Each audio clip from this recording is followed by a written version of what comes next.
The brass doorknob wouldn't turn. I tried my key again, thinking maybe I'd grabbed the wrong one in my rush this morning. Nothing. The familiar worn metal that had opened this door every day for 3 years now felt foreign in my hand, useless as a toy.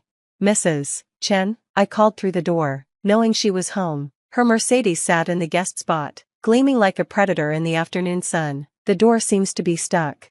Footsteps approached from inside, deliberate, unhurried, the click of designer heels on marble, then her voice, dripping with satisfaction. It's not stuck, Priya. I've had the locks changed.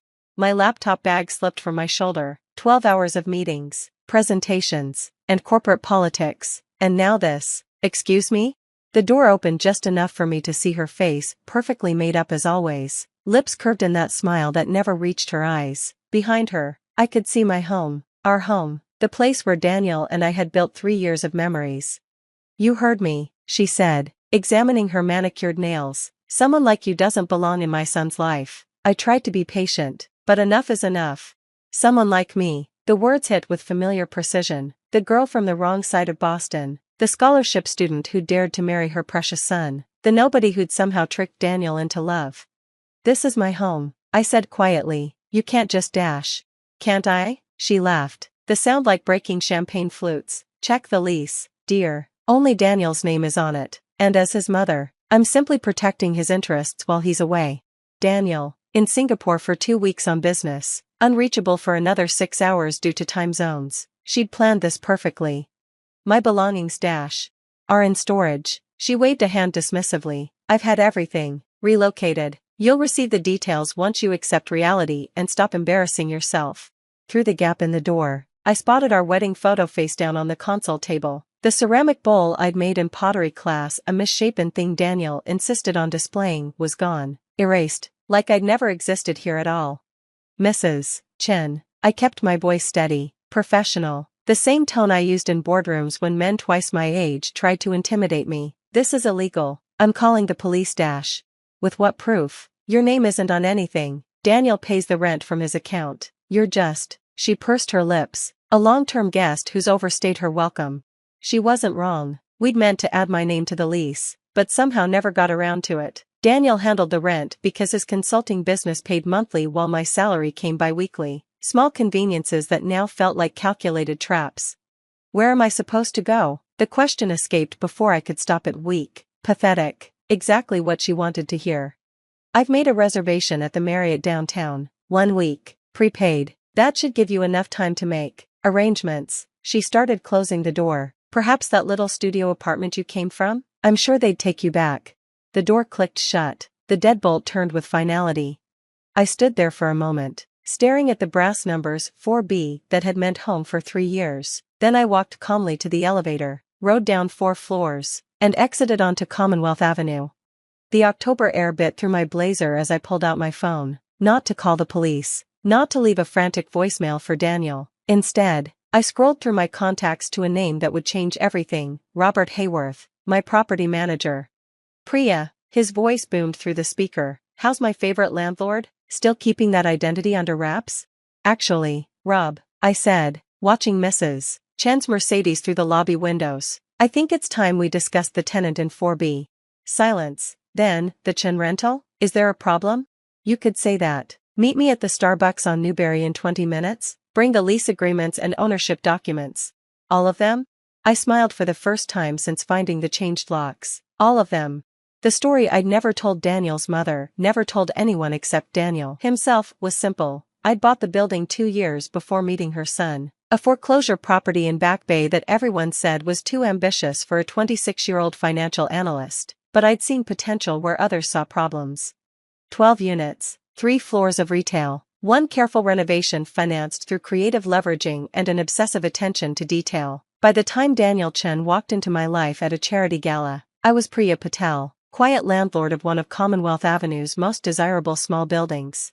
I'd kept it private for good reasons. The looks I got when people discovered my success, the sudden friends who appeared with investment opportunities, the men who went from dismissive to desperate in the span of a conversation. Daniel had fallen for me thinking I was just another young professional trying to make it in Boston. I'd planned to tell him after our wedding, but then his mother arrived for the ceremony and made it clear exactly what she thought of her son marrying beneath his station.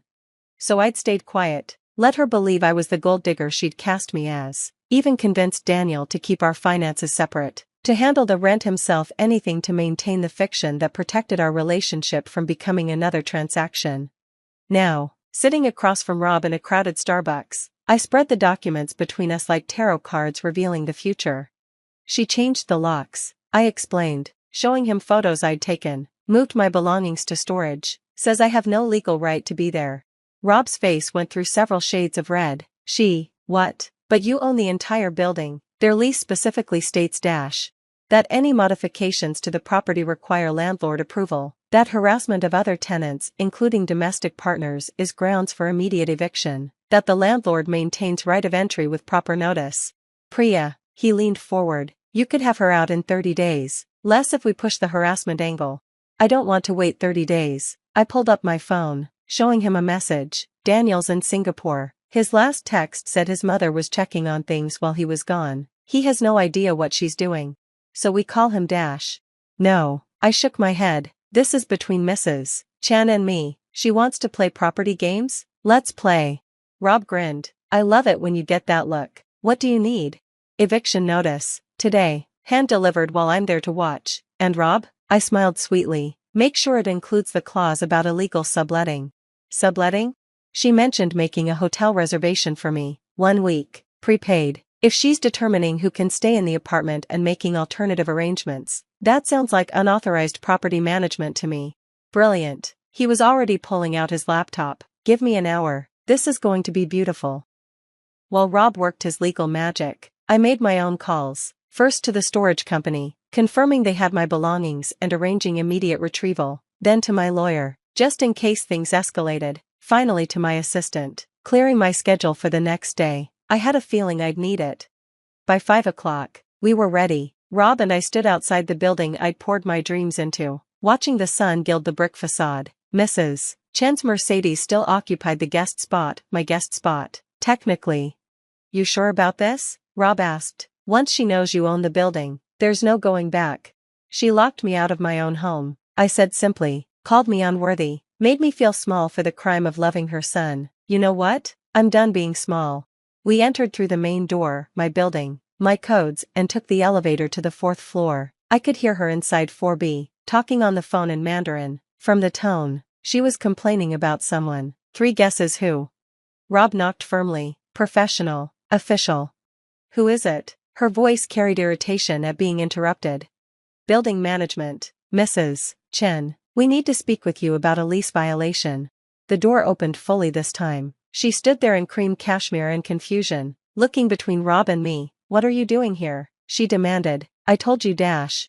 Ma'am, Rob interrupted smoothly, handing her the envelope. This is an official notice of eviction for violations of your lease agreement, including but not limited to, unauthorized changes to the property, harassment of a domestic partner, and attempted illegal subletting.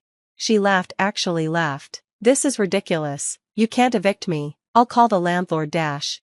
You're looking at her, I said quietly. The silence stretched like spilled honey. Mrs. Chen's face went through a remarkable journey, confusion to disbelief to something approaching fear.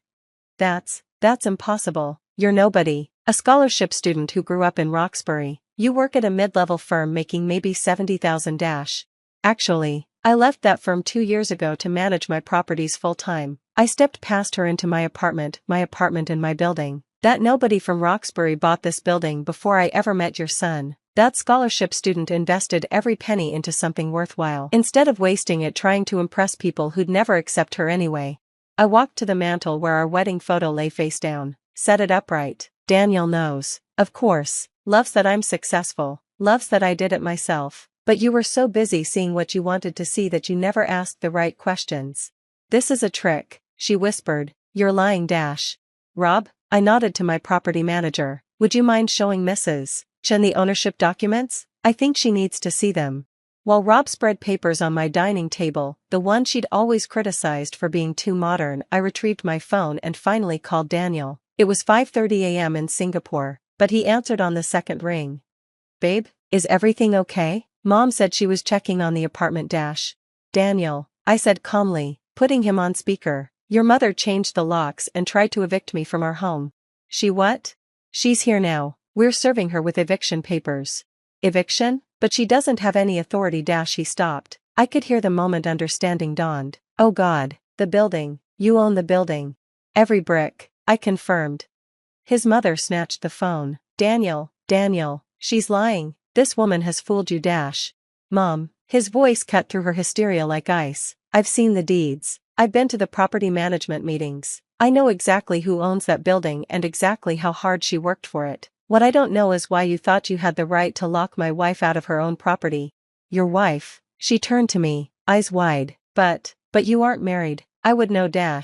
I pulled out my wallet, extracting the marriage certificate we'd kept private for 6 months. Vegas, 2 witnesses and Elvis. We were going to have a proper ceremony when you learned to accept me. Guess that's not happening now. She sank onto the couch, my couch, the one I'd reupholstered myself, looking every minute of her 60 years. You can't do this. I'm his mother. And I'm his wife, his partner, the woman he chose. I sat across from her, suddenly exhausted. Do you know why I never told you about the building? Never corrected your assumptions about my success? She didn't answer, but her hands trembled in her lap. Because I wanted you to like me for me, not my money or my property or my success, just me, the woman who loves your son, who makes him laugh, who holds him when his anxiety gets bad and reminds him to take breaks when he's overworking. But you're not. She stopped, maybe finally hearing how it sounded. Not what? Not Chinese? Not from the right family? Not the daughter-in-law you dreamed of? I shook my head. No, I'm not, but I'm the one he chose. And you know what? I'm done apologizing for it. Rob cleared his throat. The eviction notice gives you 30 days, Mrs. Chen. Given the circumstances, I'd suggest you start looking for alternative arrangements immediately. She stood on shaky legs, gathering her purse with as much dignity as she could manage. At the door, she turned back. Does Daniel know what kind of person you really are? Vindictive, cruel, protective, I corrected, of my home, my marriage, and my life. You called me unworthy? Fine. But you don't get to lock me out of my own building and expect no consequences. I'll contest this. I'll hire lawyers. With what grounds? You violated multiple lease terms. It's all documented. I held up my phone, showing the recording app, including this conversation. Massachusetts is a 2-party consent state, but you were informed this was building management business. She left without another word. Rob helped me change the locks back legally, with proper documentation. By the time we finished, my belongings had been delivered from storage, haphazardly packed in boxes labeled with my maiden name. You okay? Rob asked as we surveyed the mess. I will be. I picked up the ceramic bowl, ugly and beloved, once I put my home back together. Daniel called again as Rob left. I'm on the next flight home. Priya, I'm so sorry. I never thought she'd Stay, I interrupted. Finish your meetings. We'll deal with this when you're back. But she's my mother, my responsibility.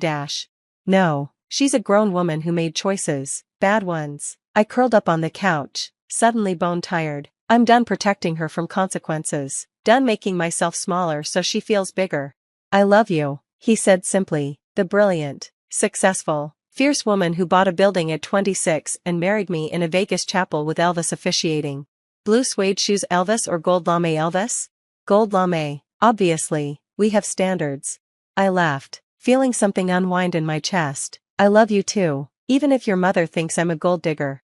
Technically, wouldn't I be the gold digger? You own an entire building. I just have a consulting firm and excellent hair. Excellent hair is important, I agreed.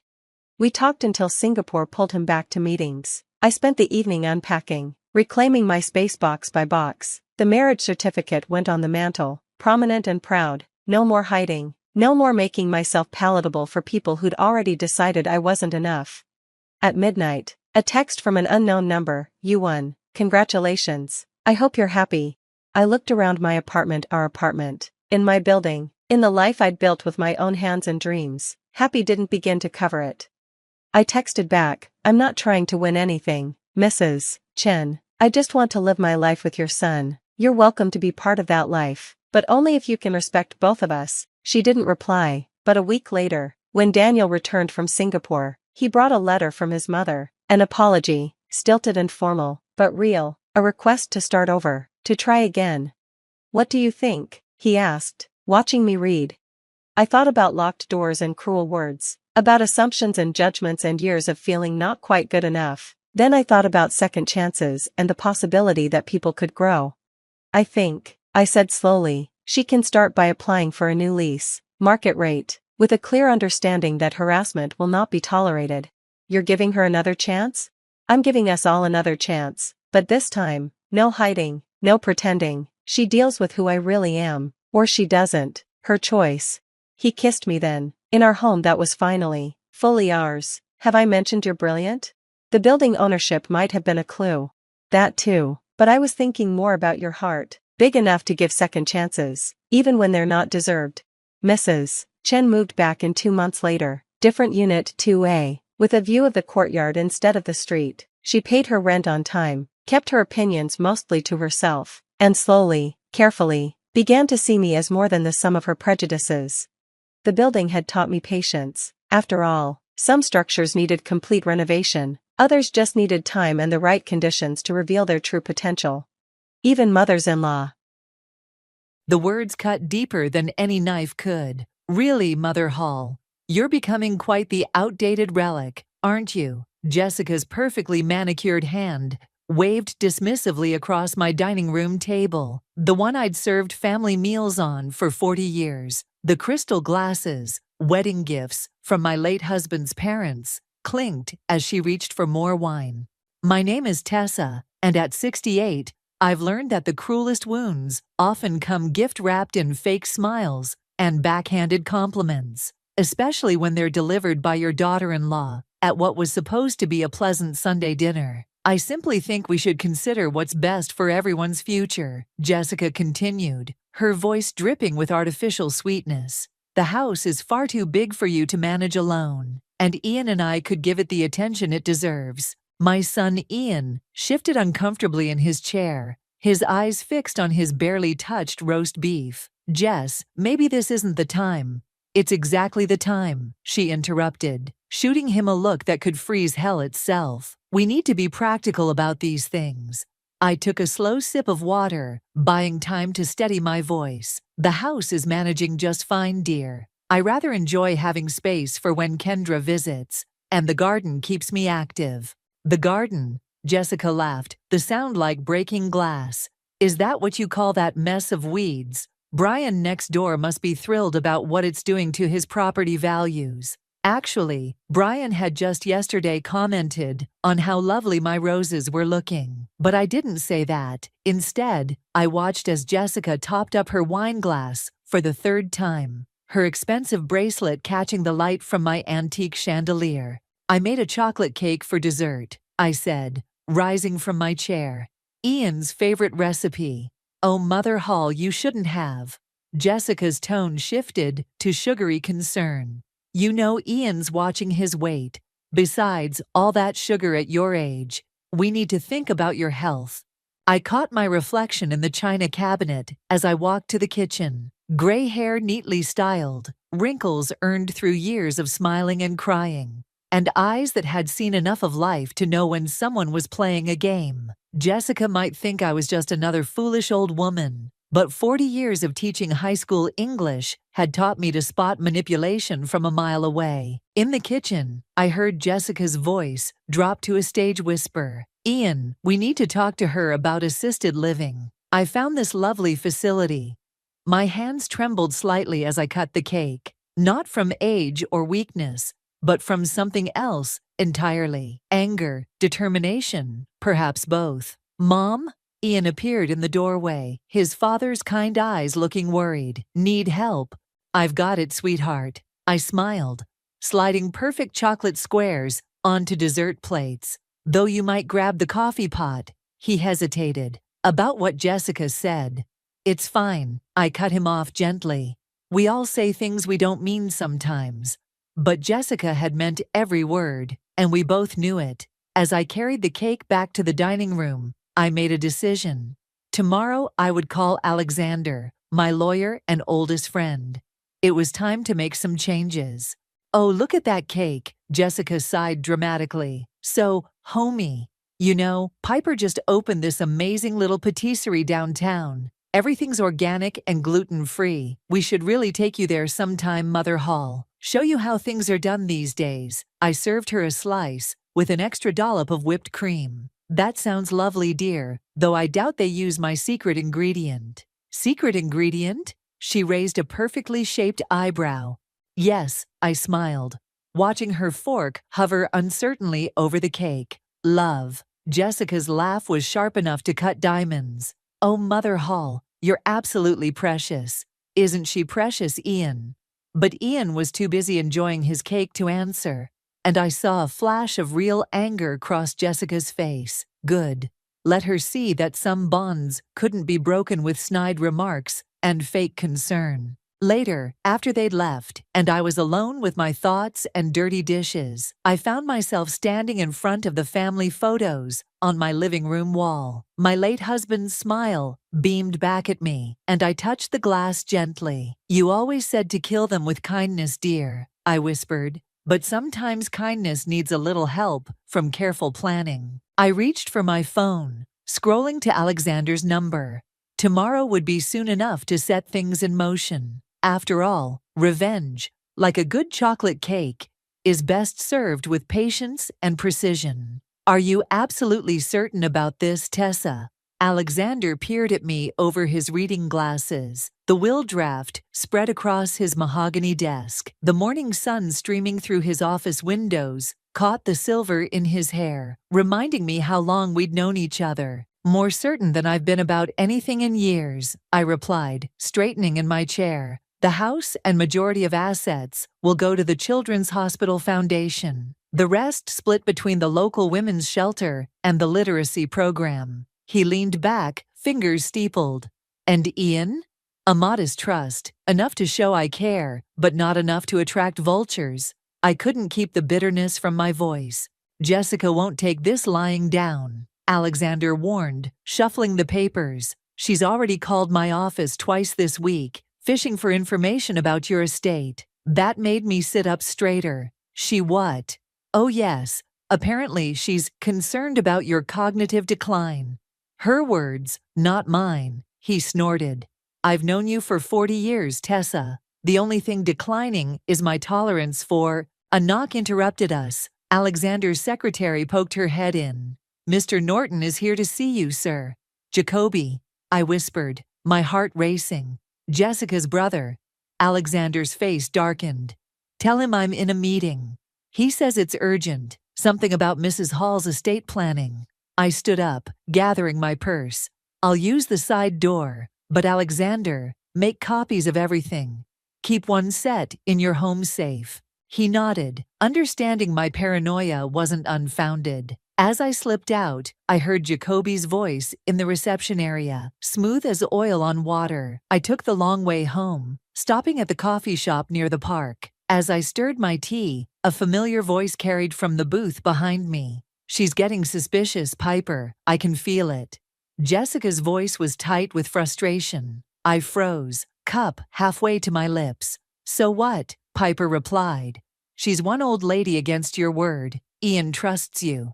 Ian's getting weird about it, though. That stupid chocolate cake last week. He wouldn't shut up about it for days. Then accelerate the plan. Jacoby said he could help with the paperwork, make it look like she's losing it. My hand shook, tea spilling onto the saucer. Paperwork? What paperwork? I don't know, Jessica sighed. The assisted living place wants proof of mental decline from her doctor. So get a different doctor, Piper said, like it was the most obvious thing in the world. Jacoby knows people.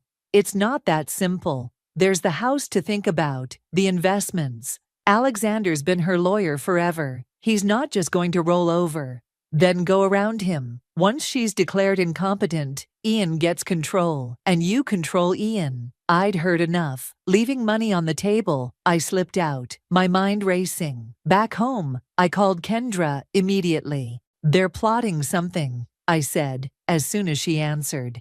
Jessica and her brother. Slow down, Tess. What exactly did you hear? I repeated the conversation, my sister's silence growing heavier with each word. You need to tell Ian, she finally said. He won't believe me. You should see how she works him. Kendra, it's like watching a spider wrap up a fly. Then document everything. Record conversations if you have to. Take pictures. Build your case. I'm not going to spy on my own family. They're spying on you, Kendra pointed out. And worse, they're planning to take everything Dad worked for and… A car door slammed outside. Through my window, I saw Jessica getting out of her SUV, Jacoby right behind her. They're here, I whispered. Both of them. Don't let them in. Kendra's voice rose. I'm coming over.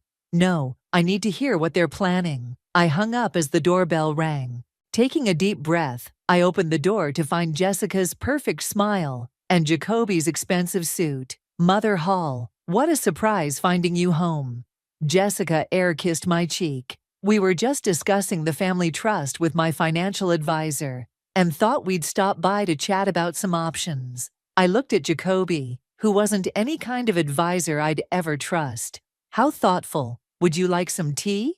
Perfect, Jessica beamed. And while we drink, we can talk about your future. We have some wonderful ideas to share. I led them to the living room, my mind racing. They thought they were setting a trap, but they'd just walked right into mine. After all, my phone was still recording in my pocket, capturing every word of their wonderful ideas. Sometimes the best revenge isn't just about changing a will, it's about letting people reveal themselves for exactly who they are. Listen to this part again, I said, pressing play on my phone. Kendra leaned forward in her armchair, her coffee forgotten, as Jessica's recorded voice filled my living room. Just sign these papers, Mother Hall. It's all standard procedure for estate planning. Jacoby can notarize them right here. I stopped the recording. They brought fake documents, Kendra. Actual fake documents. Did you sign anything? My sister's face was tight with concern. Of course not. I told them I needed my reading glasses and escaped to the kitchen. Called Alexander right there. You should have seen how fast they left when I mentioned his name. Kendra shook her head. You need to tell Ian. Today. He's at some charity event with Jessica. Something about underprivileged youth. I couldn't keep the irony from my voice. She's probably spending more on her dress than they'll raise. The doorbell rang, making us both jump. It was Brian from next door, holding a manila envelope. Sorry to bother you, Tessa, but this was in my mailbox by mistake. He handed it over, looking worried. Everything okay? I saw Jessica's brother here yesterday. Never liked that guy. Everything's fine, Brian. Thank you. I waited until he left before opening the envelope. Inside was a letter addressed to Jessica, marked Urgent, Final Notice. You shouldn't read that, Kendra said. But she was already looking over my shoulder. The letter was from a credit collection agency. Apparently, Jessica was 6 months behind on payments for her boutique downtown. The amount made my eyes water.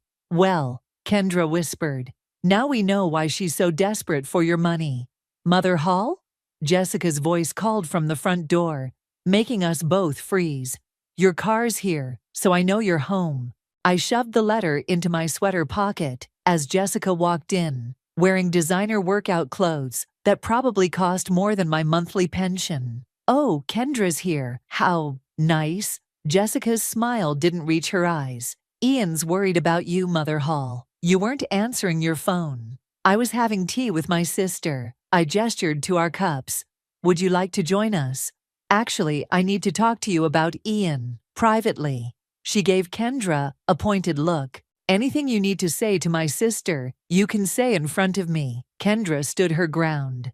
Jessica's perfect facade cracked slightly. Fine. Ian's concerned about your memory, Mother Hall. Yesterday with Jacoby, you seemed confused.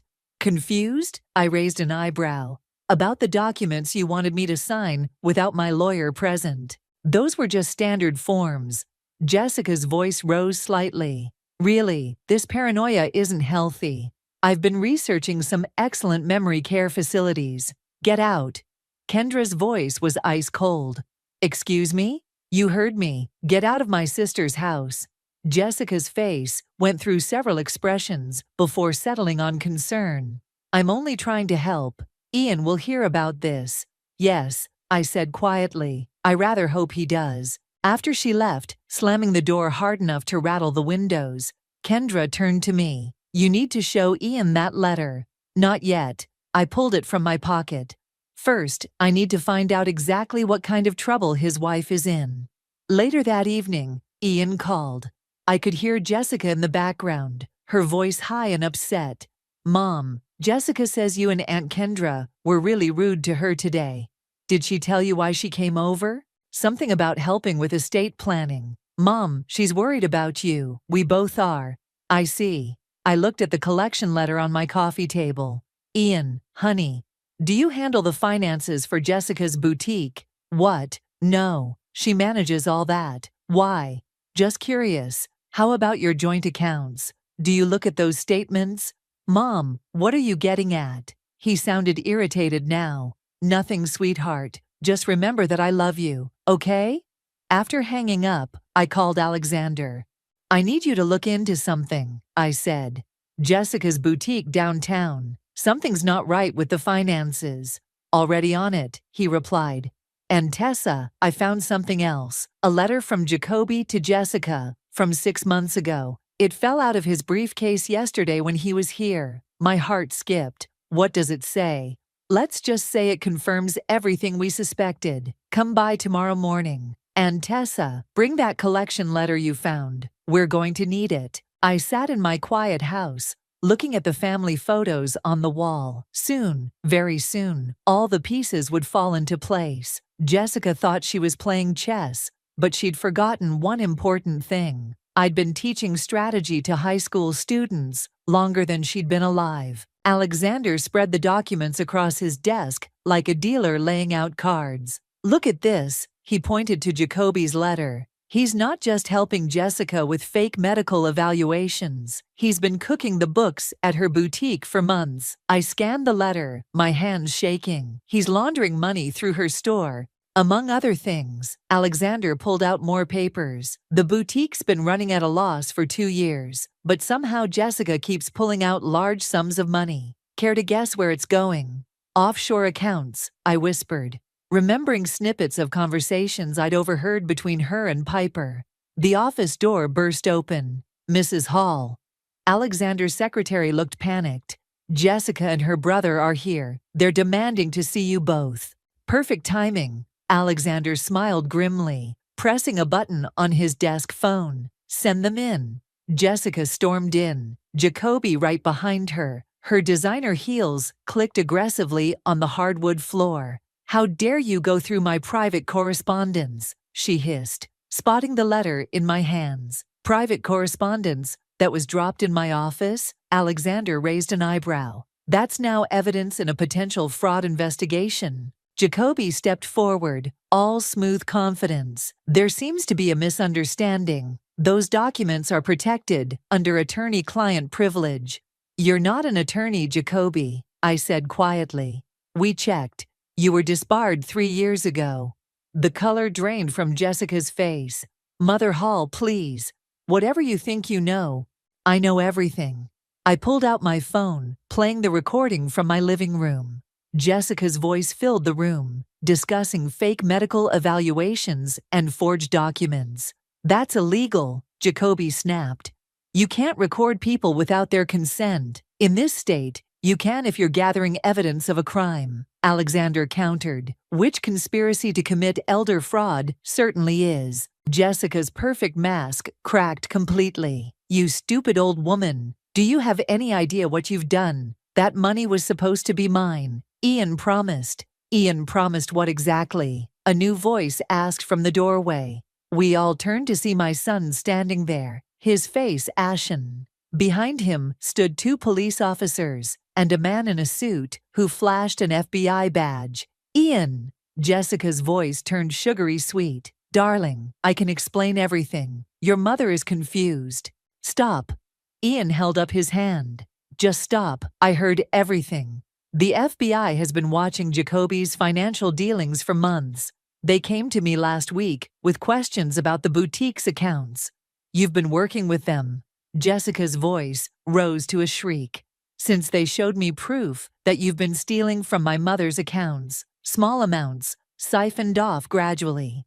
Did you think I wouldn't notice? I hadn't known about Ian's involvement. Looking at my son now, I saw not the little boy who needed protecting, but a man who'd grown strong enough to face hard truths. Mrs. Norton, the FBI agent stepped forward. We have some questions about your financial dealings with your brother, and about certain documents you attempted to have Mrs. Hall sign. This is ridiculous. Jacoby tried to push past Ian. You have nothing concrete. We have everything. Ian's voice was cold. Every transfer, every forged document, every conversation about having my mother declared incompetent. It's over. The next few minutes were a blur of activity. The officers led Jessica and Jacoby away, their protests echoing down the hallway. I watched through the window as they were placed in separate police cars. Mom, Ian turned to me, his eyes wet. I'm so sorry. I should have seen it sooner. You saw it when it mattered. I pulled him into a hug, feeling his shoulders shake. Did you know? He asked. About me working with the FBI? No, I smiled. I was running my own investigation. Great minds think alike, I suppose. Alexander cleared his throat. We should discuss next steps. The FBI will want formal statements, and there's the matter of the will. The will stays exactly as it is, I said firmly. The majority goes to charity, with a trust for Ian. That was always the plan, even before all this. Ian squeezed my hand. I never wanted your money, Mom. I just wanted you to be safe. I know, sweetheart. I looked at the scattered papers on Alexander's desk, evidence of Jessica's greed and manipulation. Sometimes the best revenge isn't about keeping wealth from people who want it. It's about showing them that some things, like family, trust, and integrity, are worth more than money ever could be. As we left Alexander's office together, I felt lighter than I had in months. The truth had finally come to light, and with it, a chance for my family to heal and rebuild. The morning paper lay on my kitchen table, Jessica and Jacoby's faces staring up from the front page. Local boutique owner and brother arrested in fraud scheme. The headline screamed. My tea had gone cold as I read through the details for the third time. The doorbell rang. It was Piper, looking nothing like her usual polished self. Mrs. Hall. She twisted her designer handbag strap. I need to talk to you about Jessica. I stepped aside to let her in, noting her nervous energy. Would you like some tea? Look, I know what you must think of me, she blurted out. But Jessica told me things, made promises. About my money, I kept my voice neutral as I poured her tea. She said you were losing your grip on reality, that helping her was really helping you. Piper's hands shook as she accepted the cup. But then I saw the news, and the FBI came to question me this morning. The front door opened, and Ian walked in. His face hardened when he saw Piper. What's she doing here? Apparently, confessing, I said, watching Piper shrink under my son's glare. I want to make things right, Piper said quickly. Jessica, she has other accounts, ones the FBI doesn't know about yet, and there are more people involved. Ian pulled out his phone. I'm calling Agent Roberts. Wait, I held up my hand. Let's hear what she has to say first. Piper pulled a USB drive from her purse. Everything's here. Account numbers, emails, recorded conversations. Jessica kept receipts of everything. She said it was her insurance policy if things went wrong. Insurance against whom? Ian asked. Everyone. You, her brother, even that lawyer friend of hers who helped set up the offshore accounts. My phone buzzed. A text from Alexander. Emergency. Jessica requesting private meeting with you. Police approved. Decision needed ASAP. She wants to see me, I announced, showing Ian the message. Absolutely not, he snapped. Actually, Piper leaned forward. You might want to. Jessica's desperate. When she's desperate, she talks. I thought about it for a moment. Call Agent Roberts. Tell him I'll meet with Jessica, but I want everything recorded. 2 hours later, I sat across from Jessica in a small room at the police station. Her designer outfit had been replaced by an orange jumpsuit, but her spine was still ramrod straight. Mother Hall, she attempted her usual sweet smile. Thank you for coming. What do you want, Jessica? To apologize. She leaned forward. I was wrong. About everything. If you drop the charges, I'll make it right. I'll tell Ian everything, return every penny. Like the money you stole from the children's cancer charity at your last fundraiser. I watched her face freeze. Yes, Piper told us about that too. That little snake, Jessica hissed, mask slipping. After everything I did for her. You mean blackmailing her with photos of her affair with your brother? Jessica's eyes narrowed. You're not as helpless as you pretend to be, are you? I taught high school for 40 years, dear. I can spot a mean girl running a con from a mile away. Fine. She sat back, all pretense gone. What do you want? Nothing. The FBI has everything they need. This meeting was just to give you a chance to do the right thing. I stood up. You failed that test too. Wait, real panic crept into her voice. The prosecution offered a deal. If I give them everything on Jacoby's operation, they'll recommend a lighter sentence. But I need character witnesses. If you and Ian would just… Goodbye, Jessica.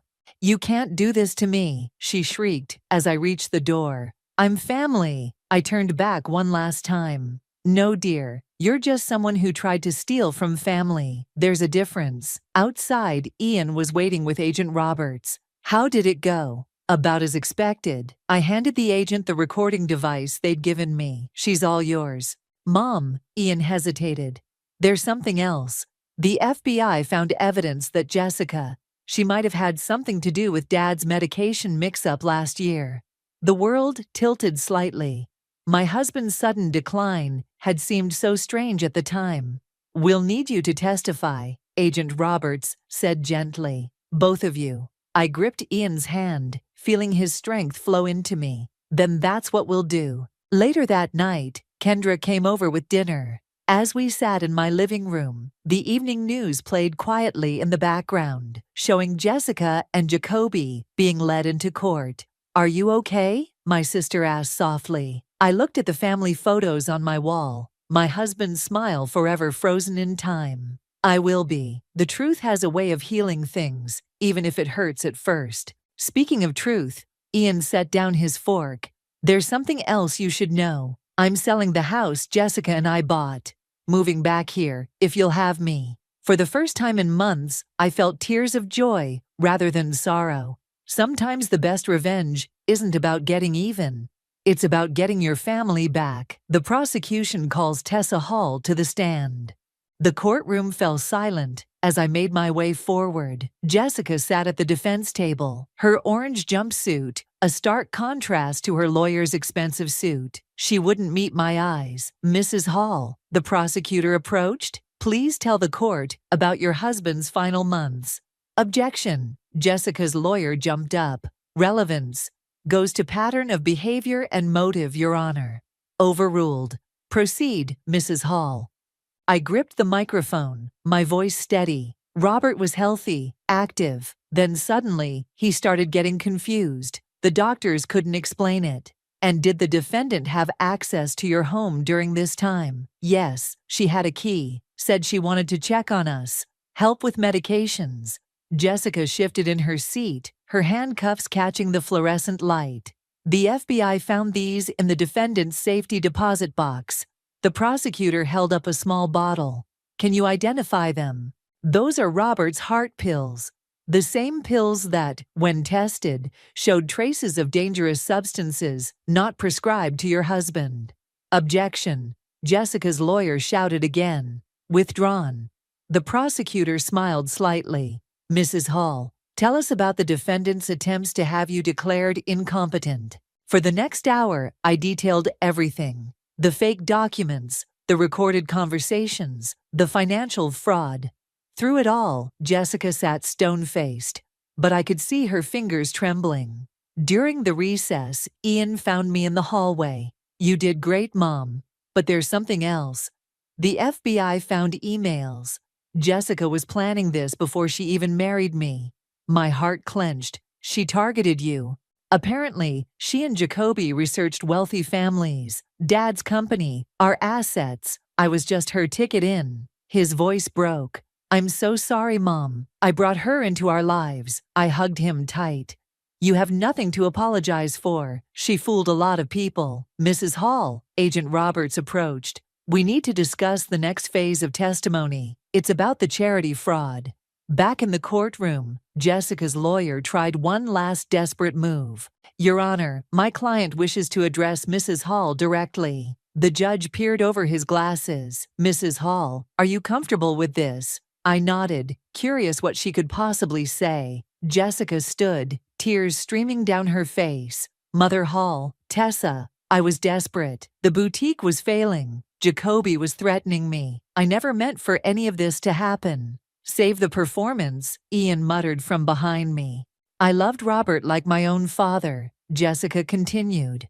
And I love you. Please, if you speak to the judge about leniency. Mrs. Norton, the judge interrupted. Are you attempting to manipulate a witness in my courtroom? Jessica's tears dried instantly. I'm trying to make amends. By lying again. I stood up. Should we play the recording where you laughed about Robert's confusion?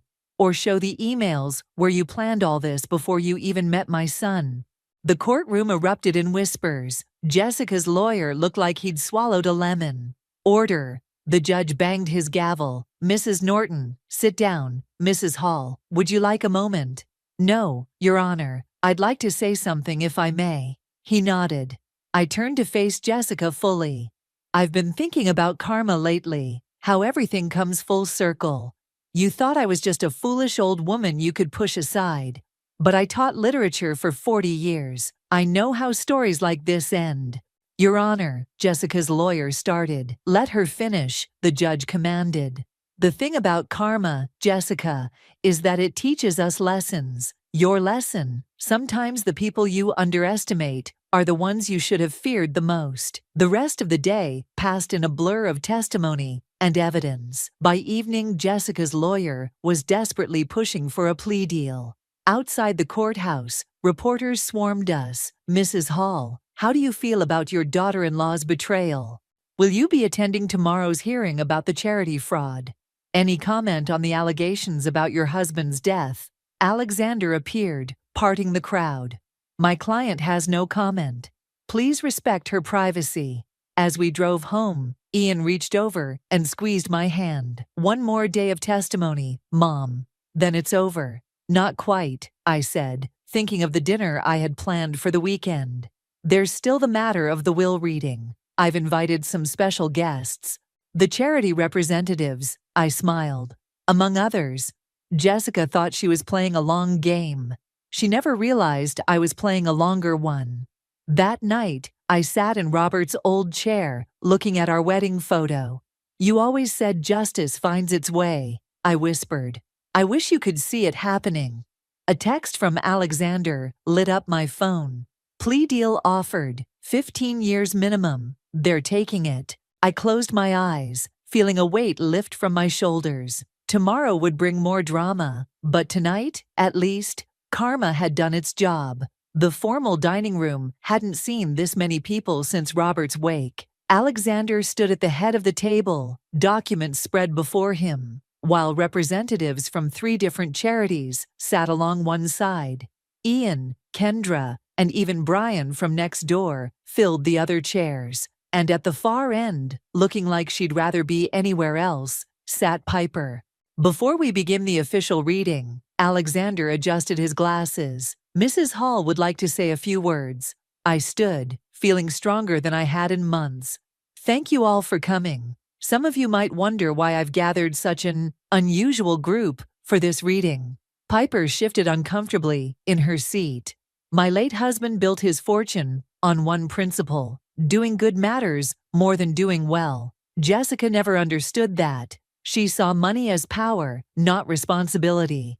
Mom, Ian started, but I held up my hand. Let me finish, dear. Today isn't just about revealing my will. It's about revealing what wealth can do in the right hands. Alexander nodded and began reading. To the Children's Hospital Foundation, 40% of the estate, specifically for their pediatric cancer research program. The hospital representative gasped softly. To the women's shelter, 30%. earmarked for their education and job training programs. Tears appeared in the shelter director's eyes. To the Literary Foundation, 20%, dedicated to adult literacy programs in underserved communities. The foundation's representative was already scribbling notes. And to my son, Ian. Alexander paused, looking up. 10%, plus the family home, with one condition. Ian leaned forward. Condition? That you use part of it to establish a scholarship fund in your father's name at the high school where I taught, for students interested in business ethics. A laugh rippled through the room.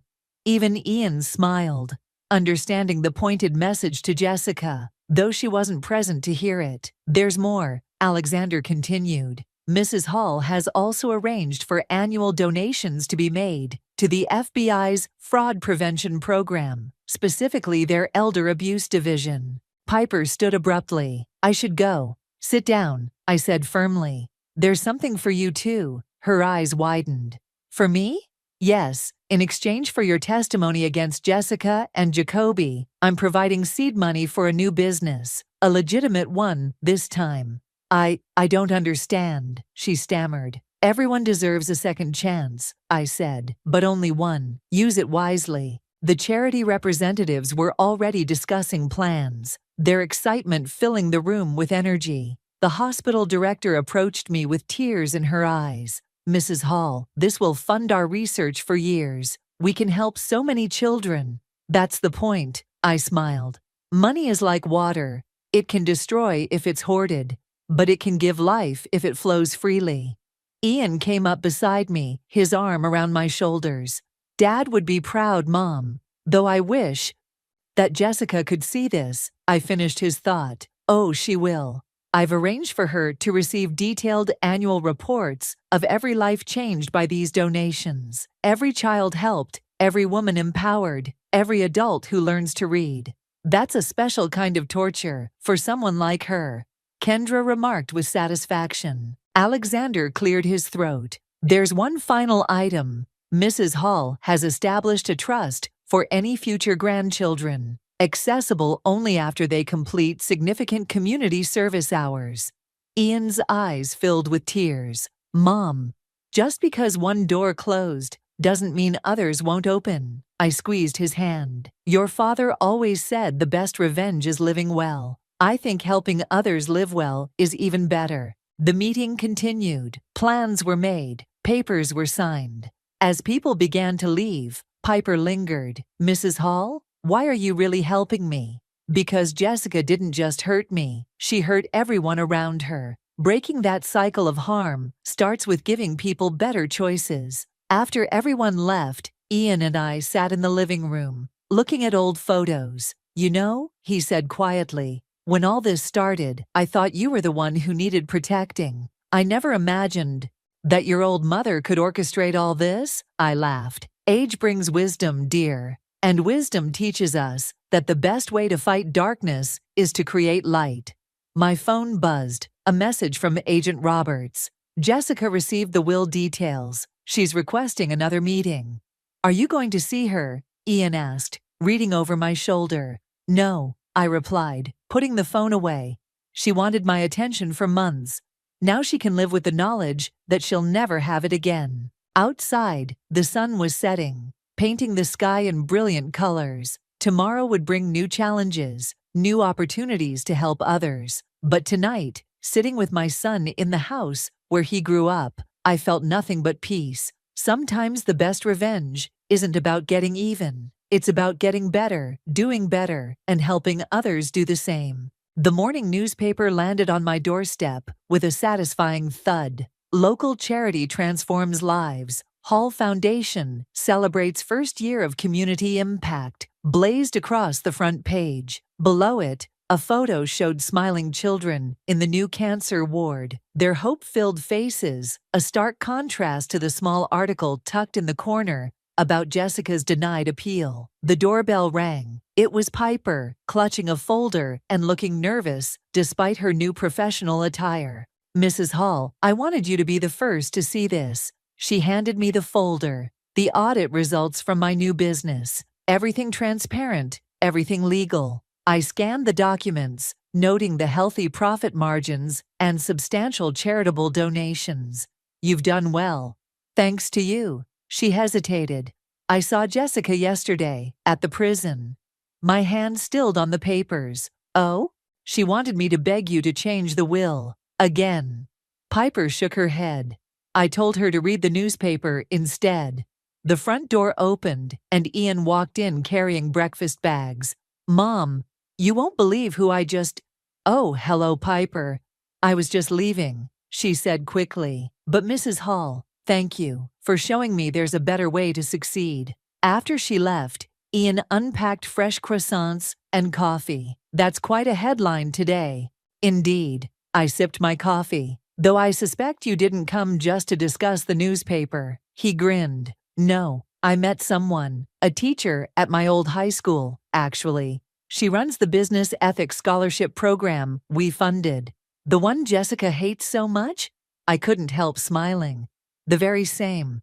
Sarah's different. Real. She volunteers at the women's shelter on weekends. The doorbell rang again. This time it was Alexander, waving another newspaper. Have you seen the business section? Jessica's boutique building is being converted into a community center. The irony is delicious. Come have coffee, I offered. Ian was just telling me about Sarah. Ah, yes, the ethics teacher. Alexander winked. I hear she's quite impressive. You knew? Ian looked surprised. My dear boy, your mother and I have been friends for 40 years. We know everything. The morning passed pleasantly, filled with plans and possibilities. Around noon, Kendra arrived with a letter. This came to my house by mistake, she said, handing me an envelope with the prison's return address. Another plea from Jessica. Actually, no. Kendra sat down. It's from Jacoby. He's agreed to testify about Robert's medication tampering. Says he can't live with it anymore. The room fell silent. Finally, closure for Robert. I'll call Agent Roberts, Alexander said quietly, stepping out. Ian took my hand. Are you okay, Mom? Better than okay. I squeezed his fingers. Your father always said truth finds its way to the surface, like cream rising to the top. The doorbell chimed once more. This time it was Brian, holding a rose from his garden. Thought you might like this, Tessa. It's from that bush Robert helped me plant years ago. Finally bloomed. I took the flower, its perfume bringing back memories of Robert tending our garden. Perfect timing, Brian. We're celebrating today. The newspaper article? He beamed. Saw that. You showed them all what real class looks like, Tessa. Not just the article, I said. We're celebrating life, changes, new beginnings. Ian cleared his throat. Speaking of which, Sarah's coming for dinner tonight. I thought, maybe, if you'd like to meet her. I'd love to. I placed the rose in a vase. Your father always said the best revenge against darkness is to create more light. I think he'd be happy to see us all here, moving forward, making things better. Alexander returned, his phone call complete. Agent Roberts says they'll reopen the investigation into Robert's death. Jacoby's testimony changes everything. Good, I said firmly. But right now, I want to focus on life. Ian, tell us more about Sarah. As my son talked about his new relationship, his face glowing with possibility, I looked around my living room. Kendra and Alexander arguing playfully about dinner plans. Brian sharing gardening tips. The newspaper headlines promising hope to strangers. Even Piper finding her way to honest success. This was real wealth, not the money Jessica coveted, but the richness of relationships, of doing good, of making a difference. The rose's perfume filled the room, and for a moment I felt Robert's presence so strongly it took my breath away. He would have loved this. Family, friends, justice, and hope, all intertwined. Mom? Ian touched my arm. What are you thinking about? That sometimes the happy ending isn't what we expected, I smiled. Sometimes it's better. Outside, children laughed as they passed by, probably heading to the new community center. Inside, my family and friends continued planning dinner, their voices warm and real, and alive with possibility. This was victory. Not just over Jessica's schemes, but over darkness itself, one good deed, one changed life, one blooming rose at a time. The letter trembled in my hands as I read it again, my lawyer's neat handwriting doing nothing to soften the blow. Per the court's decision, Mr. Campbell retains partial access rights to the lakeside property. I crumpled the paper, my fingers turning white at the knuckles. My name is Phoebe, and my ex-husband just won the right to use my cabin, the one thing I fought hardest to keep in our divorce. The same cabin I spent 3 years renovating while he was busy building his new life with Rebecca. "You can't do anything about it," cried in court. Avery's taunting voice from yesterday's hearing echoed in my head. I could still see that smug smile spreading across his face as the judge announced his decision. My phone buzzed. "Speaking of the devil, just wanted to let you know we'll be using the cabin next weekend." Avery's voice dripped with false courtesy. "Rebecca's really looking forward to it. Oh, and Nicole's coming too." I gripped the kitchen counter. "Nicole, you're bringing your stepdaughter?" "Our daughter now, Phoebe, remember? Rebecca adopted her last spring." The room spun slightly. I hadn't known about the adoption. That's great," I managed. "Isn't it? We're finally a real family, the kind you never wanted to give me."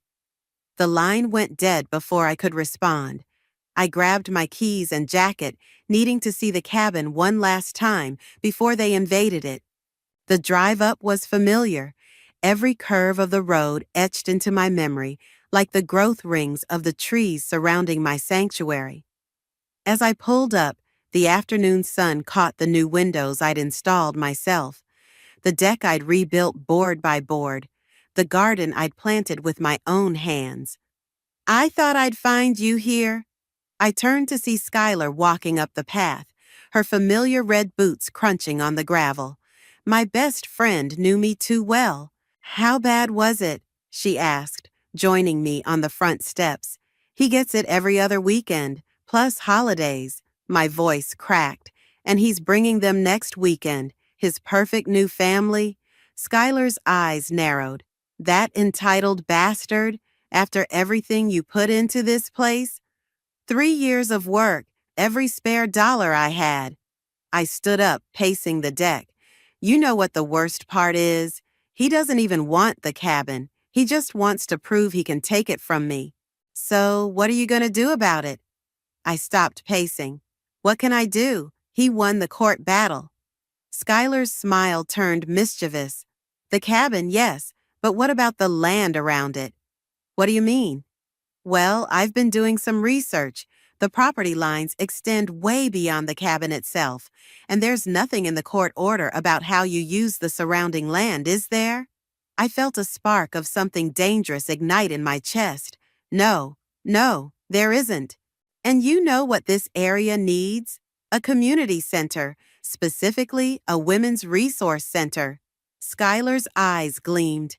"Imagine Avery's face when he brings his perfect new family up here, only to find himself surrounded by the kind of independent, empowered women he tried so hard to control." I walked to the edge of the deck, surveying the clearing beyond the cabin. The space was perfect, visible from every window, impossible to ignore. "It would take money," I said slowly. "Resources. I know some people, including a journalist named Valentina, who'd love to cover a story like this." My phone buzzed again. Another text from Avery. "BTW, having professional photos taken at the cabin next month for Rebecca's social media. Hope you don't mind." I showed Skylar the message and she laughed. "Oh, this is too perfect. You know what they say about karma? That she's a patient bitch?" "Exactly." Skylar linked her arm through mine. "So, what do you say? Ready to give karma a little push?" I looked at the cabin, my cabin, and felt the weight of every dismissive comment, every manipulative move, every cruel jab Avery had ever thrown my way. Then I thought about Nicole, his stepdaughter, being drawn into his web of control. "You know what?" I smiled for the first time that day. I think it's time this place lived up to its potential, not as a weekend getaway for Avery's perfect family photos, but as something that actually matters. Skylar squeezed my arm. That's my girl. Let's make some calls. As we walked back to our cars, planning our first moves, I couldn't help but glance back at the cabin. Avery thought he'd won, thought he'd finally broken me. But he'd forgotten one crucial thing. I'd rebuilt this place from nothing once before. I could do it again. Only this time, I'd build something he couldn't touch. Look at this. Skylar spread the property maps across my kitchen table, her coffee going cold beside her. The court order specifically mentions the cabin and immediate surrounding area, roughly 50 feet in each direction. But you own 5 acres, Phoebe. I traced the boundary lines with my finger. And everything outside that 50-foot radius is completely yours to do with as you please. Skylar pulled out her laptop. I've been researching similar projects. There's a women's center in Portland that started in someone's backyard. Now they help hundreds of women start their own businesses. My phone lit up with a text from Avery. Need to store some jet skis at the cabin, making memories with the family. I turned the phone face down. So, what's our first step? Actually, Skylar typed something into her laptop. I already took it. Remember Valentina, the journalist who covered that corporate scandal last year? The one who made that CEO cry on camera? That's her. She's meeting us for lunch in 20 minutes. I nearly choked on my coffee. Today, Skylar, I'm not ready. You're never more ready than when you're angry. She closed her laptop. And trust me, Valentina's going to love this story. The cafe was busy when we arrived, but I spotted Valentina immediately. She had that journalist energy, alert, observant, already taking mental notes as we approached. So, Valentina said after introductions, Skylar tells me you're planning something revolutionary. I hesitated, but Skylar jumped in.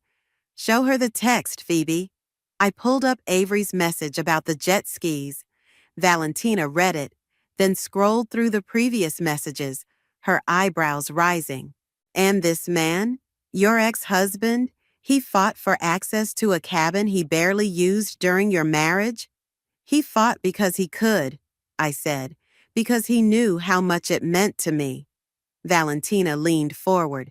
And now you want to build a women's resource center around his weekend getaway spot?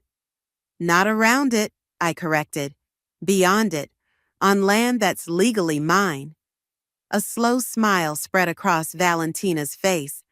Tell me more. For the next hour, we outlined the vision. Workshops, business mentoring, skill-sharing sessions. A place where women could find support, resources, and community. But here's what makes it newsworthy, Valentina said, scribbling in her notebook. It's not just about revenge, it's about transformation. Taking something meant to hurt you and using it to help others. I have some contacts in construction, Skylar added. Women-owned businesses ready to help. We could break ground within weeks. Valentina's eyes lit up. And I know several successful businesswomen looking for meaningful projects to support. This could be huge, Phoebe. Just then, my phone buzzed again. This time, it was a photo from Nicole, Avery's stepdaughter. She'd sent a picture of herself at some corporate event with Avery and Rebecca, looking uncomfortable in a too formal dress. Dad's making me intern at his firm, her message read. I hate it here. I showed the others the message. Perfect timing, Valentina said. We could include youth mentorship programs, give girls like Nicole alternatives to their parents' prescribed paths. Avery would lose it, I said, feeling a mix of satisfaction and genuine excitement. That's just a bonus, Skylar grinned. The real win is what this could mean for the community. Valentina closed her notebook. I want to break this story. Not just about the center, but the whole journey, from divorce court to community triumph. It's the kind of inspiration people need right now. When? I asked. Let's time it right. When's your ex planning those social media photos? Next month. Perfect. Valentina's smile turned calculating. We'll have the foundation laid by then. Nothing he can legally object to, but enough to ruin his perfect family photos. And when he reacts, we'll be ready, Skylar finished. Back home that evening, I stood in my backyard, imagining the transformation to come. My phone buzzed with a group chat Skylar had created. Project Phoenix. Valentina had already shared contractor contacts. Skylar had drafted a preliminary budget. This was really happening. Another text from Nicole popped up. Dad's bragging about his plans for the cabin. Says he's gonna make it actually worth something now. I thought about Nicole's forced smile in that corporate photo, about all the other women and girls trapped in lives others chose for them. Then I thought about Avery's face when he realized his victory lap had become someone else's starting line. Don't worry, I texted back to Nicole. Things around here are about to get very interesting. I added a phoenix emoji, smiled, and got to work on the permit application Skylar had sent over. Sometimes the best revenge isn't about destroying something. It's about creating something better from the ashes. The local courthouse hadn't changed since my divorce proceedings. Same worn wooden benches, same stuffy air, same feeling of butterflies in my stomach. But this time, I wasn't here as a defendant. I was here to meet Judge Rolando for coffee. Phoebe. His familiar voice boomed across the lobby. What brings you to my neck of the woods?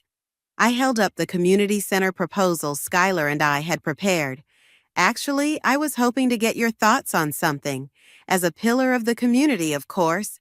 Rolando's eyes crinkled at the corners. Flattery will get you everywhere. Let's grab coffee in my chambers. As we walked, I spotted Avery's new wife, Rebecca, leaving one of the courtrooms, looking flustered. She didn't notice me, but I caught fragments of her conversation on her phone. The property lines are so confusing, Avery. Are you sure? I smiled to myself as I followed Rolando into his office. So, he said, settling behind his desk with his coffee, what's this proposal about? We're planning a women's resource center, I explained, laying out the plans. Job training, financial literacy workshops, mentorship programs. The community seems excited. Location? My property up by the lake. Rolando's eyebrows shot up. The cabin property? The land around it, I clarified. Well, outside the court-mandated shared space. He studied the plans carefully, then looked up with a knowing smile. Interesting choice of location. It's perfect, actually. Peaceful setting, lots of space, easy access from town. And nothing in the previous court order preventing it, he added, tapping his finger on his desk. You know, community resource centers often qualify for special zoning benefits, reduced taxes, priority permits, that sort of thing. I tried to keep my voice casual. Really? Absolutely. In fact, he pulled out a folder. I just signed off on something similar last week. Here's the paperwork if you're interested in the precedent. My phone buzzed. Skylar had sent a photo of our first delivery of construction materials being unloaded at the site. Speaking of precedent, Rolando continued, there's an interesting clause about shared properties being subject to surrounding land use, meaning if the surrounding land becomes a designated community space, the shared property has to accommodate community access? He winked. You didn't hear that from me. Just then, his secretary poked her head in. Judge, your next appointment is here. It's Mrs. Campbell about the property line dispute. Send her in 5 minutes, Rolando called back. Then to me, better use the back door, unless you want an awkward reunion. I gathered my papers quickly. Thanks for everything, Judge. Don't thank me, he said. Just make sure whatever you're building helps people. That's the best legal defense there is. I slipped out just as Rebecca entered through the main door, clutching a stack of papers and looking worried. Back at the construction site, Skylar was directing a team of workers, while Valentina interviewed local women who'd stopped by to see what was happening. "How'd it go?" Skylar asked as I approached. "Better than expected. We might have more legal leverage than we thought." "Perfect timing." Valentina joined us, recorder in hand. "Because word's spreading fast. I've got 3 local business owners wanting to sponsor workshops, and the women's shelter in town wants to partner with us." "And look who else showed up." Skylar nodded toward a car pulling into the lot. Nicole stepped out, looking around nervously before spotting us. "I told Dad I was at study group," she said, approaching. "Is it true? Are you really building a place to help women start their own businesses?" "Among other things," I said. "Want to see the plans?" Her eyes lit up as we showed her the blueprints. "This is amazing. Dad's been pushing me to follow his footsteps in corporate law, but I really want to start my own graphic design company." "We'll have workshops for that," Skylar said. "Marketing, business planning, everything you need." Nicole's phone chimed. Her face fell. "It's Rebecca. They're looking for me." "Better go," I said. "But Nicole, you're welcome here anytime." After she left, Valentina checked her notes. "This is Gold, the stepdaughter of the man who tried to take your property, finding empowerment in the very place he meant to use against you." Speaking of which, Skylar pointed to an incoming email on my phone. "Looks like Avery's lawyer just requested clarification about the property boundaries." I thought about Rebecca's confused face at the courthouse, about Nicole's dreams of independence, about all the women already rallying around this project. "Let them ask questions," I said, watching the construction crew break ground. "Every answer they get is just going to make our foundation stronger." Rising from the ashes, local woman transforms divorce battle into community triumph. Valentina's headline blazed across the front page of the local paper. I stood at the construction site, watching women stream in for our unofficial opening day, the article clutched in dozens of hands. "This is insane," Skylar whispered, surveying the crowd.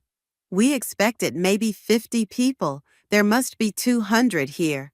The center had come together faster than we'd imagined. 2 buildings flanked the main courtyard, one for workshops and classes, another for office spaces and mentoring sessions. The cabin sat in the distance, looking small and insignificant compared to the vibrant community space we'd created. "Phoebe," Valentina rushed over, phone in hand. "The article's gone viral. 3 major news networks want interviews, and Rising Phoenix is trending locally." A commotion at the entrance caught my attention.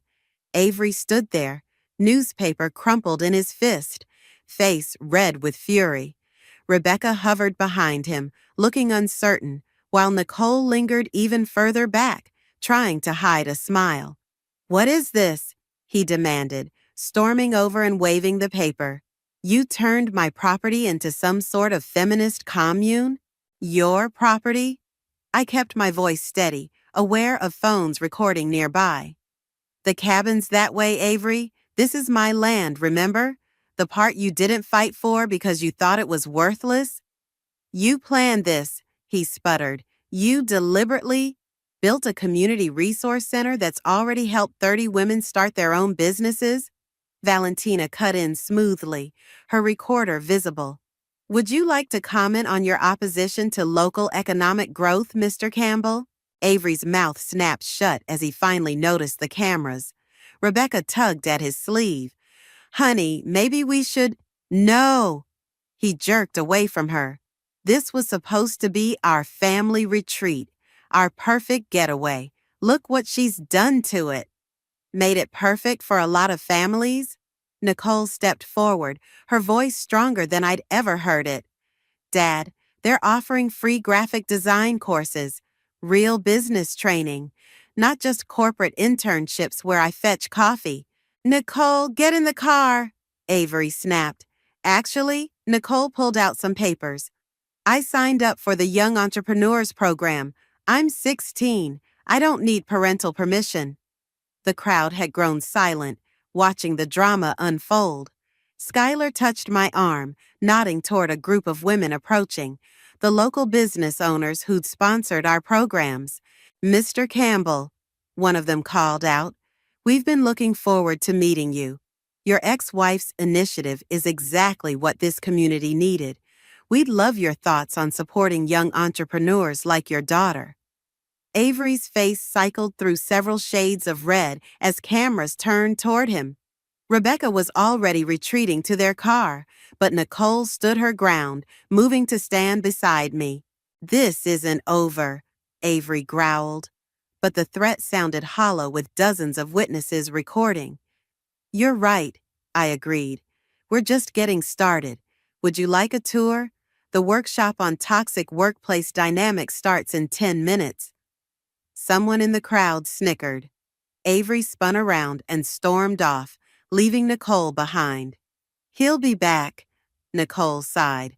Good, Valentina said, already typing on her phone, because local lawyer opposes daughter's entrepreneurial dreams would make an excellent follow-up story.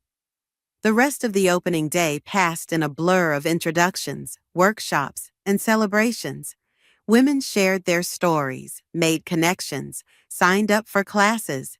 By sunset, we had a waiting list for most programs. Look at this, Skylar showed me her tablet. Local businesses were sharing Valentina's article, pledging support. The mayor had tweeted about visiting next week. Even the Chamber of Commerce wanted to get involved. We did it, I breathed, watching the last visitors leave for the day. We actually did it. Did you see this part?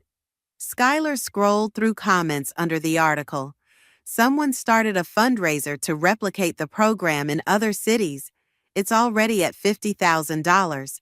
My phone buzzed. A message from Rebecca. I'm sorry about today. Nicole won't stop talking about the design courses. Is it okay if I drop her off tomorrow? Before I could respond, another message came through, from Avery's lawyer this time.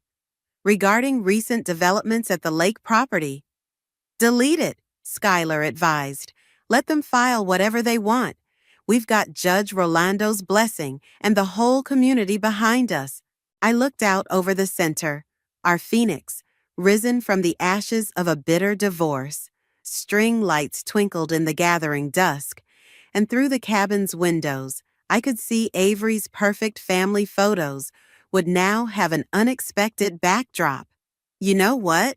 I smiled, deleting the lawyer's message without reading it. I think the view from here is just perfect. Dad's losing it, Nicole announced, dropping her laptop bag on my desk at the center. He spent 3 hours on the phone with his lawyer yesterday, trying to find a way to shut this place down. I looked up from the workshop schedule I was organizing. And Rebecca finally stood up to him. Nicole's face broke into a grin. She said if he keeps fighting this, she'll look like the evil stepmother trying to crush her daughter's dreams. It was epic. A knock at the door interrupted us. Rebecca herself stood there, looking uncomfortable but determined. I hope I'm not interrupting, she said. Nicole left her design tablet at home, and I thought. She held up the device, then glanced around the office. This is not what I expected.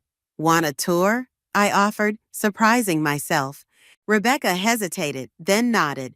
As we walked through the building, women greeted us warmly, showing off their projects. In the main workshop space, a group was practicing pitch presentations for potential investors. All these women are starting businesses? Rebecca asked. Or expanding existing ones, or learning new skills? I pointed out various activities. That group is coding. Those women are working on marketing plans. The art studio upstairs is where I'm heading, Nicole cut in, grabbing her tablet. We're designing logos today. After Nicole bounded up the stairs, Rebecca turned to me.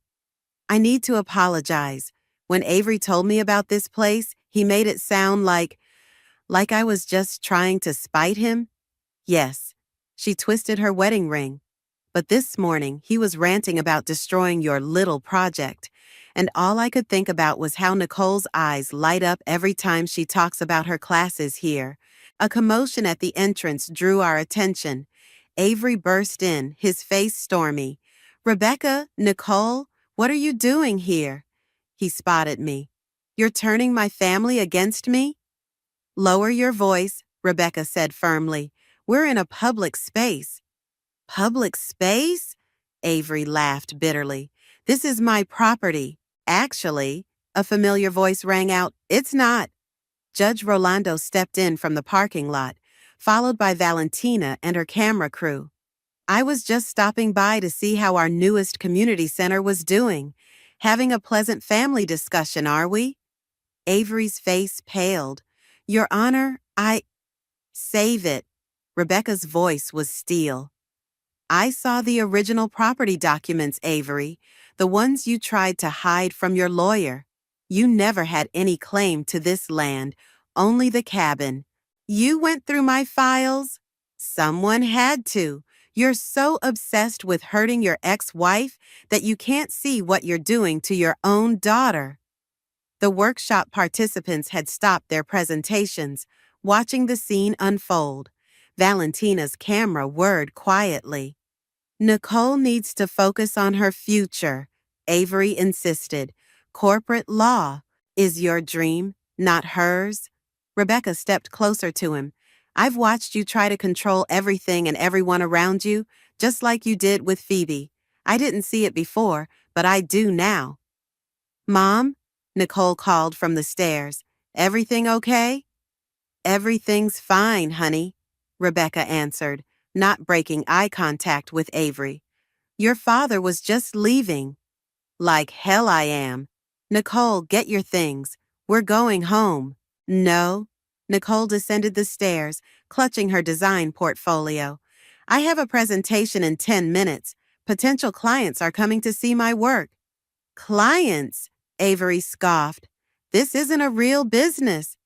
"Actually," Judge Rolando interjected, "according to the business licenses filed this morning, it very much is. Congratulations on your daughter's entrepreneurial spirit.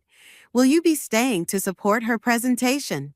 Avery looked around at the witnesses, the camera, his daughter's defiant stance, his wife's resolute expression. For the first time, I saw his perfect facade crack completely. "This isn't over," he muttered, but the threat sounded weak even to him. "You're right," Rebecca said, "because when we get home, we're going to have a long talk about your visitation schedule with Nicole, and your lawyer will be hearing from mine about those hidden documents." After Avery stormed out, Rebecca turned to me. "I am so sorry for everything." "Don't be," I said. "You're here now. That's what matters." "Mom," Nicole called excitedly, "want to see my portfolio before the clients arrive?" Rebecca's eyes welled up at the word, Mom. "I'd love to." As they headed upstairs, Valentina approached with her camera crew. "That was quite a scene. Mind if we filmed the young entrepreneur's first client presentation?" Speaking of which, Skylar appeared with a stack of papers. "3 more businesses want to mentor our students. Seems someone leaked Avery's meltdown on social media." I looked around at what we'd built. Not just the physical space, but the community within it. Women supporting women, dreams taking flight, truth coming to light. "You know what?" I smiled. "I think we should give them something worth sharing." "He's planning something," Skylar warned, showing me her phone. On the screen was a social media post from Avery announcing a family-friendly lakeside gathering at the cabin this weekend, the same day as our center's first graduation ceremony. "Of course he is," I sighed, watching volunteers set up chairs in the courtyard. "He can't stand that we're celebrating without him." Valentina rushed over, press badge swinging. "You need to see this. He's invited half the town's elite, old money families, business leaders, even the lieutenant governor." "Can he do that?" one of our graduating entrepreneurs asked, pausing her decoration efforts. "The cabin? Yes, the grounds." I smiled. Absolutely not. And our graduation ceremony has all the proper permits. My phone buzzed. A text from Rebecca. Heads up, he's hired photographers and a catering company. Says he's going to show everyone what the property should really be used for. Perfect, Valentina grinned, because I just confirmed that 3 major networks are covering our graduation. Seems they're interested in the small town success story that's inspiring similar centers across the country. The day of the event arrived bright and clear. Our graduates gathered early, practicing their presentations and arranging their business displays. Nicole had designed the ceremony programs, her new company logo proudly displayed on each one. Then Avery's guests started arriving. This way to the lakeside gathering, his hired staff directed them, only to be met by our own volunteers. Welcome. The community celebration is right this way. Would you like to see our graduates' business showcases? Avery appeared, practically sprinting across the lawn. No, the event is at the cabin. Actually, the lieutenant governor called out, stepping from her car, I'm here for the graduation ceremony. These women's success stories are exactly what our state needs right now. But I invited you to what? She asked pointedly. A private party while your community celebrates economic empowerment? I think I'm exactly where I need to be. More guests arrived, and despite Avery's increasingly desperate attempts to direct them to his gathering, they gravitated toward the excitement of the ceremony. His catering staff stood awkwardly by the cabin, watching their potential clients sample the graduates' homemade refreshments instead. Dad's about to blow a gasket, Nicole whispered, adjusting her presentation booth. Her graphic design display had already attracted several potential clients. Rebecca approached, camera in hand. I got everything on video. His face when the lieutenant governor walked past him? Priceless. Everyone, please take your seats, Schuyler announced. The ceremony is about to begin. Avery made one last attempt, grabbing a microphone from his hired DJ. Ladies and gentlemen, if I could direct your attention to... The feedback from his mic squealed, making everyone wince. In the silence that followed, Judge Rolando's voice rang out clear and strong. As the keynote speaker for today's graduation, I'd like to welcome everyone to this celebration of community achievement. The crowd applauded, drowning out Avery's protests. One by one, our graduates took the stage, sharing their success stories. A domestic violence survivor who'd started a security consulting firm. A single mother whose catering business was now serving major events. Nicole, the youngest graduate, whose design company had already landed 3 corporate clients. This is illegal, Avery hissed, storming up to me. You're disrupting my event. Actually, Valentina stepped in, camera rolling. According to the permits filed with the city, this graduation ceremony is the only registered event today. Would you like to explain why you're attempting to interfere with a sanctioned community celebration? His face reddened. I have rights to this property. To the cabin, Judge Rolando corrected, joining us, which, by the way, your guests seem to have little interest in visiting. Fascinating how people gravitate toward genuine community spirit over, what was it you planned, a photo opportunity? You planned this, Avery accused me. Set this up to humiliate me. No, Avery, Rebecca said, still filming. You did that all on your own. He looked around wildly, at his abandoned catering, at his ignored cabin, at the crowd enthusiastically supporting the very thing he'd tried to destroy.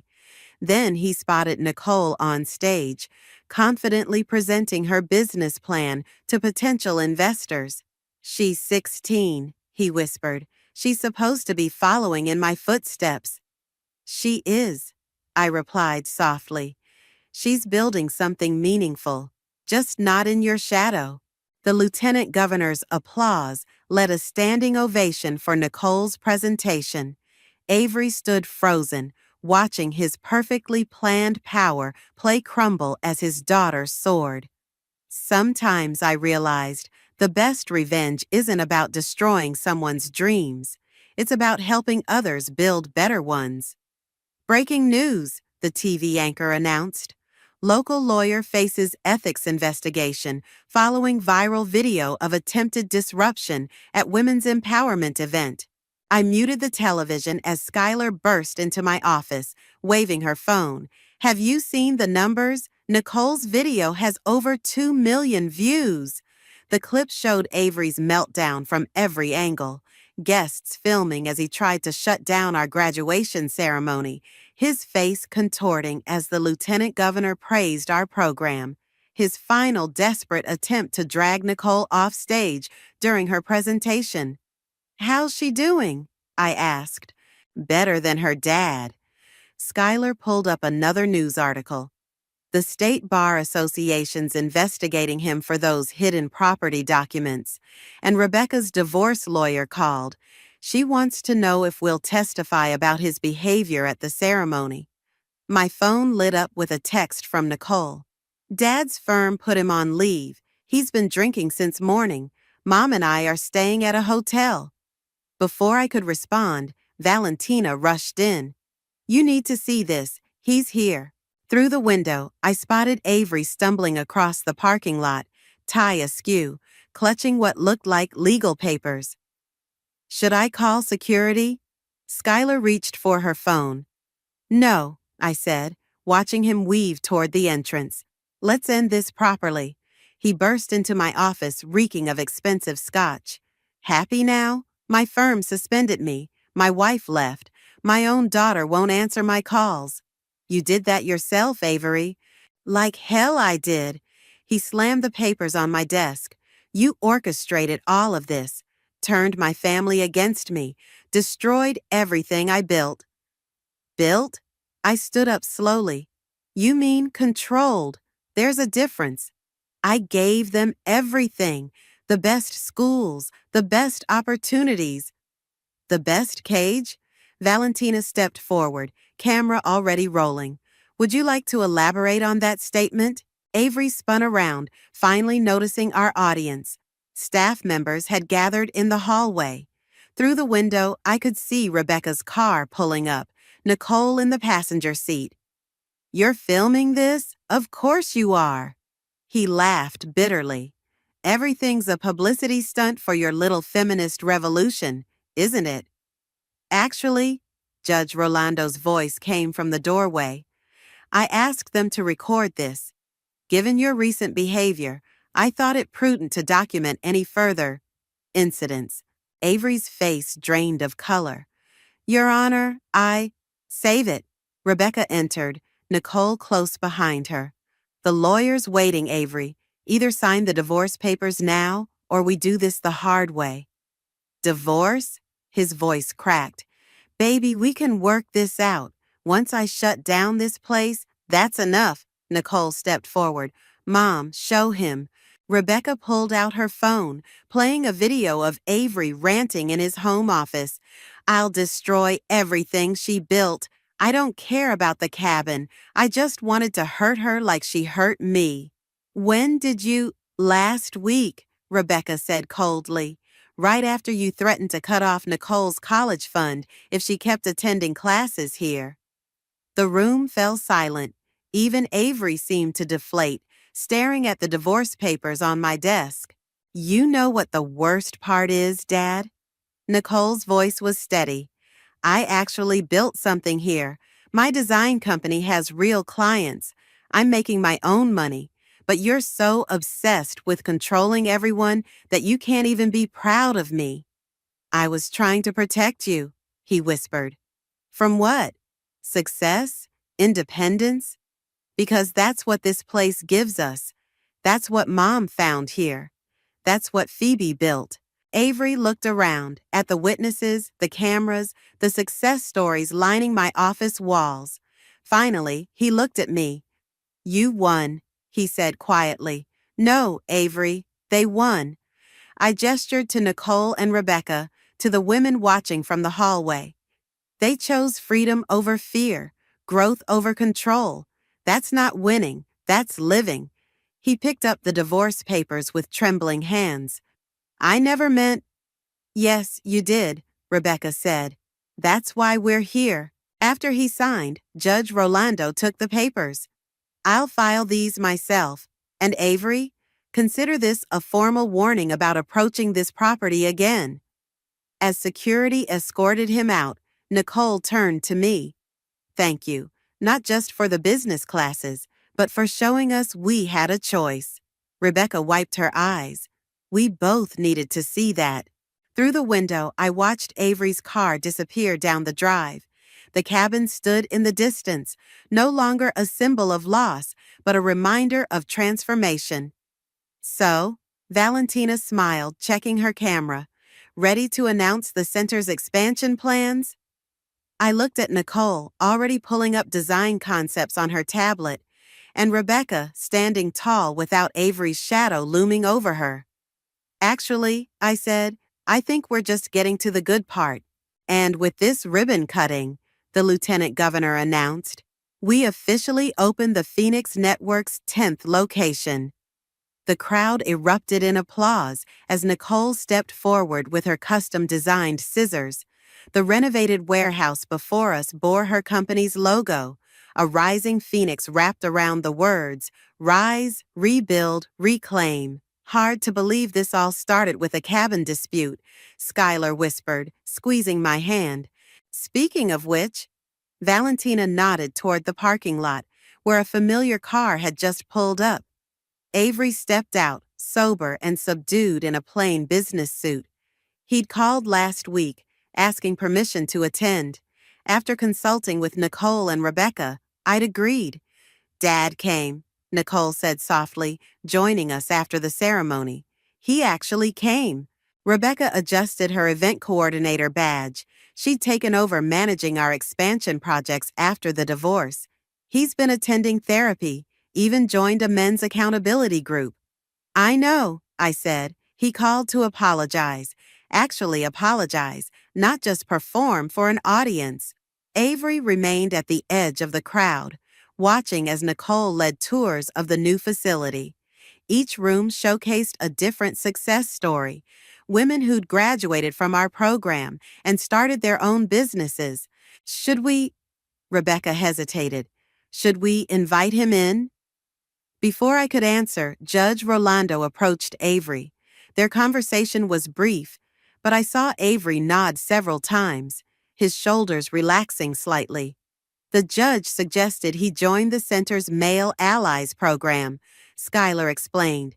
Help other men understand what toxic control looks like. Nicole broke away from her tour group and walked over to her father. I couldn't hear their conversation, but I saw her hand him a business card. Her business card. She's teaching him how to build a website, Rebecca said, for his new private practice. No more corporate law. Inside, the celebration continued. Women shared their stories of transformation, of breaking free, of building something new. The cabin photos hung in a special display, where it all began, next to pictures of our growing network of centers. Phoebe? Avery's voice was quiet behind me. Could we talk? I turned to find him holding one of Nicole's program brochures. Of course. I've been doing a lot of thinking, he said, choosing his words carefully. About control, about power, about what I tried to take from you, from Rebecca, from Nicole. And I was wrong. Not just about the cabin, but about everything. I thought success meant making everyone follow my path. But looking at what you've built here, he gestured to the bustling center. This is real success, creating space for others to grow. It's not too late to create that kind of space in your own life, I said. He nodded slowly. That's why I'm here. I'd like to volunteer, learn how to support instead of control. If you'll have me? Before I could respond, Nicole appeared with her tablet. Dad, want to see the website mock-ups? I've got 3 options for your new practice.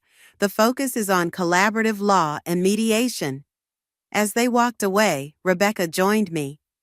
Think he's really changed? I think he's trying, I said, and that's a start. Skylar called everyone to attention. Time for the big announcement. Valentina stepped up with her camera crew as I took the podium. Around me stood our graduates, our supporters, our growing community. Even Avery listened intently from his corner. When we started this journey, it was about reclaiming space, both physical and emotional. Today, I'm proud to announce that the Phoenix Network has been chosen for a national grant. By this time next year, we'll have centers in 50 cities across the country. The room exploded with cheers. Nicole hugged her father, who looked genuinely proud. Rebecca wiped away tears as she coordinated with her event staff. But more importantly, I continued, we're launching a new program. The Phoenix Partnership Initiative will help other women transform their own spaces of loss into centers of community power. Judge Rolando raised his glass. To rising from the ashes.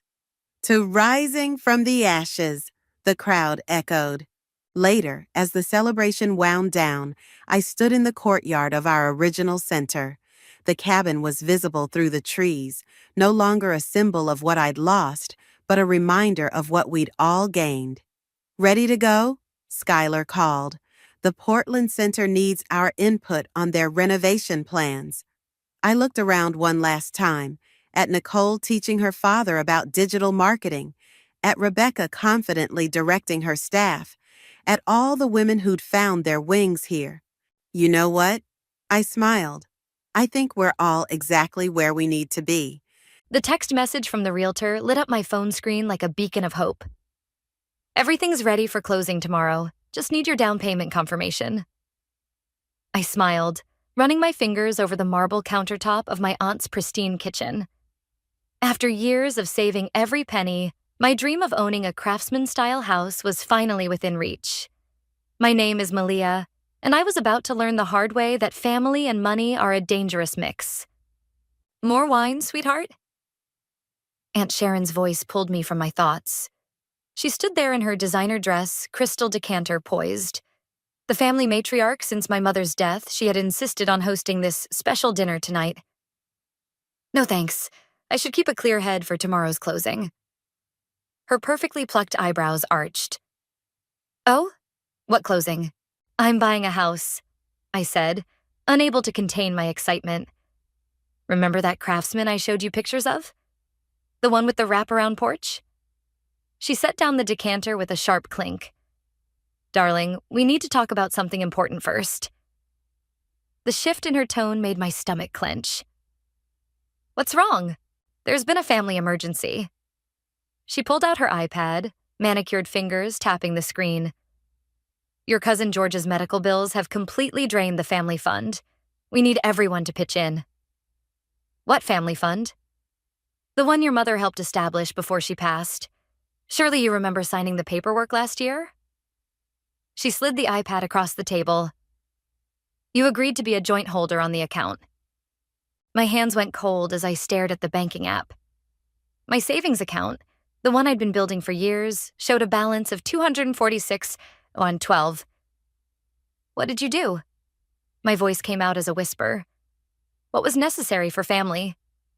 Sharon's face softened with practiced sympathy. Georgia needed emergency surgery. The family always comes first, Malia. Your mother would have wanted... Don't. I stood up so fast my chair toppled backward. Don't you dare use Mom to justify this. Sit down, she commanded, her mask slipping. You're being dramatic. Dramatic? You stole my house down payment. I did no such thing. You authorized the transfer when you signed the joint account agreement. What agreement? I never... Then I remembered. The stack of papers she'd had me sign during Christmas dinner. She'd said they were updated beneficiary forms for Mom's old life insurance policy. You tricked me. The realization hit like a physical blow. Sharon's lips thinned. I protected you from making an impulsive decision. You're not ready for home ownership. The family needed those funds more than you needed some silly house. I pulled out my phone with trembling fingers. I'm calling the police. Go ahead. Her smile turned razor sharp. I have your signature on every document. Perfectly legal. Legal doesn't make it right. Right? She laughed. Right is protecting this family's interests. Right is honoring your mother's wishes by putting family first. You're still so young, so naive.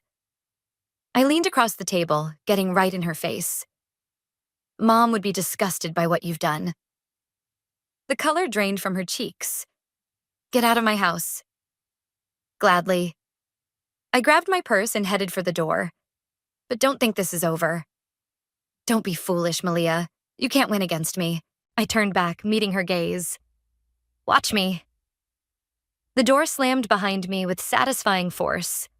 In my car, I finally let the tears fall. Years of savings, gone in an instant. My dream house slipping away.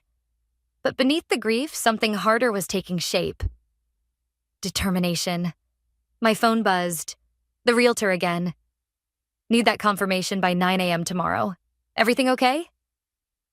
I typed back with shaking fingers. Have to postpone. Family emergency.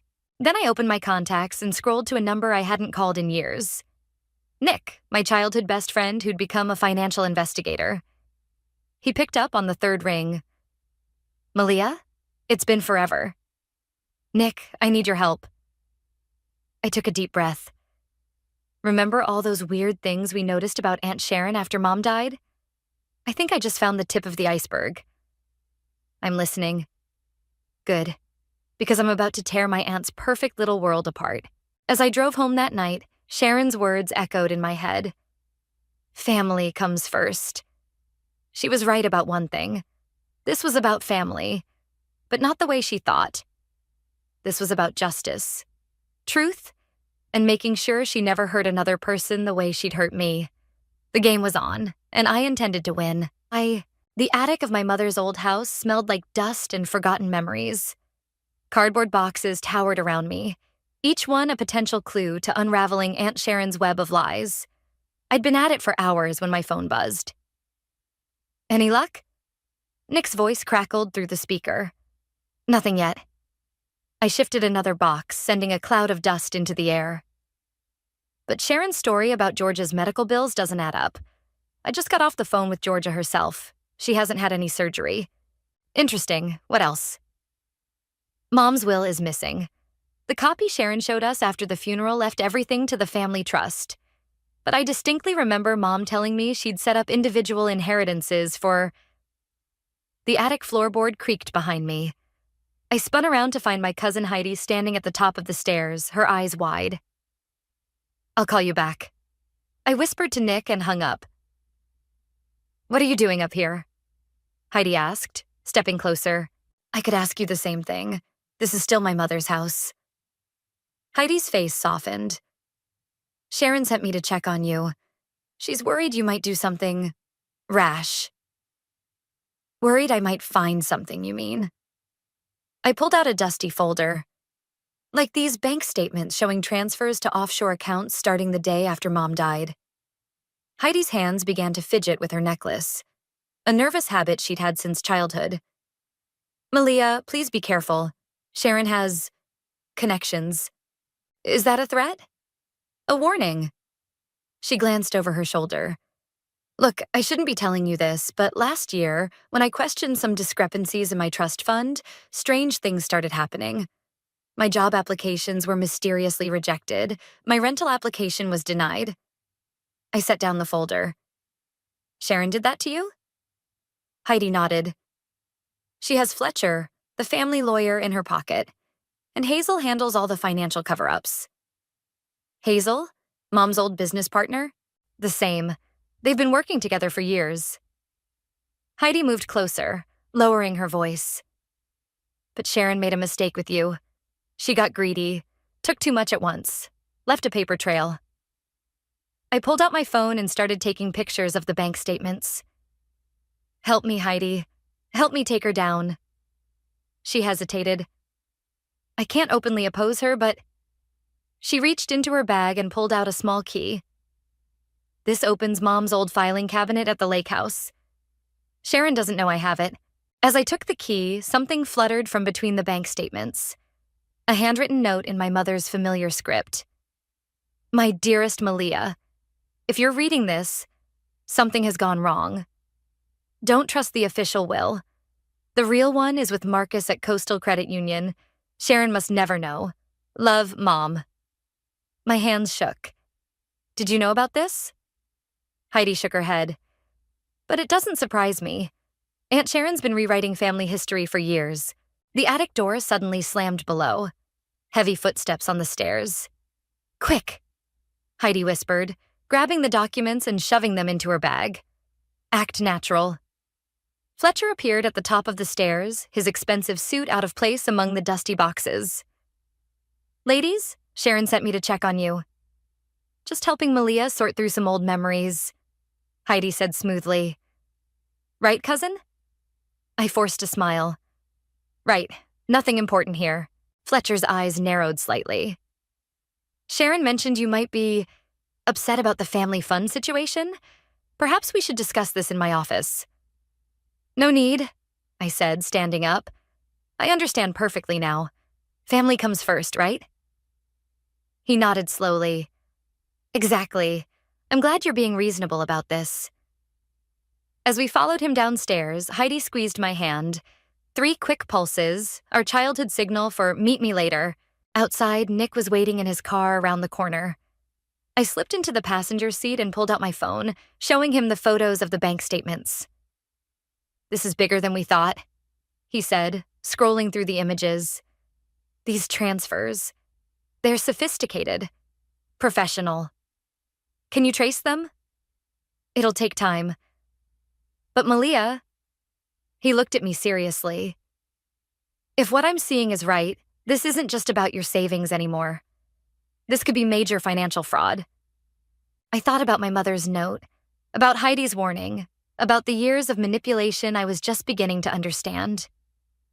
Good, I said, because I'm done playing nice. First stop, Coastal Credit Union. It's time to find my mother's real will. Nick started the car. Sharon won't know what hit her. No, I agreed, watching my childhood home disappear in the rearview mirror. She won't.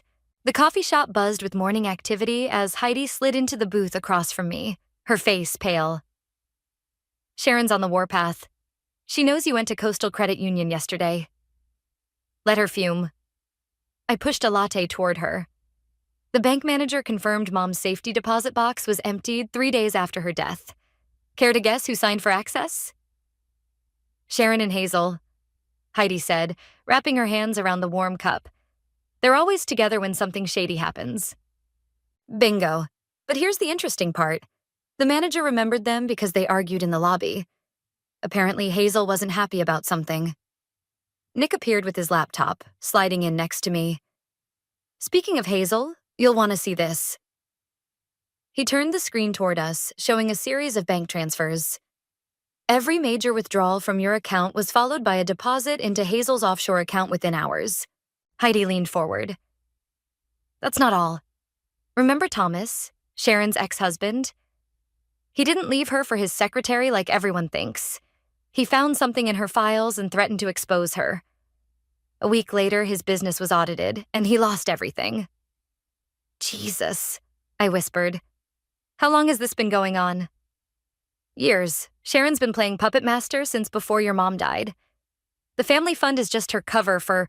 The bell above the coffee shop door chimed. Hazel walked in, her designer handbag clutched tight against her cream blazer. Our table fell silent. She spotted us and froze. For a moment, something like guilt flashed across her face.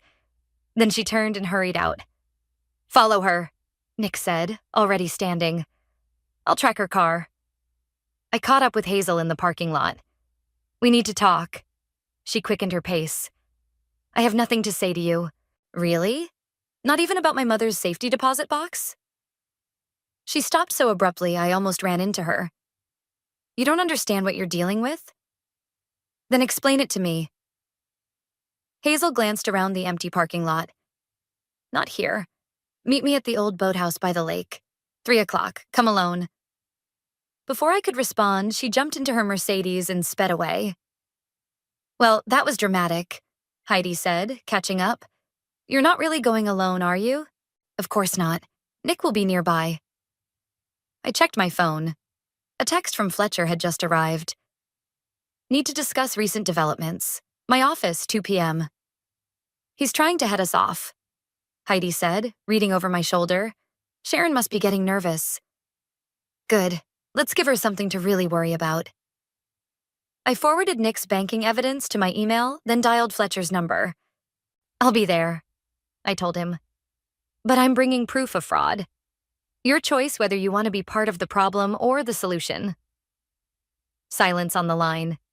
Then, "My office has a back entrance. Use that." 2 hours later, I sat across from Fletcher in his wood-paneled office, sliding copies of the bank transfers across his desk. His face grew increasingly pale as he reviewed them. "This is..." He cleared his throat. "This is very serious." "No kidding. Want to tell me why you've been helping cover it up?" He loosened his tie. "Your aunt can be very persuasive. She has information that could ruin my career." "Blackmail. Add it to the list." I leaned forward.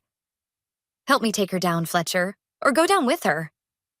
He stared at the documents for a long moment. "There's a USB drive in her personal safe, records of everything, but I don't have access." "Heidi does," I said. "Sharon trusts her to water the plants when she's away." Fletcher checked his watch. "Sharon has a charity board meeting at 4. The safe is behind the painting in her study." I stood up. "Looks like I'll be late to my meeting with Hazel." "Hazel?" His head snapped up. "Don't trust her, Malia. She's not what she seems." "What do you mean?" But Fletcher was already shuffling papers, avoiding my eyes. "Just be careful. And Malia? I never saw these documents, and we never had this conversation." Outside, Nick was waiting in his car. "How'd it go?" "Change of plans. We need to get into Sharon's house before 4. I showed him Fletcher's text with the safe combination. "Ready to commit some light breaking and entering?" "Breaking and entering to expose fraud and theft?" He grinned. "I'm in." As we drove toward Sharon's house, my phone buzzed with a text from an unknown number. "Your mother tried to stop her too. Don't make her mistakes." "Nick," I said quietly, "I think we need to find out what really happened to my mom." He gripped the steering wheel tighter. "One thing at a time. First, let's see what's in that safe." I nodded, watching Sharon's mansion grow larger in the windshield. One way or another, today would change everything. The security code beeped green as Heidi led us into Sharon's house. My heart pounded against my ribs as we crept toward the study. "Hurry," Heidi whispered. Sharon's meetings sometimes end early. Nick kept watch at the door while I moved the painting. A pretentious oil landscape, revealing the wall safe behind it. My fingers trembled as I input the combination Fletcher had provided. The safe clicked open. "Got it," I breathed, reaching inside. My hand closed around a USB drive, several folders, and... What's this? A small red diary, its leather worn soft with age. My mother's initials were embossed on the cover. "Guys?" Nick's urgent voice cut through the silence. Car coming up the driveway. "It's Hazel's Mercedes," Heidi hissed, peeking through the curtains. I shoved everything into my bag. "Fire escape, now." We scrambled down the metal stairs just as the front door opened. Crouching behind a hedge, we watched Hazel stride into the house, phone pressed to her ear. "Yes, Sharon? I'm here." "No, the safe looks untouched. Of course I'll check the USB is still..." "What?" Her voice rose sharply. "What do you mean Fletcher called?" Nick tugged my arm. "Time to go." We ran to his car parked around the corner. As we pulled away, I saw Hazel burst out of the house, frantically dialing her phone. "That was too close," Heidi said from the back seat. "What did you find?" I pulled out the USB drive. "Let's find out." Nick drove us to his apartment where he could safely access the drive's contents. While he worked, I opened my mother's diary. its pages filled with her familiar handwriting. "Holy shit," Nick said suddenly, staring at his laptop screen. "These aren't just banking records. There are emails, contracts, offshore account details. Sharon's been embezzling from multiple family trusts for years. Look at this," I said, pointing to a diary entry. Mom wrote that she confronted Sharon about missing funds 3 days before she died. She was going to expose everything at the next family meeting. Heidi's face went white. The meeting she never made it to because of her accident. A heavy silence fell over the room. Nick cleared his throat. "There's more. These documents show Sharon and Hazel have been running a sophisticated fraud scheme. They've been using the family trust as a front to..." A sharp knock at the door made us all jump. "Police! Open up!" Nick quickly ejected the USB drive and tossed it to me. "Back door, go, I'll handle this." Heidi and I slipped out just as Nick opened the front door. Through the window, I glimpsed Fletcher standing behind 2 officers. We ran 3 blocks before stopping to catch our breath. My phone buzzed. A text from Nick. "Safe. Fletcher filed complaint about stolen documents. Cops leaving. Meet at usual spot in 1 hour." "We need to talk to Hazel," Heidi said. "She's the weak link. Did you see her panic back there?" "Already on it." I showed her my phone, a message I'd sent to Hazel. "Have the USB. Know everything. Meeting in 30 mins at the lake house or these docs go public."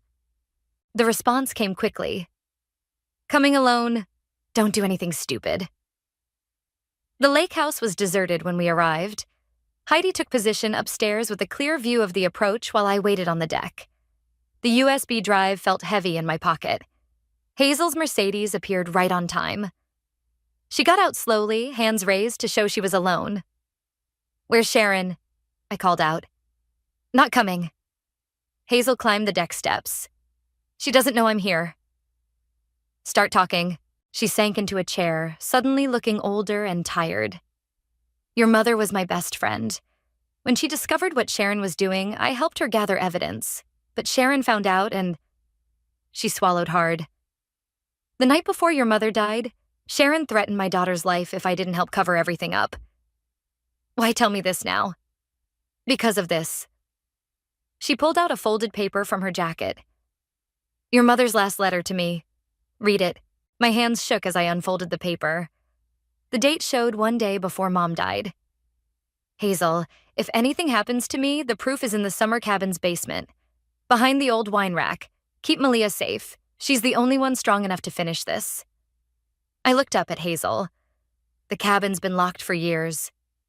She reached into her purse and withdrew a key. "Not anymore." Before I could respond, Heidi's warning shout rang out. "Cars coming, multiple." Headlights appeared on the access road. 3 vehicles approaching fast. "Sharon," Hazel whispered. "She must have followed me." I grabbed her arm. "Is what's in that cabin enough to take her down?" She nodded. "Everything. The original will, proof of her crimes, all of it." "Then let's go, now."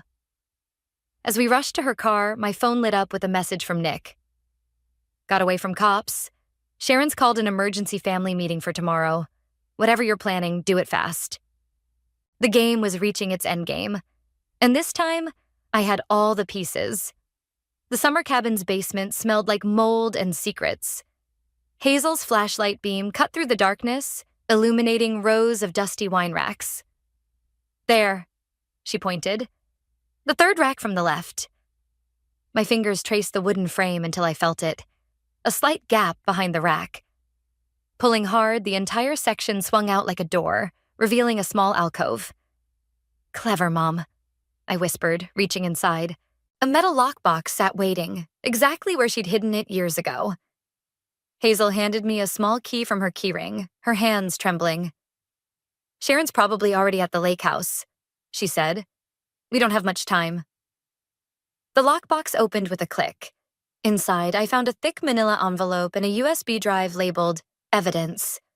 Footsteps creaked on the floor above us. We froze.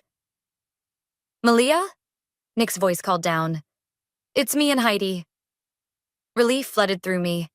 "Down here." They hurried down the stairs, Heidi clutching her phone. "Sharon's gone ballistic. She's called every family member, telling them you've lost your mind and are making up lies about her. Perfect timing then, I said, pulling out the contents of the envelope. Because we just found… Wait. Something wasn't right. The papers were wrong. Too new, too crisp. And the USB drive. Hazel's flashlight beams suddenly steadied. I'm so sorry, Malia. The basement door slammed shut above us. A key turned in the lock. You set us up, I whispered. Heidi rushed up the stairs, rattling the door handle. It's locked. Sharon has my daughter, Hazel said, her voice breaking. I didn't have a choice.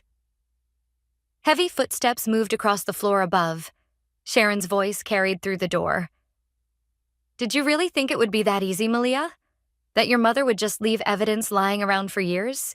Where's the real evidence? I demanded, turning to Hazel. She wouldn't meet my eyes.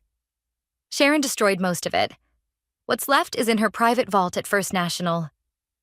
Along with your mother's real will, Sharon called down, which, sadly, none of you will ever see. The police are on their way, Malia. Breaking and entering is such a serious charge. Nick pulled out his phone. No signal. Signal jammers. Hazel explained quietly. Sharon thinks of everything. I grabbed the flashlight from Hazel's hand and swung it toward the small window near the ceiling. Nick, give me a boost. Don't bother, Sharon said. Those windows are barred. Now, here's what's going to happen. The police will find you all trespassing with stolen documents in your possession. Quite a scandal. Unless what? Sign over your rights to the family trust. Walk away. I'll tell the police it was all a misunderstanding. I laughed, the sound harsh in the dark basement. You really think I care about the money now? This is about what you did to Mom. The silence above was deafening. Be careful, Malia, Sharon finally said. Accidents run in the family. Heidi gasped. Nick grabbed my arm. Even Hazel looked shocked. Did you just confess to killing my mother? Of course not. Sharon's voice turned silky. I'm simply pointing out that tragedy can strike anyone, even young, healthy people. Even tonight, while she talked, I'd been examining the bars on the window. They were old, rusted, and the frame. Nick, I whispered, those documents you copied from the USB drive, did you send them anywhere? He nodded. Encrypted email to my work account. Why? I pulled out my mother's diary. Because Sharon made the same mistake with me that she made with Mom. She underestimated how much evidence we'd already gathered. Raising my voice, I called up to Sharon. Hey, Aunt Sharon, remember Mom's old diary? The one from your safe? I just sent photos of every page to the family email list, including the entries about your threats before her death. You're bluffing. Check your phone. Footsteps rushed away from the door. A moment later, Sharon's scream of rage echoed through the house. Now, Nick, I hissed. He rammed his shoulder into the window frame. Once, twice. On the third hit, the entire frame broke free from the rotting wood. I turned to Hazel. Coming? She shook her head. I'll keep her distracted. Save your mother's name, Malia. Please. We climbed out just as police sirens wailed in the distance. Running through the woods, I could still hear Sharon's fury echoing from the cabin. Where now? Heidi panted as we ran. First National Bank, I said. The night manager owes Nick a favor, and Sharon's private vault won't stay private for long. My phone buzzed. Messages flooding in from family members responding to Mom's diary pages. Each one more shocked and angry than the last. The family meeting tomorrow just got a lot more interesting, Nick said. I smiled grimly. Sharon wanted to talk about family secrets? Fine. Let's talk about all of them. You can't access this vault without proper authorization, the night manager said, glancing nervously between Nick and me. Marcus, Nick leaned forward. Remember when I helped clear your brother's fraud charges? Time to return the favor. The manager wiped his brow. Sharon will sue the bank. Sharon will be too busy dealing with the FBI, I said, sliding Mom's diary across his desk. Read the entry from March 15th. His eyes widened as he read. This is about money laundering? And worse. I met his gaze. My mother died 3 days after writing that. Marcus stood abruptly. Follow me. The bank's vault area felt colder than the rest of the building. Marcus's keycard beeped 3 times before the heavy door swung open. Vault 247, he said, leading us down a narrow corridor. You have 15 minutes before the security system resets. Inside Sharon's vault, we found stacks of documents, USB drives, and a sealed envelope marked Original Will, Margaret Stanley. Got it, I breathed, hands shaking as I opened the envelope. Nick was photographing everything else with his phone. Malia, look at this. Offshore account numbers, transaction records. Sharon's been stealing from more than just your family. A text lit up my phone. Where are you? Sharon's called the police again. Heidi. We need to hurry, I said, stuffing the will into my jacket. Suddenly, the vault door began to close. No, no, no.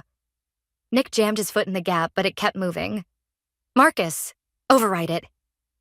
The manager's voice crackled through the intercom. I'm sorry. Sharon's here with security. She knows about the access.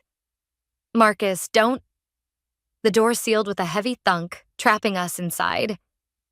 Well, Nick said into the darkness, this is less than ideal. I pulled out my phone, using its light to examine the documents we'd found. At least we have what we came for. Mom's real will. Proof of Sharon's crimes. Which won't matter if we suffocate in here. The intercom crackled again. This time, Sharon's voice filled the vault. Found something interesting, dear niece? You killed her, didn't you? I said. Mom was going to expose you, so you had her killed. Such an active imagination. But since you're so interested in the truth, let me tell you what really happened to your mother. Nick was examining the vault door's hinges with my phone's light. He caught my eye and nodded slightly. Keep her talking. Your mother was weak, Sharon continued. She thought everyone deserved an equal share of the family wealth. She wanted to dissolve the trust, give everyone their portion. Can you imagine? All that carefully managed money scattered to the winds. So you stopped her. I tried to reason with her, offered her a partnership, but she was determined to ruin everything I'd built. The brake lines in her car, that was regrettable, but necessary. Nick froze. I felt the blood drain from my face. Did you just confess to murder over a recorded bank security system? Silence. Then chaos erupted outside the vault. Multiple voices shouted. Something heavy fell. The door's mechanism whirred to life, and it swung open to reveal Heidi standing with Marcus and 2 FBI agents. Her phone was held up, recording. I called in that favor you mentioned, she said to Nick. The FBI was very interested in Sharon's financial activities. Sharon was face down on the floor, hands being cuffed behind her back. You stupid girl, she spat at me. You have no idea what you've done. Actually, one of the agents said, thanks to your confession and the evidence Ms. Stanley just recovered, we know exactly what's been done. Sharon Mills, you're under arrest for fraud, embezzlement, and the murder of Margaret Stanley. As they led Sharon away, I clutched Mom's will to my chest. Is it really over? Almost, Nick said. We still have the family meeting tomorrow. Heidi smiled grimly. The whole family heard Sharon's confession. I was broadcasting it live to the family group chat. My phone buzzed with a message from Hazel. Sharon's daughter helped me escape. I'll testify about everything. Tell your mother's story. The next few hours passed in a blur of FBI interviews and document processing. By dawn, we'd given our statements, and Sharon was being held without bail. Back at my apartment, Nick, Heidi, and I sat around my kitchen table, empty coffee cups scattered between us. The family meeting starts in 4 hours, Heidi said. What's the plan? I opened Mom's will, reading it carefully. We'd tell them everything, about Sharon's schemes, about Mom's murder, about how the trust was supposed to be distributed years ago. They'll be shocked, Nick warned. Angry. Some might not believe it. They'll believe this. I held up the will. Mom left clear instructions. Equal shares for everyone, just like Sharon feared. It's time to make things right. Heidi reached across the table and squeezed my hand. Your mom would be proud. I looked at the rising sun through my window. One more thing to do first. Nick, can you drive me somewhere? Where to? The cemetery. I need to tell Mom we finally got justice. The truth had cost my mother her life, but now, finally, it would set our family free. The family meeting room crackled with tension. Every chair around the massive oak table was filled. Faces I hadn't seen in years now turned toward me expectantly. Georgia sat directly across, fingers nervously tapping her water glass. Fletcher lurked in the corner, looking like he'd rather be anywhere else. Before we begin, I said, standing at the head of the table where Sharon usually sat, I want to thank everyone for coming on such short notice. Is it true? Georgia burst out. About Sharon? The arrest? I nodded. But there's more. Much more. I placed Mom's diary on the table. Let's start with what really happened to my mother. The room fell silent as I read the final entries. Mom's suspicions about Sharon, the threats, the discovery of missing funds. With each word, the tension grew thicker. That's impossible, Uncle Robert interrupted. Sharon said Margaret's death was an accident. Sharon lied about a lot of things, Heidi said, standing beside me. She played the recorded confession from the bank vault on the room's speakers. Gasps filled the room. Georgia started crying. Uncle Robert's face turned purple. The FBI has confirmed everything, Nick added, distributing copies of the financial records. Sharon's been stealing from all of you for years. The family fund was a front for her personal accounts. What about our trusts? Aunt Patricia demanded. Our inheritances? I pulled out Mom's original will. Everything was supposed to be distributed equally after Mom died. Sharon hid this will and created a fake one to maintain control. Fletcher stepped forward, clearing his throat. I can confirm this. I helped Sharon create the fraudulent will. You what? Uncle Robert stood so fast his chair toppled backward. Sit down, Robert, I said firmly. Fletcher's already confessed to the FBI in exchange for leniency, but he's not the only one who helped Sharon. The door opened and Hazel walked in. Several people started shouting at once. Please, Hazel raised her hands. Let me explain everything. For the next 30 minutes, Hazel detailed Sharon's years of manipulation and fraud, the hidden accounts, the threatened families, the carefully constructed web of lies that had kept everyone in line. Why come forward now? Georgia asked, wiping her eyes. Because of Malia, Hazel said. She did what her mother couldn't. She gathered enough evidence to bring Sharon down safely. I opened my laptop, projecting account statements onto the wall. These are your real inheritance amounts, before Sharon's theft. The FBI has frozen all her assets. With her confession and these records, everything can be restored to its rightful owners. The room erupted in overlapping conversations. Questions about amounts, accusations about who knew what, demands for immediate action. Enough. I slammed my hand on the table. This isn't just about money. My mother died trying to protect this family from Sharon's greed. She wanted everyone to have their fair share, to be free from manipulation and threats. Silence fell again. I've prepared documents to dissolve the family trust, Nick said, passing out folders. Once signed, everyone will receive their full inheritance as originally intended. What about Sharon's share? Aunt Patricia asked. Forfeited, I replied. The FBI is seizing her assets as proceeds of crime, but her daughter Amy will receive her mother's original inheritance portion, as Mom intended. Georgia stood up, tears in her eyes. I'd like to say something. She turned to face me. Malia, I had no idea Sharon was using my name to steal your savings. I'm so sorry. I know, I said softly. She used all of us against each other. That ends today. One by one, family members came forward to sign the dissolution documents. With each signature, I could feel Mom's presence growing stronger in the room. There's one more thing, I said as the last paper was signed. Mom left letters for each of you, hidden with her will. Sharon never found them. I distributed the sealed envelopes, watching as people opened them with trembling hands. Soon the room was filled with sniffles and quiet sobs as they read Mom's final words. "What happens now?" Heidi asked as the meeting wound down. "Sharon's preliminary hearing is next week," Nick answered. "With the evidence and confessions we have, she'll never see freedom again." Family members began filtering out, some hugging me, others still too shocked to speak. Georgia lingered. "I'd like to help," she said. "With the court case, with anything. I want to make things right." I hugged her. Mom would like that.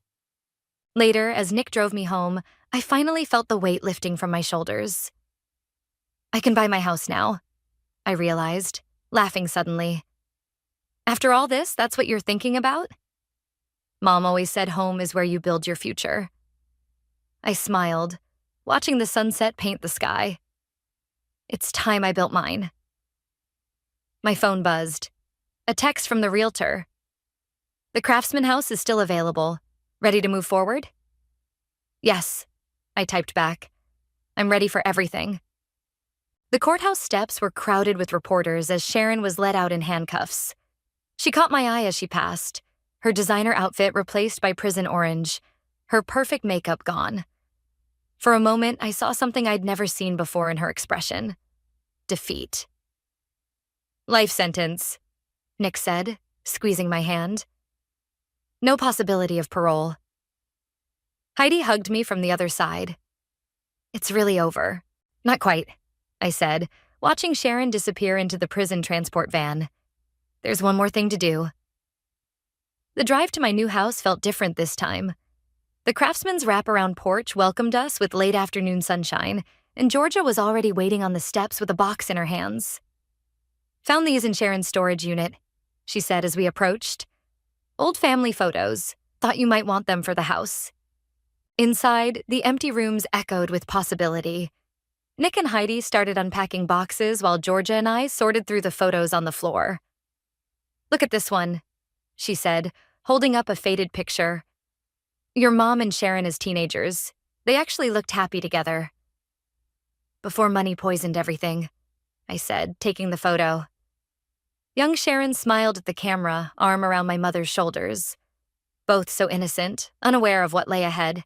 The doorbell rang. Hazel stood on the porch with her daughter Amy. "We brought a housewarming gift," Amy said, holding out a small pot of herbs. "Mom said Aunt Margaret used to grow these in her kitchen." "Basil," Hazel smiled. "She always said a home needs something living to grow with it." I invited them in, watching as Amy gravitated toward Georgia and the photos. Soon they were sharing stories, laughing over old memories, creating new connections Sharon had tried so hard to prevent. Fletcher arrived next, carrying a thick folder. "The last of the paperwork. Everyone's inheritances have been properly distributed, and..." He pulled out a set of keys. "These belong to you. Your mother's lake house. The real estate agent can list it whenever you're ready." "I'm not selling it," I said, taking the keys. "Mom loved that place. We'll use it for family gatherings. Real ones this time." The afternoon flowed into evening. More family members dropped by with food, furniture, and stories. Uncle Robert installed new security locks while his wife helped arrange the kitchen. Cousin Thomas set up the Wi-Fi network.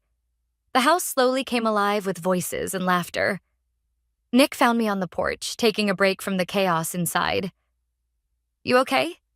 he asked, handing me a glass of wine. "Better than okay." I looked through the window at my family. My real family, working together to build something new. Just thinking about Mom. She wanted this, you know? Not just the fair distribution of money, but this. Family supporting each other instead of tearing each other apart. She'd be proud of you. Of us, I corrected. I couldn't have done this alone. Heidi poked her head out. "Hey, we found something interesting in one of Sharon's boxes. You need to see this."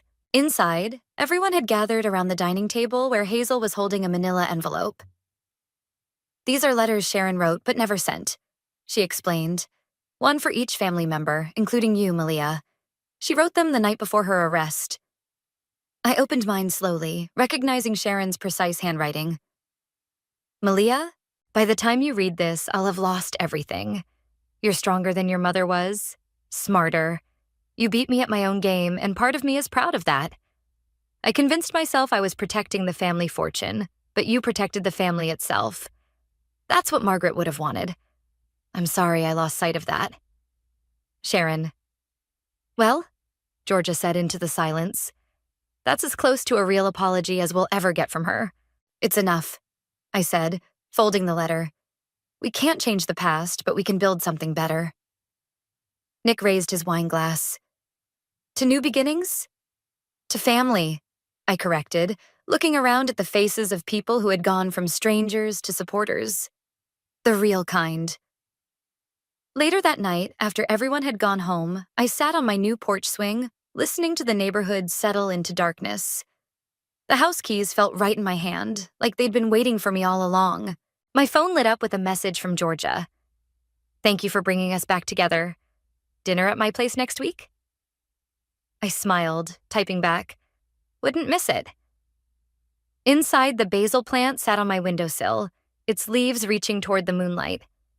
Mom was right. A home needs something living to grow with it. And now, finally, both the house and our family had room to grow. The porch swing creaked gently as I rocked, at peace with the quiet. Sharon had tried to build an empire of secrets and fear. Instead, she'd given me the chance to build something much stronger. Truth, trust, and a real home for the family Mom had always believed in. The clinking of champagne flutes abruptly stopped when my brother Aidan tapped his glass. If I could have everyone's attention, he boomed, his voice echoing a little too loudly in the hired hall.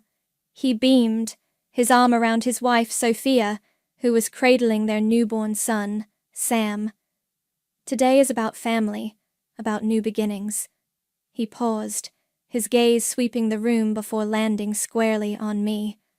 And speaking of family, my name is Tessa, and that sun-drenched afternoon, at my nephew's christening, was the day my own family publicly disowned the life I was building. I remember the scent of lilies and baby powder, the pastel decorations, the forced smiles of distant relatives. I'd chosen a seat near the back, hoping to be inconspicuous. No such luck. Aidan continued, a smug little smile playing on his lips. Most of us here understand the joy, the purpose, that comes with having children, with building a legacy. He looked directly at me, his smile tightening. And then there's my sister, Tessa. A nervous titter went through some of the guests. I felt my cheeks begin to burn. Brilliant, of course, he conceded with a magnanimous wave of his hand. Off doing, well, whatever important world-changing science she's doing. He chuckled, and a few others joined in, a little too eagerly. But I look at her, and I can't help but feel a little sad. All that focus on a career. It's a bit empty, isn't it?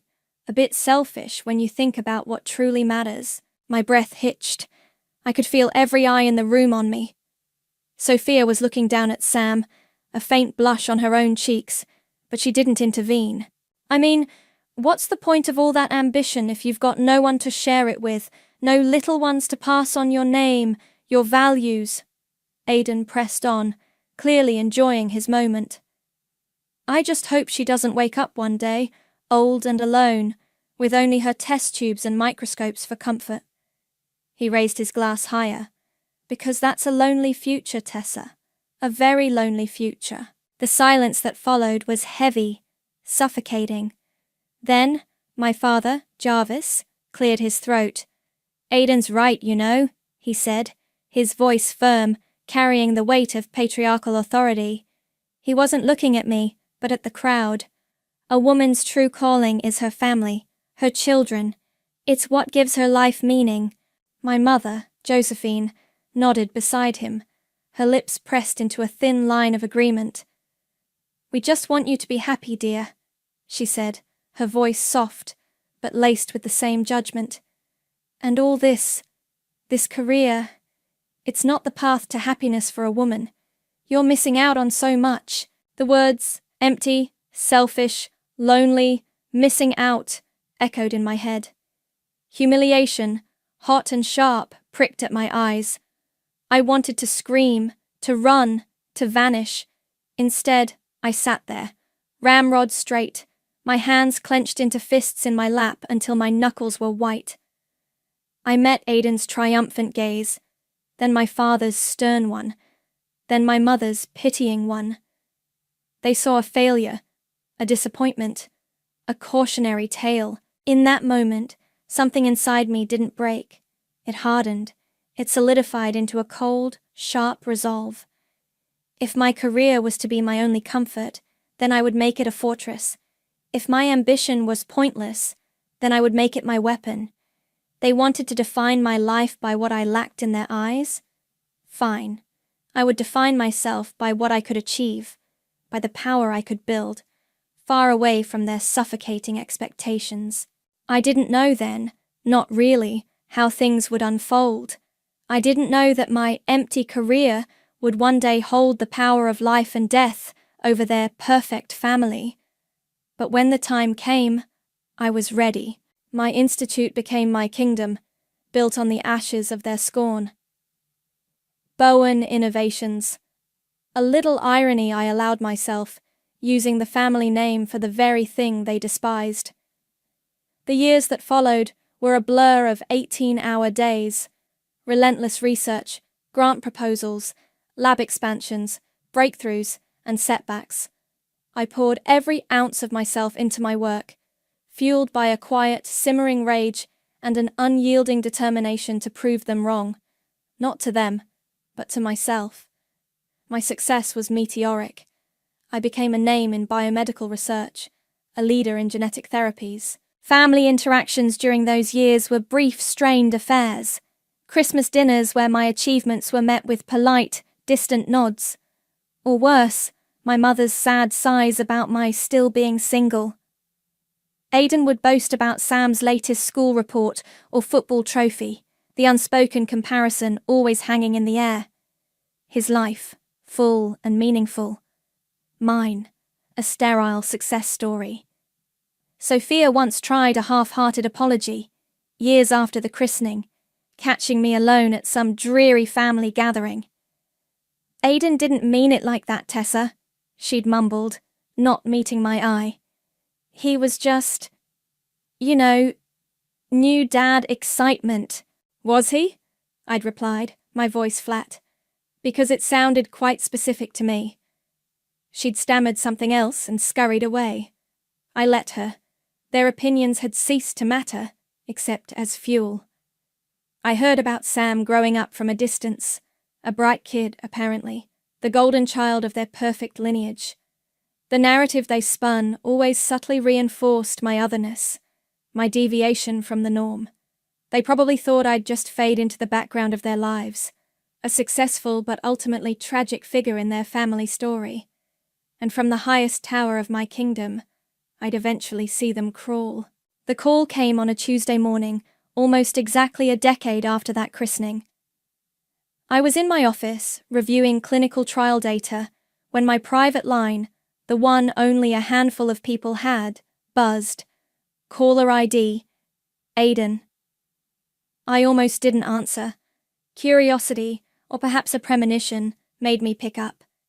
Tessa Bowen. Tessa! Oh God, Tessa! It's Aiden! His voice, usually so confident, so smug, was choked, raw, with a desperation I'd never heard from him. It was almost unrecognizable. Something's happened. I waited, a cold stillness settling over me. It's Sam, he finally managed, his voice cracking.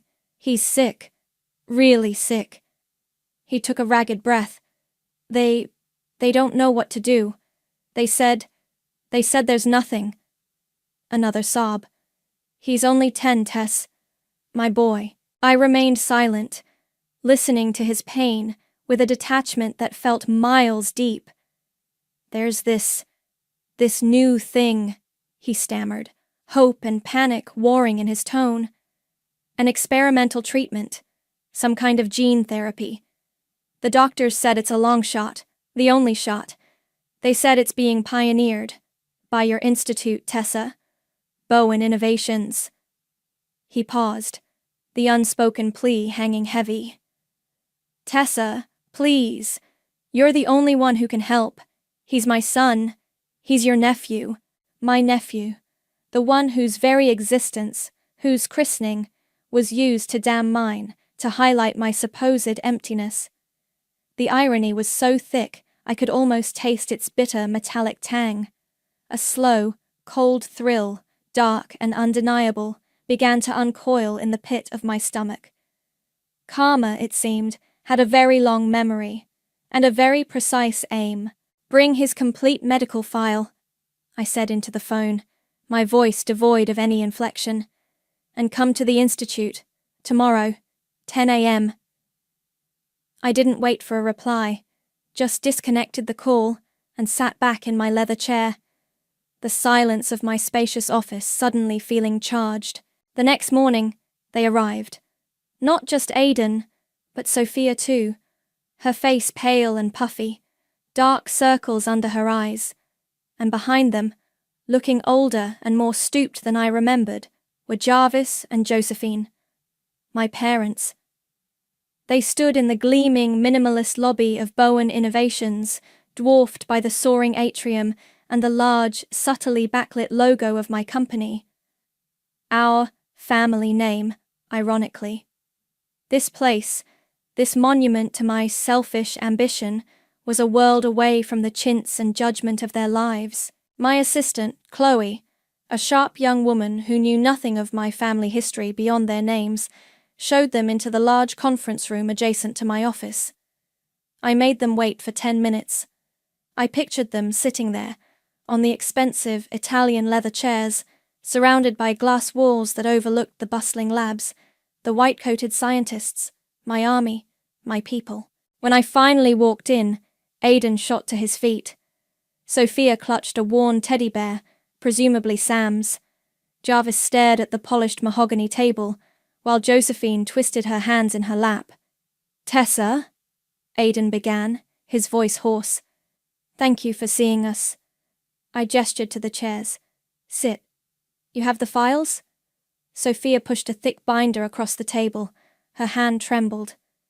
Everything is in there. Every test. Every scan. I opened it, my expression carefully neutral as I scanned the first few pages. The grim diagnosis, the bleak prognosis, acute fulminant neurodegeneration. Rare, aggressive, and, as they'd been told, a death sentence. The doctors at University Hospital mentioned your GRT7 protocol, Aiden said, leaning forward, his eyes desperate.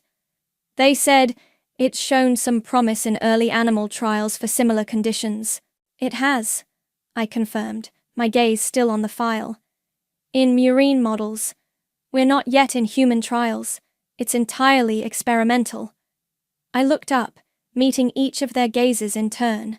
Aiden, stripped of his usual arrogance, looked like a broken man. Sophia was openly weeping now, silent tears streaming down her face. My father looked lost. My mother just looked terrified.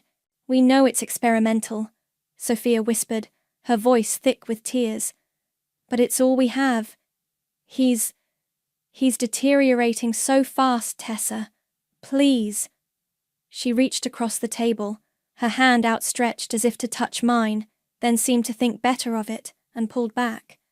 He's your nephew. He's such a good boy. He doesn't deserve this. No child deserves this, I said, my voice level. The GRT7 protocol is complex. It involves harvesting and genetically modifying the patient's own stem cells, then reintroducing them. The risks are substantial. Neuroinflammation, cytokine storms, potential for off-target genetic effects we can't yet predict. And, of course, there's no guarantee of efficacy. Jarvis finally spoke, his voice gravelly. Money isn't an object, Tessa. We'll pay whatever it costs. We'll sell the house, anything. The treatment itself, if we were to proceed on a compassionate use basis, is astronomically expensive, I stated, watching his face. The raw materials, the specialized equipment, the round-the-clock monitoring by top-tier specialists. Bowen Innovations is a research institute, not a hospital. We are not subsidized for this kind of individual intervention. We're talking millions up front. Aidan flinched as if struck. Sophia let out a small, choked sob. Even my father, who always prided himself on his financial stability, looked shaken. "We understand," Aidan said, his voice barely a whisper. "We'll find it. We'll do whatever it takes." "He's our grandson," Josephine added, her voice trembling. "Our only grandson." She looked at me, her eyes pleading, appealing to a familial bond I felt they had severed and salted long ago. "Tessa, please, for the family." I closed the binder slowly.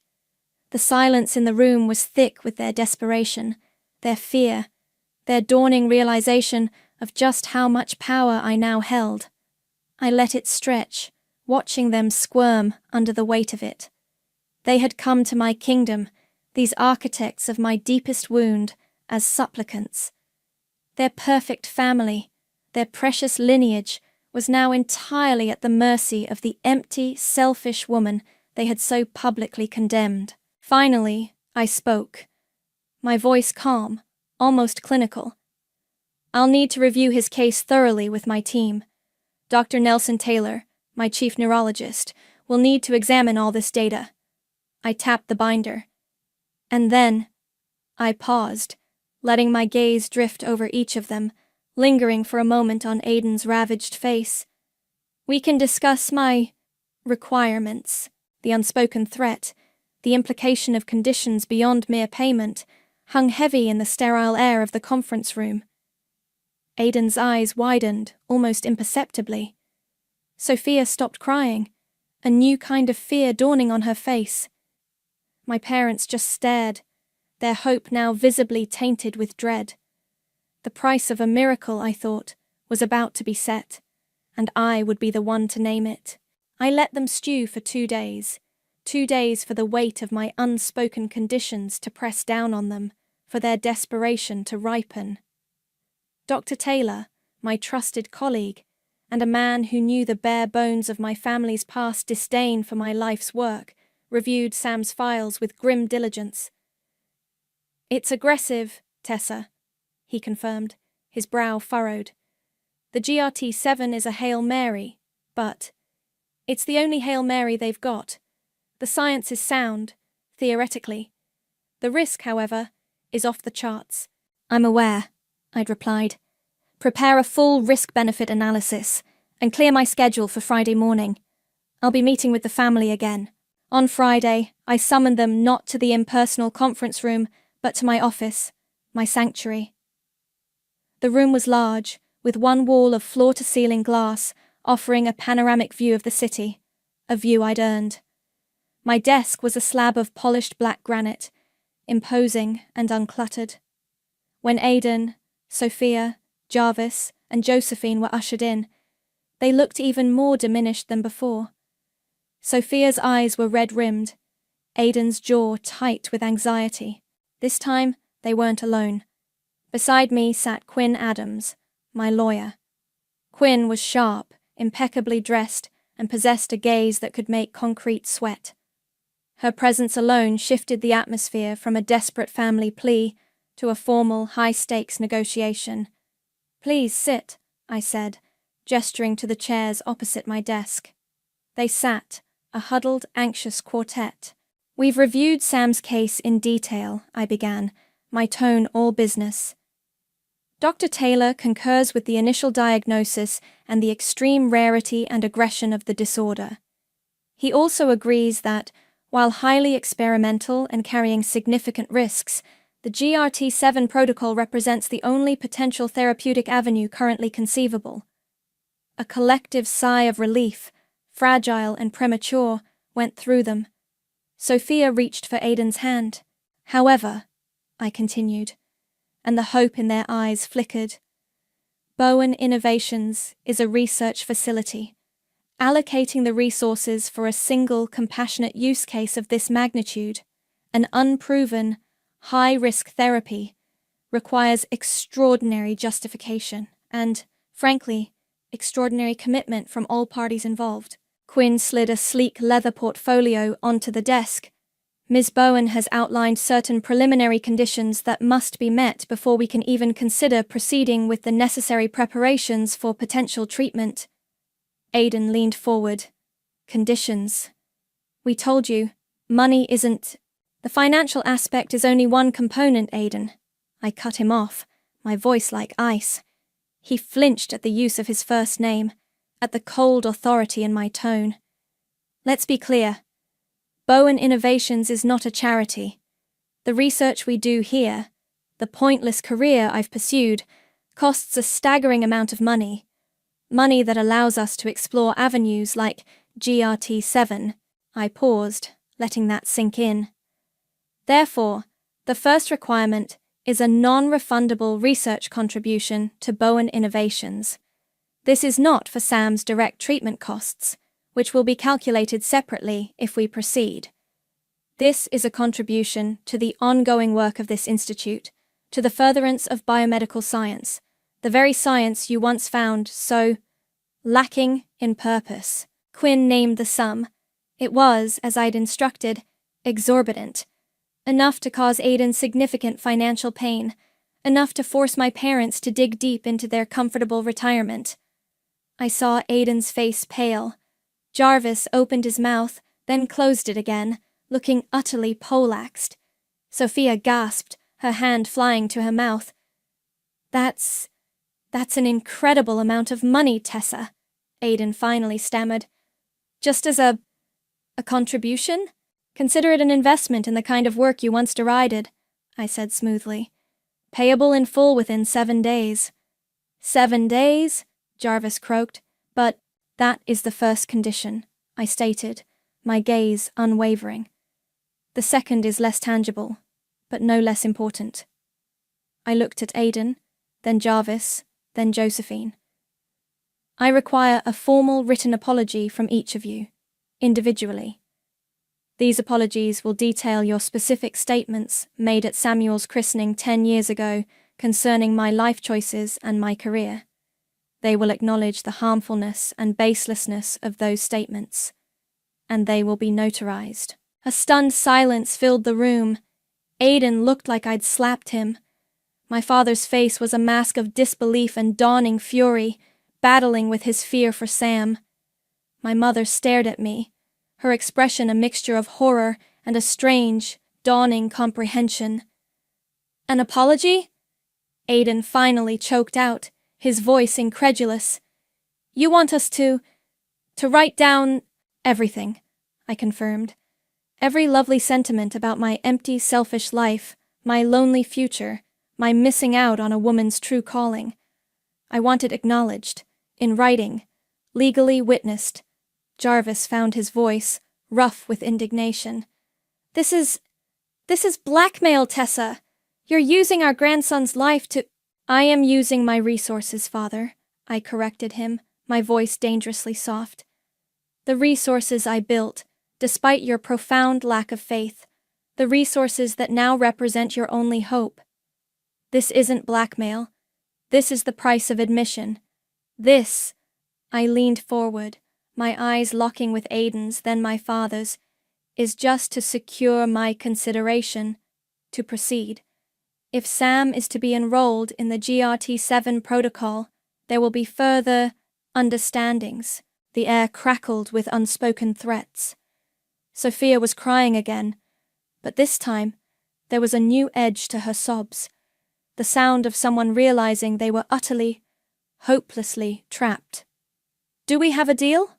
I asked, my voice a silken whisper that carried more menace than any shout.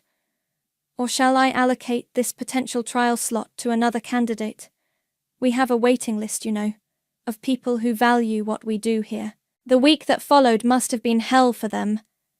I received daily, almost hourly, updates from Quinn on their frantic efforts to liquidate assets, to scrape together the research contribution. Aidan, she told me, had to leverage his business to its absolute limit. My parents, it seemed, cashed out a significant portion of their retirement portfolio.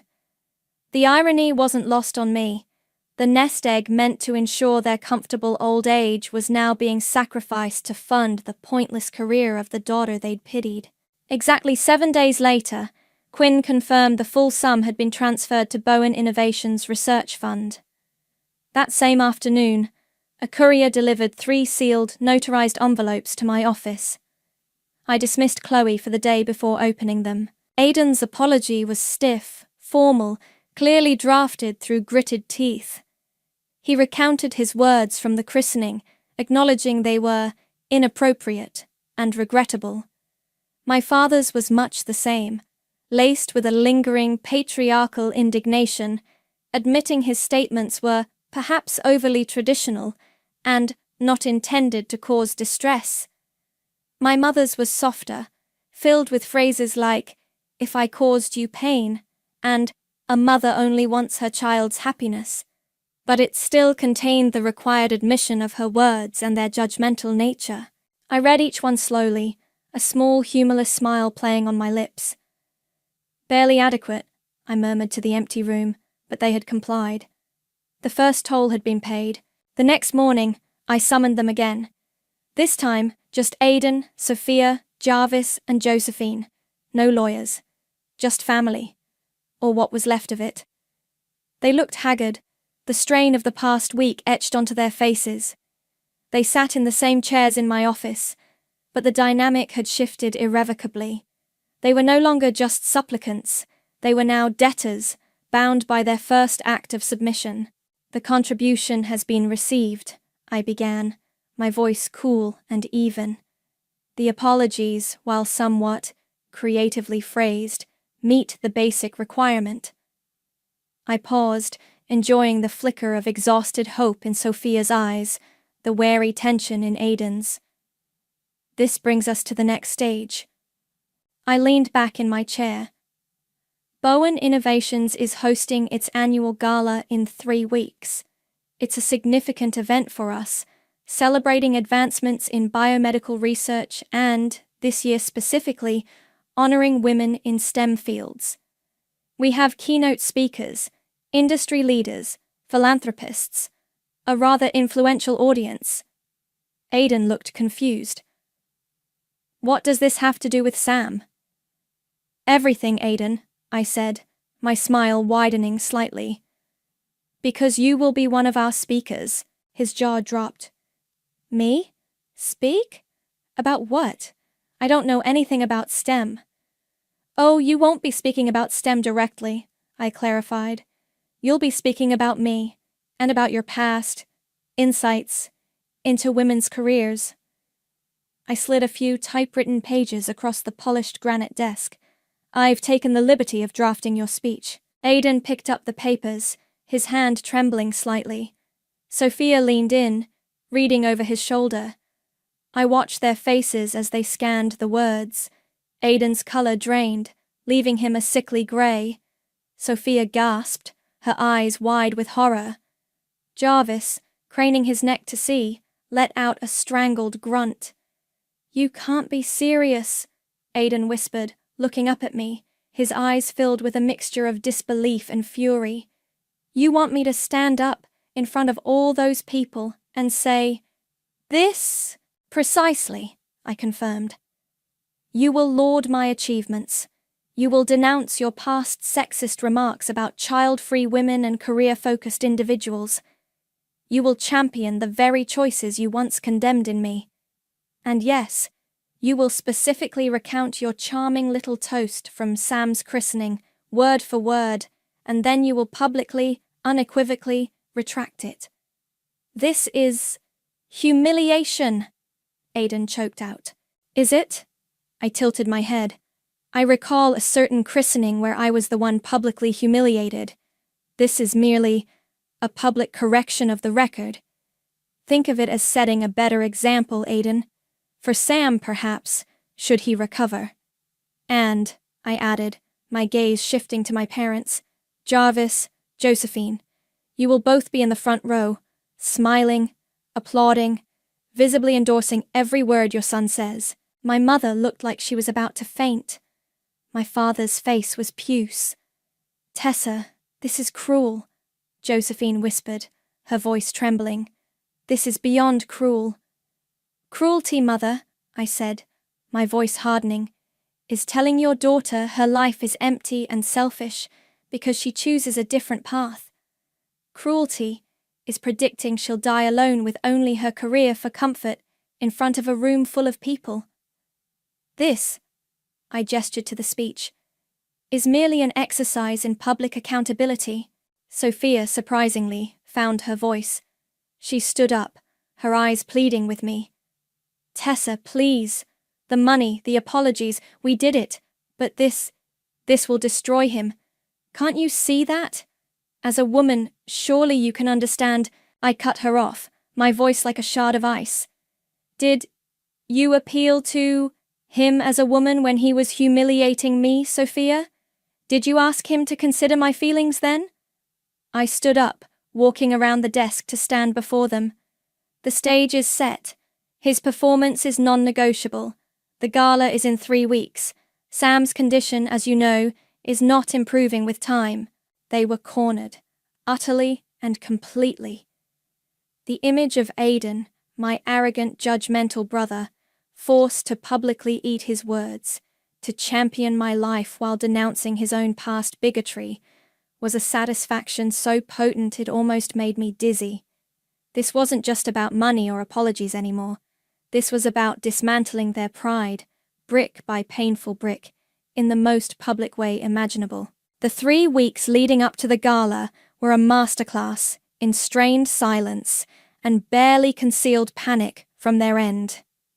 Aidan, I heard through the grapevine of my institute, people talk, especially when the CEO's estranged brother is suddenly on the gala's speaker list, was a wreck. He'd apparently tried to negotiate, to offer more money, anything to avoid the public spectacle. Quinn, under my instruction, had been politely but firmly unmovable. "Mr. Bowen's participation is integral to the collaborative spirit we're fostering," she'd apparently told his increasingly desperate lawyer. The night of the gala arrived, glittering and ostentatious. The ballroom was filled with the city's elite, leaders in science, medicine, and philanthropy. I moved through the crowd, exchanging pleasantries, accepting congratulations on Bowen Innovations' latest breakthroughs, all the while a cold knot of anticipation tightening in my stomach. I spotted them almost immediately. Aidan, looking like he was walking to his own execution in a rented tuxedo that didn't quite fit his strained posture. Sophia, pale but composed, clung to his arm. And in the front row, as instructed, sat Jarvis and Josephine, their faces stony, their eyes darting around, as if expecting the floor to swallow them. I made sure our paths crossed during the cocktail hour. "Aidan," I said, my voice bright, a predatory smile playing on my lips. "So glad you could make it. Ready for your big moment?" He flinched, his knuckles white as he gripped his water glass. "Tessa," he managed, his voice a low growl. Sophia shot me a look that was pure, unadulterated hatred, quickly masked by a veneer of strained politeness for the benefit of nearby onlookers. "Break a leg," I said cheerfully, before turning to greet a senator who'd just arrived. The preliminary speeches droned on, a renowned geneticist, a biotech CEO. Then, it was my turn to introduce the special guest speaker. "Tonight," I began, stepping up to the podium, the spotlight warm on my face, "we have a rather unique voice joining us. Someone who has, shall we say, undergone a significant evolution in his perspective on the role and value of women in demanding careers." I paused, letting my gaze sweep over the audience before landing on Aidan. "Please welcome Mr. Aidan Bowen." A polite, slightly confused applause rippled through the room as Aidan walked stiffly to the stage. He looked out at the sea of faces, his own ashen. He clutched the papers of the speech I'd written, his hands visibly shaking. He cleared his throat. "Good evening," he began, his voice trembling. I am honored to be here." He stumbled over the words, his eyes darting towards me where I stood at the side of the stage, watching. Then he began to read. Word for painful word. He lauded my visionary leadership at Bowen Innovations, my unwavering dedication to science. He spoke of the critical importance of supporting women who choose to dedicate their lives to ambitious professional pursuits.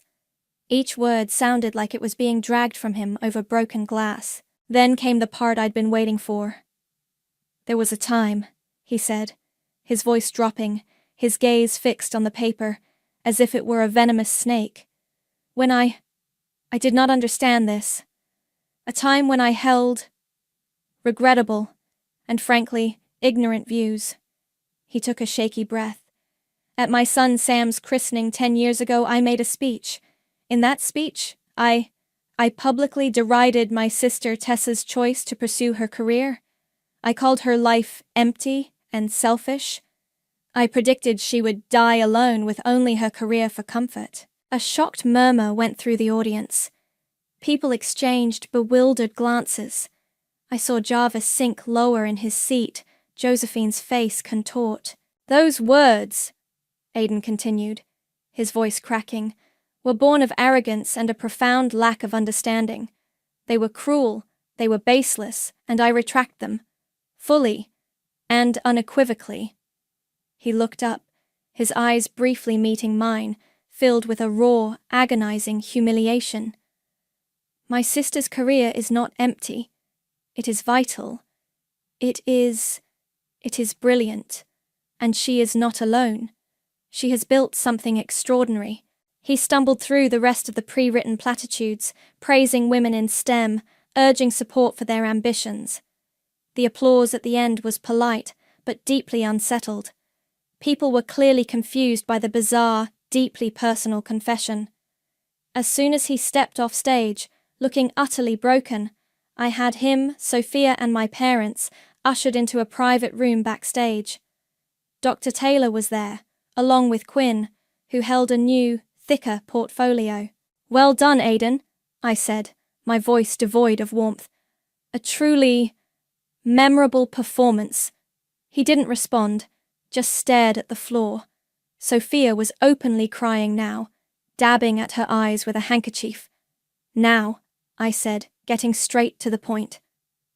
For Sam to receive the GRT7 treatment, there is one final condition. Quinn stepped forward, placing the portfolio on the small table. These are legal documents, she stated. They grant Ms. Tessa Bowen full and sole medical decision-making authority for Samuel Bowen throughout the entire course of his experimental treatment and for a subsequent 2-year recovery and monitoring period. Aidan's head snapped up. Sophia gasped, a hand flying to her mouth. My father surged to his feet. What in God's name are you saying? Jarvis roared. It means, I said calmly, meeting his furious gaze, that I, and I alone, will decide if and when treatment begins, if it continues, if it is modified, and if necessary, if it is halted. Regardless of your wishes. This is to ensure no emotional interference or ill-informed pressure in what will be a highly delicate, unpredictable, and experimental process. My team and I need absolute autonomy to act in what we scientifically determine to be in Sam's best medical interest, or in the interest of the integrity of the research, should complications arise.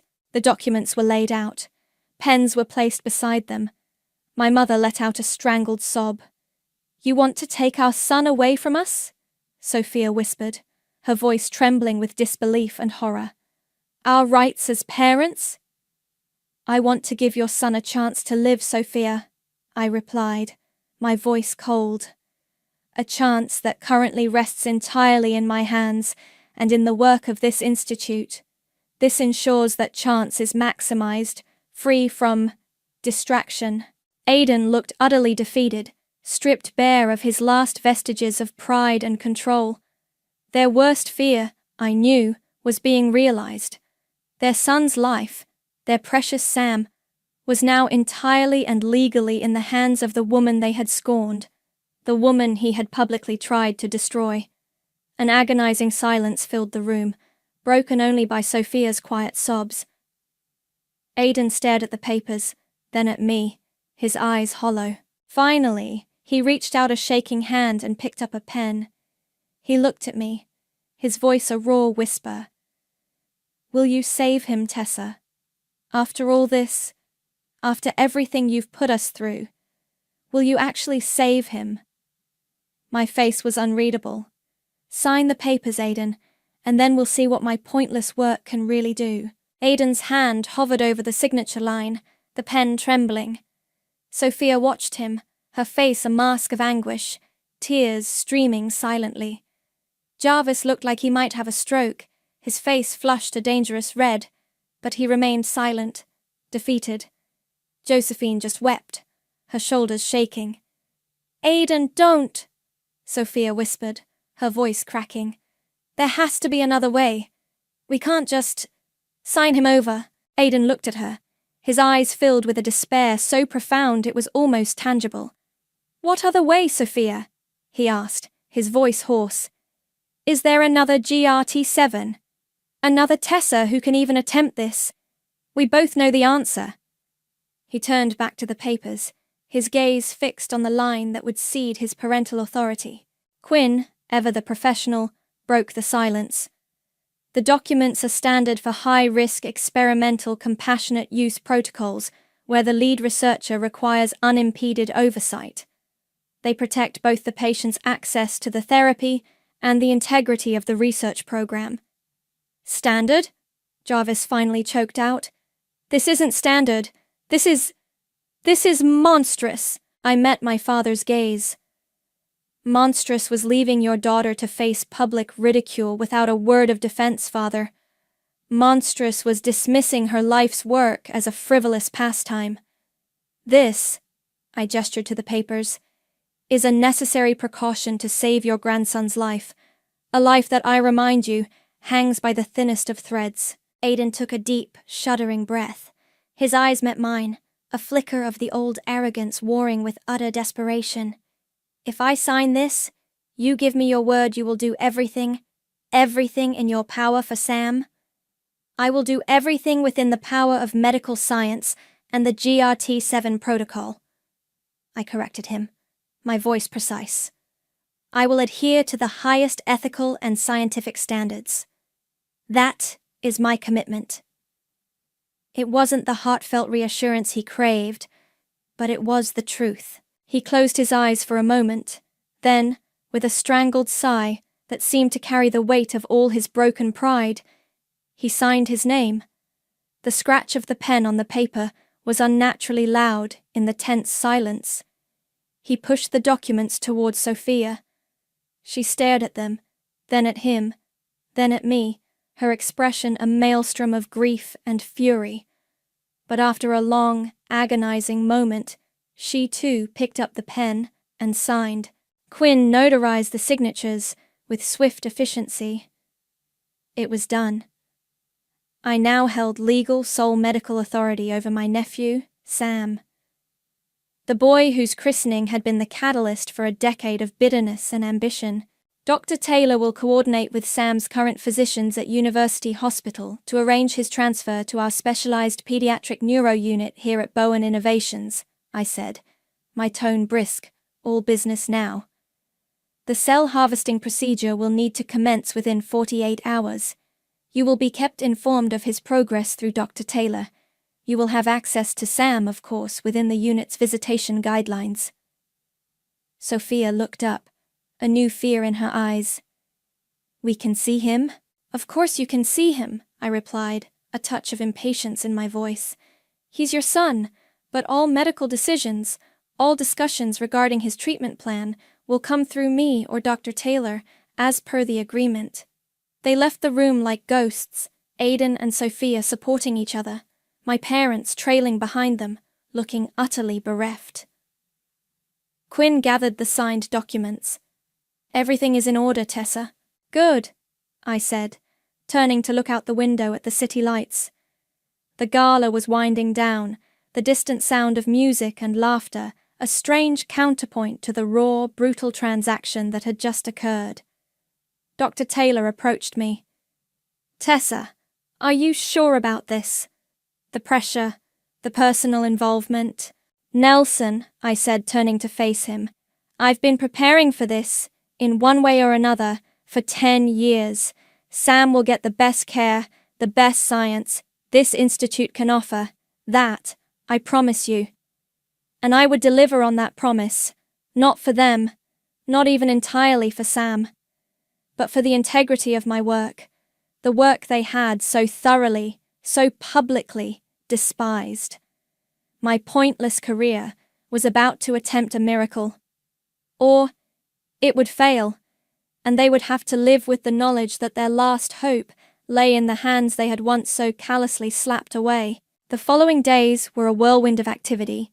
Sam was transferred to Bowen Innovations. He was a small, pale boy, his eyes too large for his thin face, a shadow of the robust child I vaguely remembered from years ago. He was weak, his neurological decline evident, but he managed a faint smile when Sophia smoothed his hair. I observed him from a distance initially, through the observation window of his sterile room, while Dr. Taylor and his team conducted their initial assessments. The cell harvesting was a delicate procedure. Aidan and Sophia waited in a private lounge, their faces etched with anxiety. I didn't join them. My place was in the lab, overseeing the initial stages of the GRT7 protocol, the isolation and genetic reprogramming of Sam's own cells. This was my domain, my kingdom. Here, I was in absolute control, not just of the science, but of their hope. The waiting period, as the cells were cultured and prepared for reinfusion, was tense. Days stretched into a week. I was professional, detached in my interactions with Aidan and Sophia when I provided brief, factual updates. They were subdued, almost deferential. The fight had gone out of them, replaced by a fragile, desperate hope that was almost painful to witness. They asked few questions, accepted my pronouncements without argument. They had signed away their right to question, to demand. They had only the right to wait and to pray. And I, the woman they had once dismissed as empty and selfish, held the fate of their world in my hands. The irony was a constant, bitter companion. The day of Sam's reinfusion arrived cloaked in a heavy silence. The specialized pediatric neuro unit was on high alert. Dr. Taylor and I stood in the observation room, watching as the lead pediatric neurologist, Dr. Ramirez, a woman whose calm competence I deeply respected, oversaw the procedure. Aidan and Sophia were in the room with Sam, gowned and masked, holding his small hands. My parents were in the family lounge, too overwrought, apparently, to witness this critical stage. The genetically modified cells, Sam's own cells now carrying the potential for repair, dripped slowly into his IV line. It was an anticlimactic visual for such a high-stakes gamble. Hours passed. Sam remained stable, but there was no immediate, miraculous change. This wasn't a movie. This was painstaking, unpredictable science. The days that followed were a roller coaster. Sam developed a fever, a common reaction, but terrifying for Aidan and Sophia. "Is this normal?" Sophia asked me, her voice trembling during one of my brief visits to his room. "It's a known potential side effect of the cellular reintroduction, an inflammatory response," I explained, keeping my tone neutral, professional. "We're monitoring him closely and managing it with supportive care, but he'll be okay?" Aidan pressed, his eyes hollow with exhaustion and fear. "We are doing everything indicated by the protocol and his current clinical status," I replied, offering no false comfort. This was part of the control I now wielded, the power to give or withhold reassurance. There were small victories, a slight improvement in his reflex tests, a day when he seemed more alert, even managing a weak joke with his father. Aiden and Sophia clung to these moments like drowning sailors to driftwood. Then, there were setbacks. A spike in his intracranial pressure that required urgent intervention. Sleepless nights for my team, and for his parents. Throughout it all, I was the ultimate authority. Dr. Ramirez would consult with me, present options, but the final decision was always mine. Do we increase the immunosuppressants, Tessa? His CSF protein is still elevated. What's our next step if it doesn't come down by morning? I made the calls, coolly, rationally, based on the data, on the science. Aiden and Sophia watched from the sidelines, their faces a mixture of hope and helpless anguish. They had to trust me, the woman they had every reason to despise. One evening, about 3 weeks into the post-infusion period, Sophia found me alone in the small doctor's lounge, reviewing Sam's latest scans. She hesitated in the doorway. Can I talk to you, Tessa? I looked up. If it's about Sam's medical condition, Dr. Ramirez or Dr. Taylor can— No, it's not just that. She stepped inside, perching on the edge of a worn armchair. She looked exhausted, but there was a new, fragile strength in her eyes. I wanted to say, thank you for what you're doing. For Sam. I raised an eyebrow. I'm doing my job, Sophia, fulfilling the terms of our agreement. No, she said, shaking her head. It's more than that. I see how hard you and your team are working. I see you care about the outcome. I didn't reply. Did I care? Of course, I cared about the success of the protocol. My institute's reputation, my life's work, was on the line. And Sam, he was an innocent. A child caught in the crossfire of adult bitterness. It was impossible not to feel something for the small, struggling boy. Aiden, he's a proud man, Sophia continued, her voice soft. What he did, what he said all those years ago, it was wrong, so wrong. And what you've asked of us, it's been hard, harder than you can imagine. Oh, I think I can imagine, Sophia, I said, a touch of the old bitterness creeping into my voice. She flinched but pressed on. But watching you now, watching you fight for him, I just wanted you to know. We see it. Her words, unexpectedly, pricked at something deep inside me, a place I thought had long since turned to stone. I quickly suppressed it. The GRT7 protocol is showing some early positive markers, I said, shifting back to professional detachment. His inflammatory markers are down. There's a slight, very slight, but measurable improvement in nerve conduction velocity in the preliminary tests. It's too early to call it a success. Far too early. But it's not a failure. Not yet. A single tear traced a path down Sophia's cheek. Thank you, she whispered again, for that hope. The next month was a slow, arduous climb. There were more ups and downs, more scares, more moments when Aiden and Sophia looked at me with that desperate, pleading hope. But gradually, painstakingly, Sam began to improve. The tremors in his hands lessened. He started to regain some of his lost strength. His speech, once slurred and weak, became clearer. One afternoon, I walked into his room. He was sitting up in bed, attempting a complicated Lego structure with Aiden. He looked up as I entered and gave me a small, shy smile. "Hi, Aunt Tessa," he said, his voice surprisingly clear. Aunt Tessa. He hadn't called me that in years.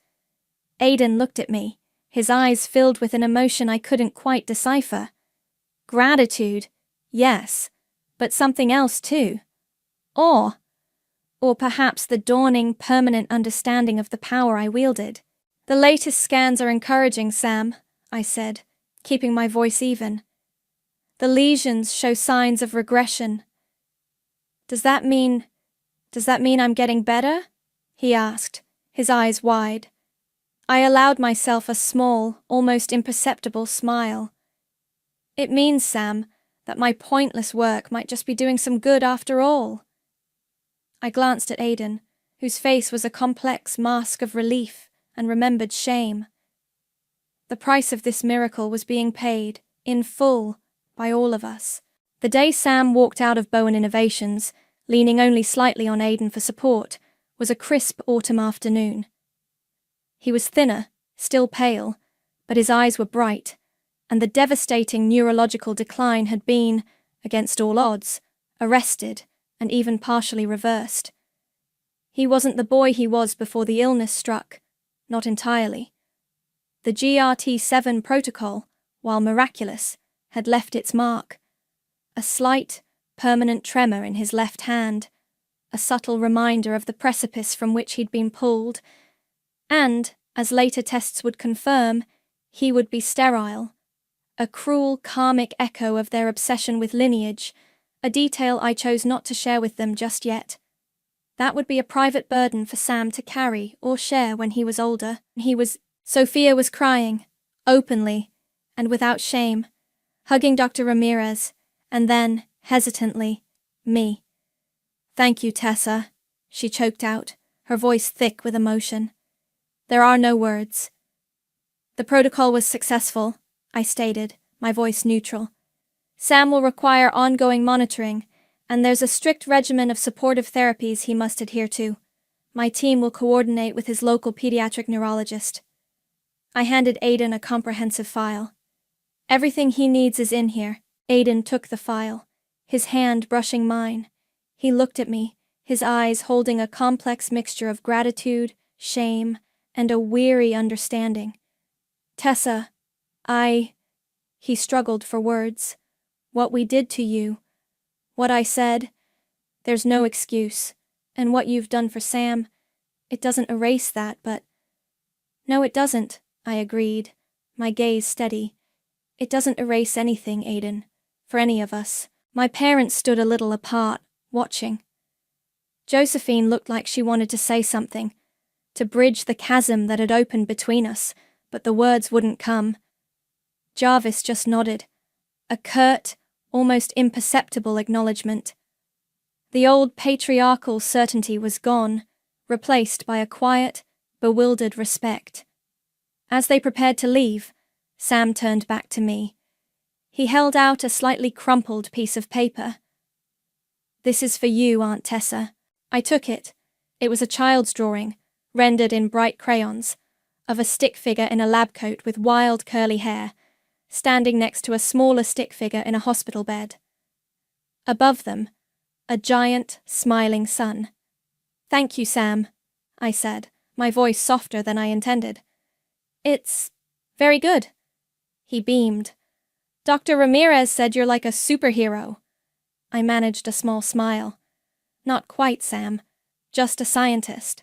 I watched them walk away, Aidan's arm around Sam, Sophia on his other side. A family, battered and bruised, but still a family.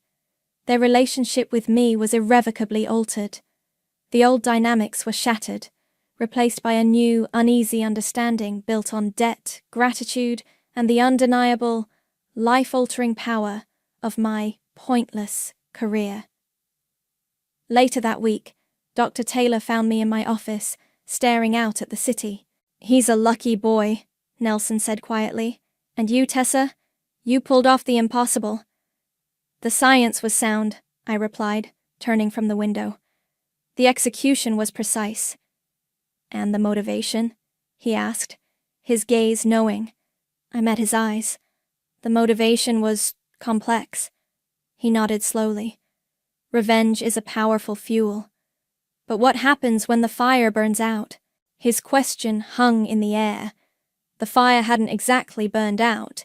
It had perhaps transformed. The sharp, consuming rage had cooled into something else, a grim satisfaction, a cold, hard understanding of the world and my place in it. I didn't regret my actions, not a single one. The apologies, the financial toll, the public humiliation, the stripping of their parental authority, they had earned every bit of it. It was the price they paid for their cruelty, for their blindness. But there was a price for me too. The chasm between me and my family was now permanent, unbridgeable. They would forever see me as their son's savior, but also as the woman who had exacted a terrible, calculated price. And I would forever see them as the people who had forced my hand, who had made me into this version of myself. Powerful, yes, but also undeniably ruthless. My career, the one they had derided, had indeed become my fortress, my comfort. It had given me purpose, success, and ultimately, a savage kind of power they could never have comprehended. It had allowed me to save a life, to perform a miracle on my own terms. The christening curse Aidan had so smugly pronounced had, in a way, come true. I had my career. But it wasn't a lonely comfort, it was a potent one. And as I looked out at the sprawling city, at the lights of Bowen Innovations reflected in the glass, I knew, with a certainty that settled deep in my bones, that I wouldn't have had it any other way. The price of their miracle was their submission. The price of my revenge was the quiet, unyielding knowledge of what I was capable of, and in the end I found I could live with that. The moment my brother Truman grabbed the microphone at my wedding reception, I knew something was wrong. His face wore that same smirk I'd seen countless times growing up, the one that always preceded disaster. I'm Rosalie, and until 10 seconds ago, this was supposed to be the happiest day of my life. Before everyone continues celebrating, Truman's voice echoed through the ballroom, there's something my dear sister needs to know about her perfect Ramon. My stomach dropped. Ramon squeezed my hand under the table, but when I looked at him, his face had gone pale. Don't do this, Ramon muttered, half rising from his seat. What's going on? I whispered, but he wouldn't meet my eyes. The crystal chandeliers sparkled overhead as 200 guests fell silent, all eyes darting between Truman at the microphone and our table. My mother Valeria was already shaking her head, mouthing no at Truman. Ramon, Truman continued, pulling out his phone. Would you like to explain to my sister about Lexi? Or should I show everyone the marriage certificate myself? The room erupted in gasps. Ramon's hand went limp in mine as the blood drained from my face. Marriage certificate? Ramon? My voice cracked. What is he talking about?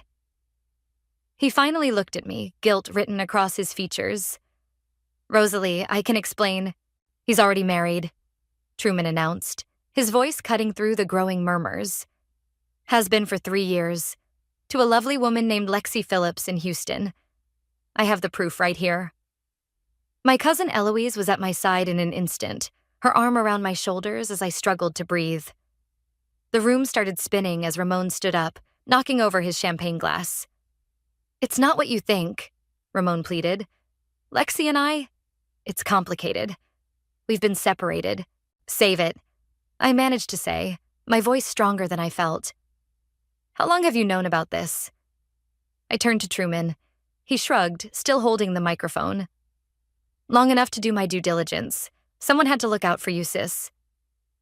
Look out for me? I stood up, my white dress suddenly feeling like a straitjacket. You waited until my wedding day to tell me this? I needed concrete proof, Truman said. But something in his expression didn't sit right. There was satisfaction there, not concern. My mother finally reached him, trying to grab the microphone. That's enough, Truman. This isn't the time or place. Oh, but it is, he insisted, dodging her grasp. Better now than after they've signed the marriage license, right? The room was chaos now. Guests were standing, phones were out, and I could hear the whispers spreading like wildfire. Ramon was still trying to explain, but his words washed over me like static. Show me, I demanded, walking toward Truman. Show me this proof. He handed me his phone, and there it was, a marriage certificate with Ramon's signature, dated 3 years ago. The woman's name, Lexi Phillips, stared back at me like an accusation. I was going to tell you, Ramon said from behind me. Lexi and I are getting divorced. I spun around. When? When exactly were you planning to tell me? Before or after we said, I do? Rosalie, please. Don't. I held up my hand. Don't you dare try to explain. I looked around the room, at my mother's horrified face, at Truman's barely concealed satisfaction, at Ramon's desperate expression. Something wasn't adding up. Truman had never been protective of me before. In fact, he'd spent most of our lives competing with me, trying to overshadow my achievements. How did you find this? I asked him. Does it matter? I saved you from making a huge mistake, but I saw it then. The quick glance between him and Ramon, so fast I almost missed it. This wasn't about protecting me at all.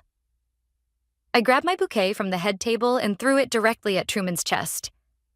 You're right about one thing, I said, my voice carrying across the silent room. You saved me from a huge mistake, but I don't believe for 1 second that was your intention. I turned to address our guests, summoning every ounce of dignity I could muster. I apologize for the drama, everyone. Please enjoy the food and drinks. They're already paid for. I need some air. As I walked toward the exit, Eloise fell into step beside me.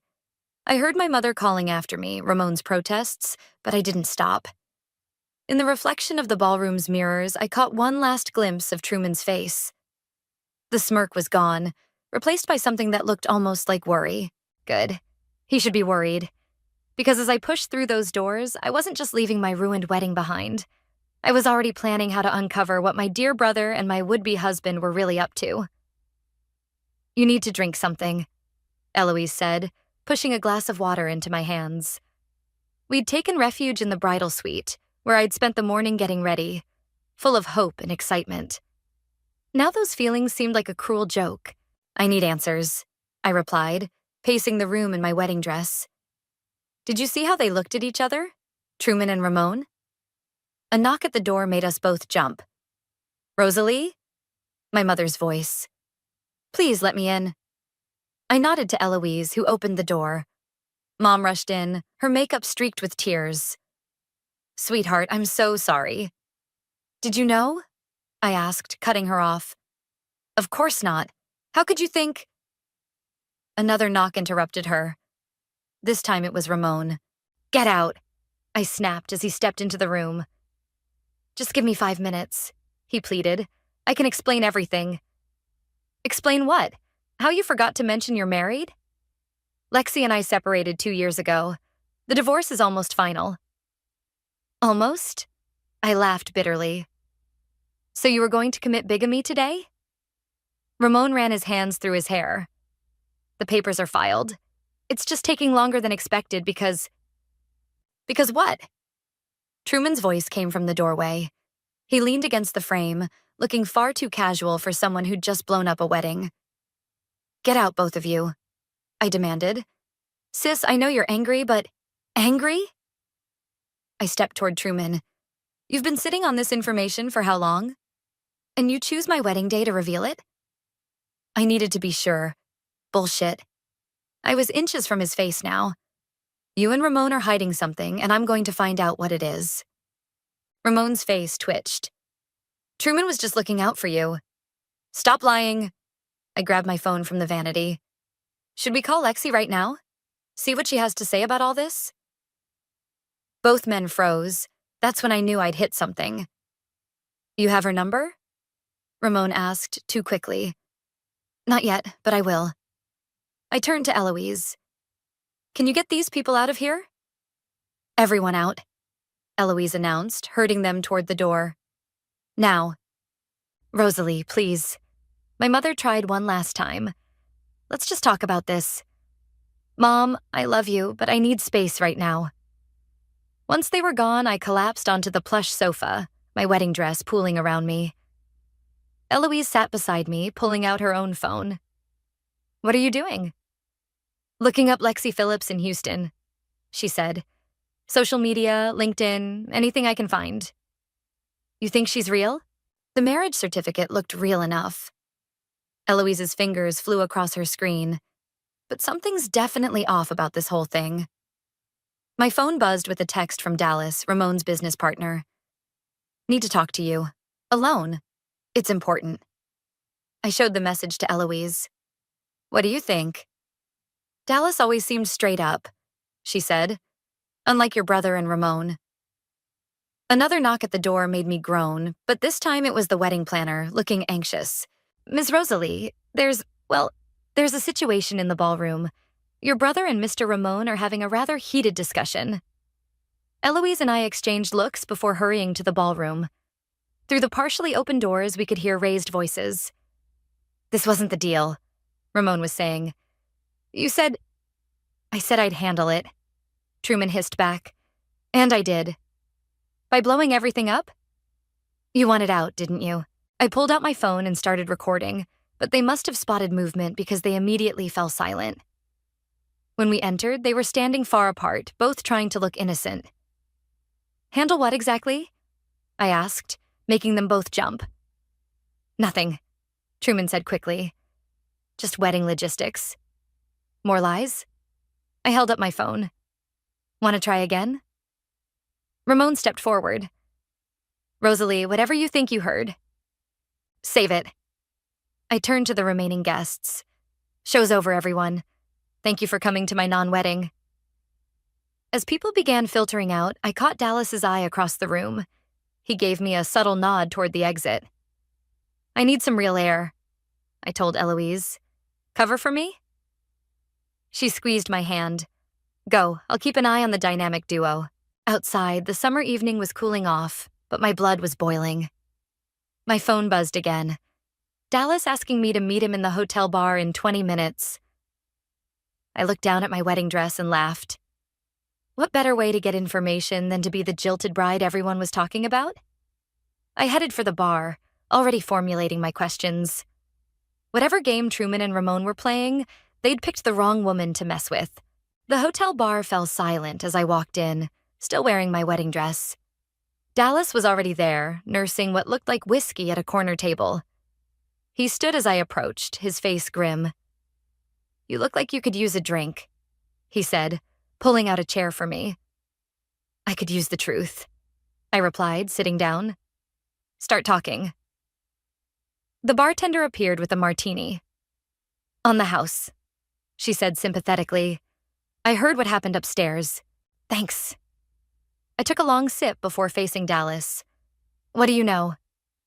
He glanced around before leaning forward. Ramon's been moving money around. Large amounts. At first, I thought it was just normal business operations, but... But what? Your brother's fingerprints are all over it. Dallas pulled out his phone, showing me a series of transactions. See these transfers? They're going through shell companies that Truman set up. My hands shook as I looked at the numbers. How much? Nearly 2 million so far. The martini suddenly tasted bitter. And Lexi? Ramon's wife? That's where it gets interesting. Dallas swiped to another screen. She exists, but she's not just Ramon's wife. She's also... Well, isn't this cozy? Truman's voice cut through our conversation. He stood at the bar entrance, Ramon right behind him. I slipped Dallas's phone into my lap under the table. Just getting the truth you couldn't be bothered to tell me. Dallas, Ramon said, his voice tight. We need to talk. Actually, Dallas stood up, straightening his tie. I think I've said everything I need to say. You signed an NDA, Ramon reminded him. Which doesn't cover fraud, Dallas shot back. Truman stepped forward. You don't know what you're talking about. I know exactly what I'm talking about. Dallas turned to me. Check your email. I sent you everything I have. As he walked out, Ramon moved to follow him, but Truman grabbed his arm. Let him go. We need to deal with this first. Deal with what? I stood up, grabbing my martini. Your sister finding out you're both crooks? It's not what you think, Truman started. You keep saying that. I downed the rest of my drink. But you know what I think? I think you're both scared of what Dallas just told me. My phone buzzed. Eloise texting that she'd found something about Lexi. I needed to get out of there. Rosalie? Ramon reached for my arm, but I jerked away. Please, just listen. To more lies? I laughed. No thanks. I've had enough of those to last a lifetime. I pushed past them, but Truman called after me. That money you got from Dad's estate? You might want to check where it really came from. I froze. Our father had died 2 years ago, leaving me a substantial inheritance. Truman had handled all the paperwork. What did you do? I turned back slowly. Nothing that can't be fixed, he said smoothly. If you drop whatever Dallas told you. Are you blackmailing me? At my non-wedding? I'm trying to protect you. Like hell you are. My voice rose, drawing attention from other bar patrons. You're trying to protect yourself. Ramon stepped between us. Keep your voice down. Or what? I challenged. More secrets will come out? Good. Let them all come out. My phone buzzed again, this time with an email notification from Dallas. Truman's eyes locked onto my screen. Whatever he sent you, he warned, think carefully before you open it. Or what? I repeated, backing toward the exit. You'll ruin another special occasion? Too late for that. Once in the lobby, I ran straight into Eloise. You won't believe what I found, she said, pulling me toward the elevators. Lexi Phillips isn't just Ramon's wife. She's a federal investigator. The elevator doors closed just as Truman and Ramon emerged from the bar. Through the closing gap, I saw their panicked expressions. A federal investigator? I pressed the button for my floor. What's she investigating? Financial fraud, Eloise said. And guess whose company is at the center of it? Ramon's? And your brother's. They're both under investigation, have been for months. The pieces started falling into place. That's why Truman exposed Ramon today. He was trying to create a distraction, make it look like he was protecting me. While actually protecting himself, Eloise finished. In my room, I opened Dallas's email. Documents, transaction records, emails between Truman and Ramon. It was all there. Look at this. I showed Eloise a particular email chain. They've been planning this for months, using my wedding as cover for something bigger. What are you going to do? I kicked off my wedding shoes and pulled out my laptop. First, I'm going to call Lexi Phillips. Then I'm going to make my dear brother and ex-fiancé wish they'd never tried to use me as their pawn. My phone buzzed with a text from an unknown number. Smart move with Dallas. Let's talk. Lexi. I've been tracking your brother and Ramon for 18 months. Lexi's voice came through my speakerphone, clear and professional. We're close to making arrests, but we need more concrete evidence. I sat on my hotel bed, still in my wedding dress, with Eloise beside me. And your marriage to Ramon? Part of my cover. He doesn't know I'm federal. He thinks I'm just another investor he can manipulate. So the marriage certificate Truman showed everyone is real, Lexi confirmed. But it was necessary for the investigation. I never expected him to use it like this. A knock at the door made us jump. Rosalie? My mother's voice. Please open up. I muted the phone. Not now, Mom. Your brother's been arrested. The police are downstairs. Eloise and I exchanged shocked looks. I unmuted the call. Lexi, did you— That wasn't us, she said quickly. Something else must have happened. Where's Ramon? I opened the door to find my mother in tears. What do you mean Truman's been arrested? 2 officers just took him from the hotel bar, she sobbed. Something about financial fraud. Ramon disappeared right after. My phone buzzed with a text from Dallas. Ramon's running. Back parking lot. Hurry. I have to go, I told my mother, already moving toward the elevator. Eloise, stay with her. Rosalie, wait. Lexi's voice came through the phone. Don't confront him alone. But I was already racing down the hallway, my wedding dress hitched up around my knees. In the elevator, I kicked off my heels, leaving them behind as I ran through the lobby in bare feet. The back parking lot was dark except for security lights. I spotted Ramon trying to unlock a car, not his usual vehicle. Running away? I called out. That's not suspicious at all. He spun around. Rosalie, you don't understand. Actually, I understand perfectly. I held up my phone. I have all the evidence, Ramon. The fraud, the money laundering, everything. You talked to Lexi. His face hardened. What did she tell you? Enough to know you're both going to prison.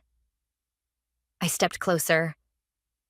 Unless you want to explain why you and my brother stole my inheritance? Your inheritance? He laughed bitterly. That money was gone long before we touched it. Your father... A car screeched into the parking lot, headlights blazing. Dallas jumped out. Ramon, don't say another word. You betrayed me, Ramon snarled at Dallas. You betrayed yourself, Dallas replied. And her. He nodded toward me. More cars were pulling in now. Police vehicles. Ramon looked around wildly like a trapped animal. It's over, I said quietly. Just tell me why. Why involve me at all? Because we needed a clean account to move the money through. He admitted. Your inheritance made you perfect. Truman said, freeze, hands where we can see them. Officers emerged from the vehicles, weapons drawn. As they handcuffed Ramon, Lexi appeared beside me, badge visible on her belt. You okay? No, I answered honestly. But I will be. Back in the hotel lobby, my mother was waiting with Eloise and several officers. They're saying Truman stole from clients, she whispered. That he and Ramon were running some kind of scheme? They were, Mom. I hugged her tightly. And they used my wedding as cover. Miss? An officer approached. We'll need your statement. The next few hours passed in a blur of questions and statements. I learned that Truman and Ramon had been running a complex fraud scheme, using my inheritance and wedding as legitimate fronts for their illegal activities. They'd planned to disappear after the ceremony, leaving me to deal with the fallout. Around midnight, Eloise brought me a change of clothes. As I finally got out of my wedding dress, my phone buzzed with a message from Truman, sent from the police station. I can still fix this. Don't tell them anything else. I showed the message to Lexi, who'd stayed to help with the investigation. Classic manipulation, she said. He's trying to maintain control. What happens now? Now? She smiled grimly. Now we build an airtight case. With your help, we can make sure they both face consequences for every single thing they've done. I looked at my reflection in the hotel room mirror, barefoot, exhausted, but somehow stronger than I'd been this morning in my wedding dress. They thought they could use me, I said, that I was just some naive little sister who wouldn't figure it out. Their biggest mistake, Eloise added, squeezing my shoulder. My phone buzzed again. Another message from Truman. Family should stick together. I typed back a single response. We're not family anymore. Then I turned to Lexi. Tell me everything you need to know. It's time they learned what happens when you underestimate the wrong woman. Your brother's requesting a meeting, Lexi said, sliding a visitor request form across the table. 1 week had passed since my non-wedding, and we were sitting in the federal building's conference room. Why would I want to see him? Because he's offering to tell us everything about Ramon's overseas accounts, she replied. But he'll only talk to you. I stared at the form. He's trying to make a deal. Most likely. Lexi leaned forward. But we could use this, if you're up for it. Dallas, who'd been helping with the investigation, spoke up from his corner.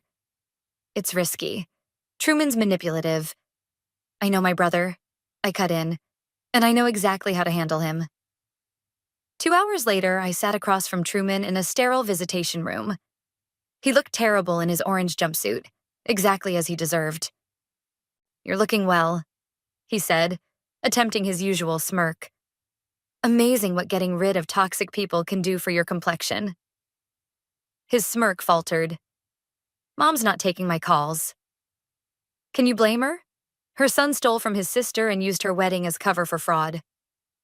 I was trying to protect you. Stop. I slammed my hand on the table. No more lies. You want to make a deal? Start with the truth. He glanced at the observation mirror, knowing Lexi and others were watching. Ramon has accounts, offshore, money that could help reduce my sentence. And what do you want in exchange? Your help. He leaned forward.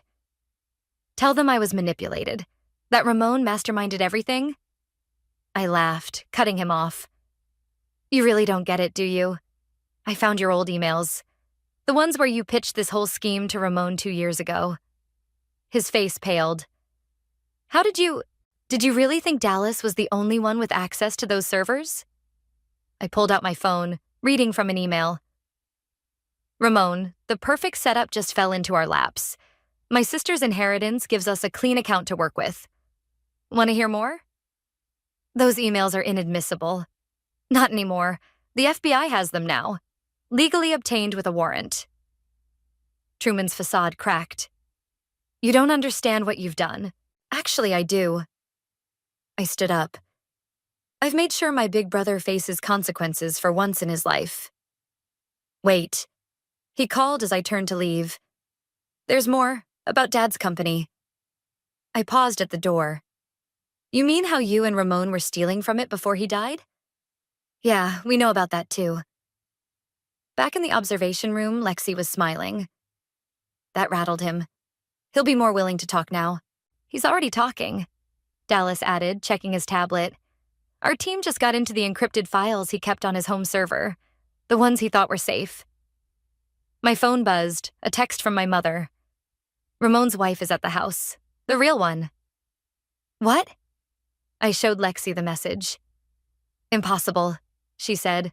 I'm Ramon's only wife. Unless... Dallas pulled up some files. Unless he committed actual bigamy.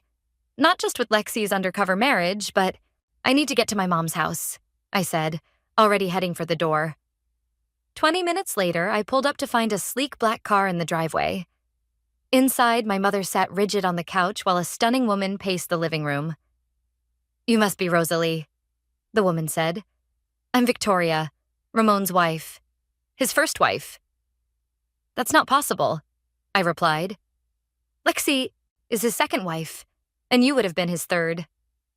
Victoria pulled out her phone. I've been tracking him for years. Every time he does this, finds a wealthy woman, arranges a marriage, then disappears with their money. My mother made a choked sound. Years? 5 different women in 3 states, Victoria confirmed. I'm working with authorities in all of them. My phone buzzed again. Lexi. Victoria's story checks out. Ramon's been running marriage scams longer than our investigation. We need her testimony. I looked at Victoria. Why come forward now? Because you're the first one who fought back. She smiled grimly. The others were too embarrassed, too ashamed. But you? You exposed him. And now we can stop him for good. I sank into a chair, processing this new information.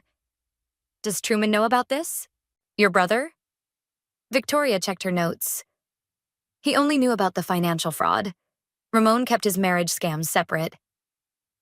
My mother finally spoke up. All those business trips Ramon took.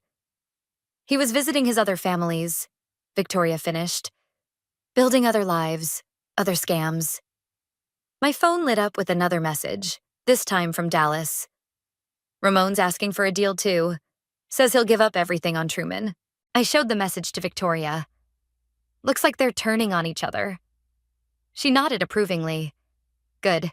Let them destroy each other. Makes our job easier. Our job? Bringing down every last piece of their operation. She held out her hand. What do you say? Want to help me destroy the man who tried to destroy us? I took her hand, feeling a new sense of purpose. When do we start? They're both requesting plea deals, Lexi announced, spreading files across my dining room table. 3 weeks had passed, and my house had become unofficial headquarters for what the FBI now called Operation Wedding Crash. Victoria pointed to a document. Ramon's offering to reveal his entire network of marriage scams. And Truman's promising to expose every fraudulent transaction, Dallas added. Let them both talk, I said, sorting through the papers. The more they try to save themselves, the more they'll incriminate each other. My doorbell rang. Eloise, who'd been quietly taking notes, went to answer it. She returned with my mother, who looked like she hadn't slept in days. Truman's lawyer called, Mom said without preamble. He wants me to testify that Ramon manipulated him into everything. And? I watched her carefully, and I told him to go to hell. She sat down heavily. I've been going through old bank statements. The money your father left for your college fund. Truman stole that too. Victoria handed her a glass of water. Mrs. Moore, we need to talk about the family business accounts. What about them? Your late husband's signature on several transfers. Lexi interjected gently. They appear to be forged. Mom's hand shook as she took a sip. Truman had power of attorney after your father's stroke. He handled everything. Including this, Dallas said, pulling up a document on his laptop. A transfer of $500,000 to Ramon's shell company, dated 2 days after your husband passed. I watched my mother's face crumple. He didn't even wait for Dad to be buried. The doorbell rang again. This time it was Ramon's mother, looking equally devastated. I found these, she said, placing a stack of wedding invitations on the table. In Ramon's storage unit. Different names, different cities. Victoria picked them up, nodding grimly. He used the same printer I did for our wedding. Same design, just changed the names. 5 weddings in 3 years, Lexi confirmed, each time targeting women with significant assets or inheritances. My phone buzzed, a text from Truman. Mom's not answering. Tell her I need bail money. Family helps family. Still trying to manipulate, Eloise observed, reading over my shoulder. Speaking of manipulation, Dallas said, Ramon's lawyer reached out. Says he has information about other conspirators. More people involved? I asked. A network of wedding planners, jewelers, even caterers, Lexi explained. All in on the scam, all taking a cut. The same vendors he suggested for our wedding, I realized. They were all part of it? Every single one, Victoria confirmed. They help legitimize the weddings, then participate in the money laundering afterward. Another text from Truman. You're making a mistake. I protected you your whole life. Protected me? I said aloud. By stealing my inheritance, my college fund? Dad's money? He's desperate, Lexi noted. They both are. Their whole operation is crumbling. My mother stood suddenly. I need to see him. Mom, no, not to help him, she said firmly. To tell him exactly what I think of what he's done. Ramon's mother nodded. I'll go with you. I have some things to say to my son as well. After they left, Victoria spread out more documents. We need to move quickly. Once word gets out about their arrests, their other accomplices will start covering their tracks. Already happening, Dallas reported, checking his phone. The wedding planner from your ceremony just bought a plane ticket to Mexico. Not anymore, Lexi said, making a call. This is Agent Phillips. I need that flight flagged. I stepped out onto my porch, needing air. Eloise followed. You okay? I should be devastated, I said. My brother's a criminal. My fiancé is a serial con man. My whole wedding was a front for fraud. But all I feel is angry and ready to make them pay. My phone buzzed again, this time from an unknown number. This is just the beginning. Wait until the press finds out about your family's involvement. I showed it to Eloise, who immediately called Lexi outside. Ramon's threatening to drag your family through the mud? Lexi said, reading the text. Classic deflection tactic. Let him try, I replied, walking back inside. Victoria, show me those wedding vendor lists again. I think I know how we can track down every single person involved in their scams. As we gathered around the table, I felt a grim satisfaction. Ramon and Truman thought they could use my wedding to cover their crimes. Instead, they'd given me everything I needed to destroy their entire operation. Where do we start? Dallas asked. I picked up the stack of fake wedding invitations. We start by showing them what happens when you mess with the wrong bride. The courthouse buzzed with tension as I took the witness stand. 2 months of investigation had led to this moment. The preliminary hearing that would determine if Ramon and Truman would face trial. Please state your name for the record, the prosecutor began. Rosalie Morgan. And your relationship to the defendants? Truman is my brother. Ramon was my fiancé. Ramon sat at the defense table wearing an ill-fitting suit, while Truman slouched beside his own lawyer. Both avoided my gaze. Ms. Morgan, when did you first become aware of the defendant's fraudulent activities? At my wedding, I said clearly. When my brother exposed Ramon's marriage to an undercover federal agent. Objection! Ramon's lawyer stood. The witness is speculating about... Your Honor? The prosecutor interrupted. We have Agent Phillips here to testify about her undercover role. Overruled, the judge said. Continue. I detailed everything. The stolen inheritance, the forged signatures, the network of corrupt wedding vendors. With each revelation, I watched Truman sink lower in his chair. And this document. The prosecutor held up an email. Can you identify it? That's an email from my brother to Ramon, planning how to use my wedding as cover for their money laundering operation. Ramon's lawyer stood again. Your Honor, my client was merely... Merely what? I cut in, my voice sharp. Merely planning to marry me while already married to 2 other women? Merely stealing my inheritance? Merely... Ms. Morgan, the judge warned. Please respond only to questions asked. Sorry, Your Honor. The prosecutor continued. What happened when you confronted your brother about the fraud? He tried to blackmail me, said he'd ruin our family's reputation if I didn't stay quiet. In the gallery, I heard my mother's soft sob. Victoria sat beside her, offering silent support. And Mr. Ramon's response when confronted? He ran, literally tried to flee the scene before being arrested. Ramon finally looked at me, his face a mask of practiced innocence. I stared back until he looked away first. The prosecution calls Victoria Ramon, the judge announced. As I left the stand, Victoria squeezed my hand before taking my place. For the next hour, she methodically detailed Ramon's history of marriage scams, complete with documentation of every fraudulent wedding. During a brief recess, Lexi pulled me aside. They're cracking. Ramon's lawyer just approached us about a plea deal. What's he offering? Full cooperation against Truman and the entire vendor network, in exchange for a reduced sentence. And Truman? Still playing tough, but... She checked her phone. Hold that thought. His lawyer's calling now. Dallas joined us, tablet in hand. The wedding planner just confessed, gave up everyone involved in the scheme. Back in the courtroom, the evidence mounted. Bank records, forged documents, witness testimonies, it all painted a picture of elaborate fraud spanning years. Then came the moment that broke Truman completely. The prosecutor played a video recording from my father's hospital room, taken days before his death. In it, Truman promised to protect the family's assets, to look after me, to honor Dad's wishes. Your Honor, Truman's lawyer stood suddenly. My client wishes to change his plea. The courtroom erupted in whispers. Ramon's lawyer quickly followed suit. Both defendants wish to enter guilty pleas? The judge asked. Yes, Your Honor. They replied in unison. As the judge detailed the plea agreements, I felt Eloise's hand on my shoulder.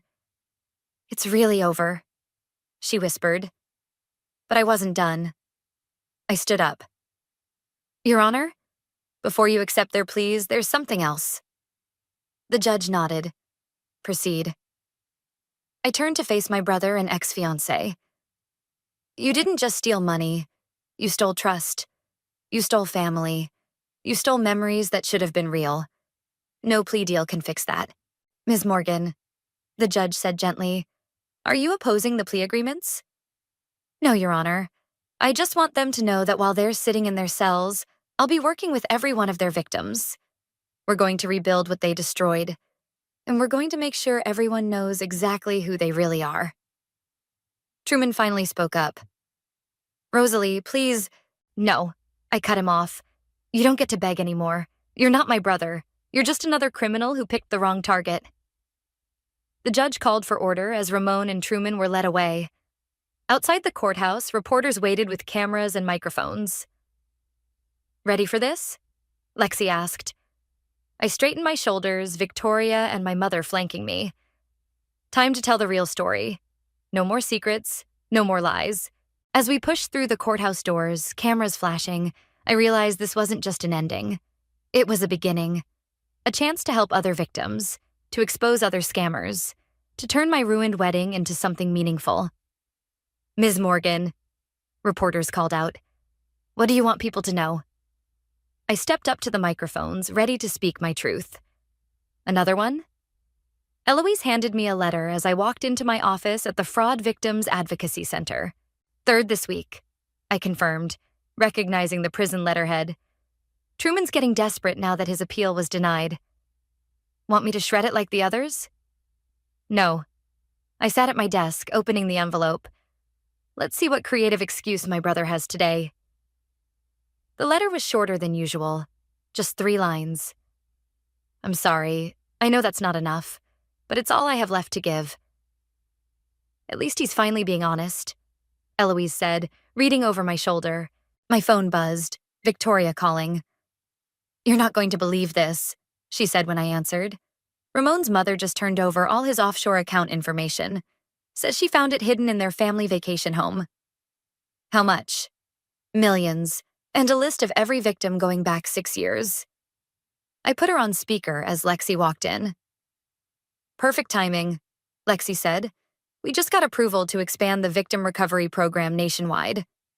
Speaking of recovery, Dallas called from his desk across the office. "The wedding planner's testimony just helped us bust another ring in Miami. Same scam, different players." I pinned Ramon's latest victim list to our evidence board, next to dozens of other photos and documents. What had started as my personal nightmare had grown into something bigger. A nationwide operation to expose wedding fraud schemes and help victims recover. "Your mother's here," Eloise said softly. Mom stood in the doorway, looking stronger than she had in months. "The house sold," she announced. "Above asking price. The family home, too full of memories and lies to keep. The proceeds would help repay some of what Truman had stolen from Dad's estate. Also," she continued, "I've been talking to other parents, people whose children did what Truman did. We're starting a support group." "That's amazing, Mom." "It helps," she said simply. Turning pain into purpose, my phone buzzed again. A text from Ramon's latest almost victim, a woman we'd warned just in time. "He showed up at my sister's wedding. Police got him." "Add another violation of parole to his record," Lexi noted, already making calls. Victoria walked in, carrying files. "Ready for the support group meeting? We have 3 new members." "Women he tried to marry?" "2 of them. The third is someone Truman scammed through the family business." I gathered my materials for the meeting, including the journal where we tracked every victory, every recovered dollar, every prevented fraud. The same journal that had started with my own ruined wedding day. "Ms. Morgan?" A young woman appeared in the doorway, clutching a wedding invitation. I think my fiancé might be—" "Come in," I said warmly, recognizing the fear and doubt in her eyes. "You're safe here. Tell us everything." As she spoke, my team moved with practiced efficiency. Eloise started background checks, Dallas traced financial records, Victoria pulled similar case files. "I feel so stupid," the woman whispered. "No," I said firmly. "They're the stupid ones, because every time they try this scam, we'll be here, and we'll stop them." My phone lit up with a message from the prison warden. "Ramon requesting another meeting. Says he has more names." "Good," I replied, "because we have more evidence." The young woman looked at our evidence board with wide eyes. "How do you do this every day? Work with these constant reminders?" I showed her the other side of the office, our success board. Photos of reunited families, recovered assets, prevented frauds. Headlines announcing arrests, convictions, restitutions. "Because every reminder is also a lesson," I explained. "And every lesson helps us protect someone else." Mom joined us, putting an arm around the young woman. "Come on, the support group is about to start. You'll see you're not alone." As they left, I looked around at my team. At Eloise's determined focus, Victoria's quiet strength, Lexi's unwavering dedication, Dallas's meticulous research. at the office that had grown from my personal quest for justice into a refuge for others. "Another letter from the prison," Eloise said, handing me an envelope. But this time, I dropped it unopened into my desk drawer. Truman's words didn't matter anymore. Neither did Ramon's manipulations or their endless excuses. What mattered was the woman in the support group, finding her strength. The evidence board, telling its truth. The team around me, fighting the good fight. They thought they could break me with their betrayal. Instead, they gave me a purpose. A mission. A way to turn their destruction into something constructive. "Ready for the next case?" Lexi asked. I picked up my files, straightened my shoulders, and nodded. "Always ready. Let's get to work."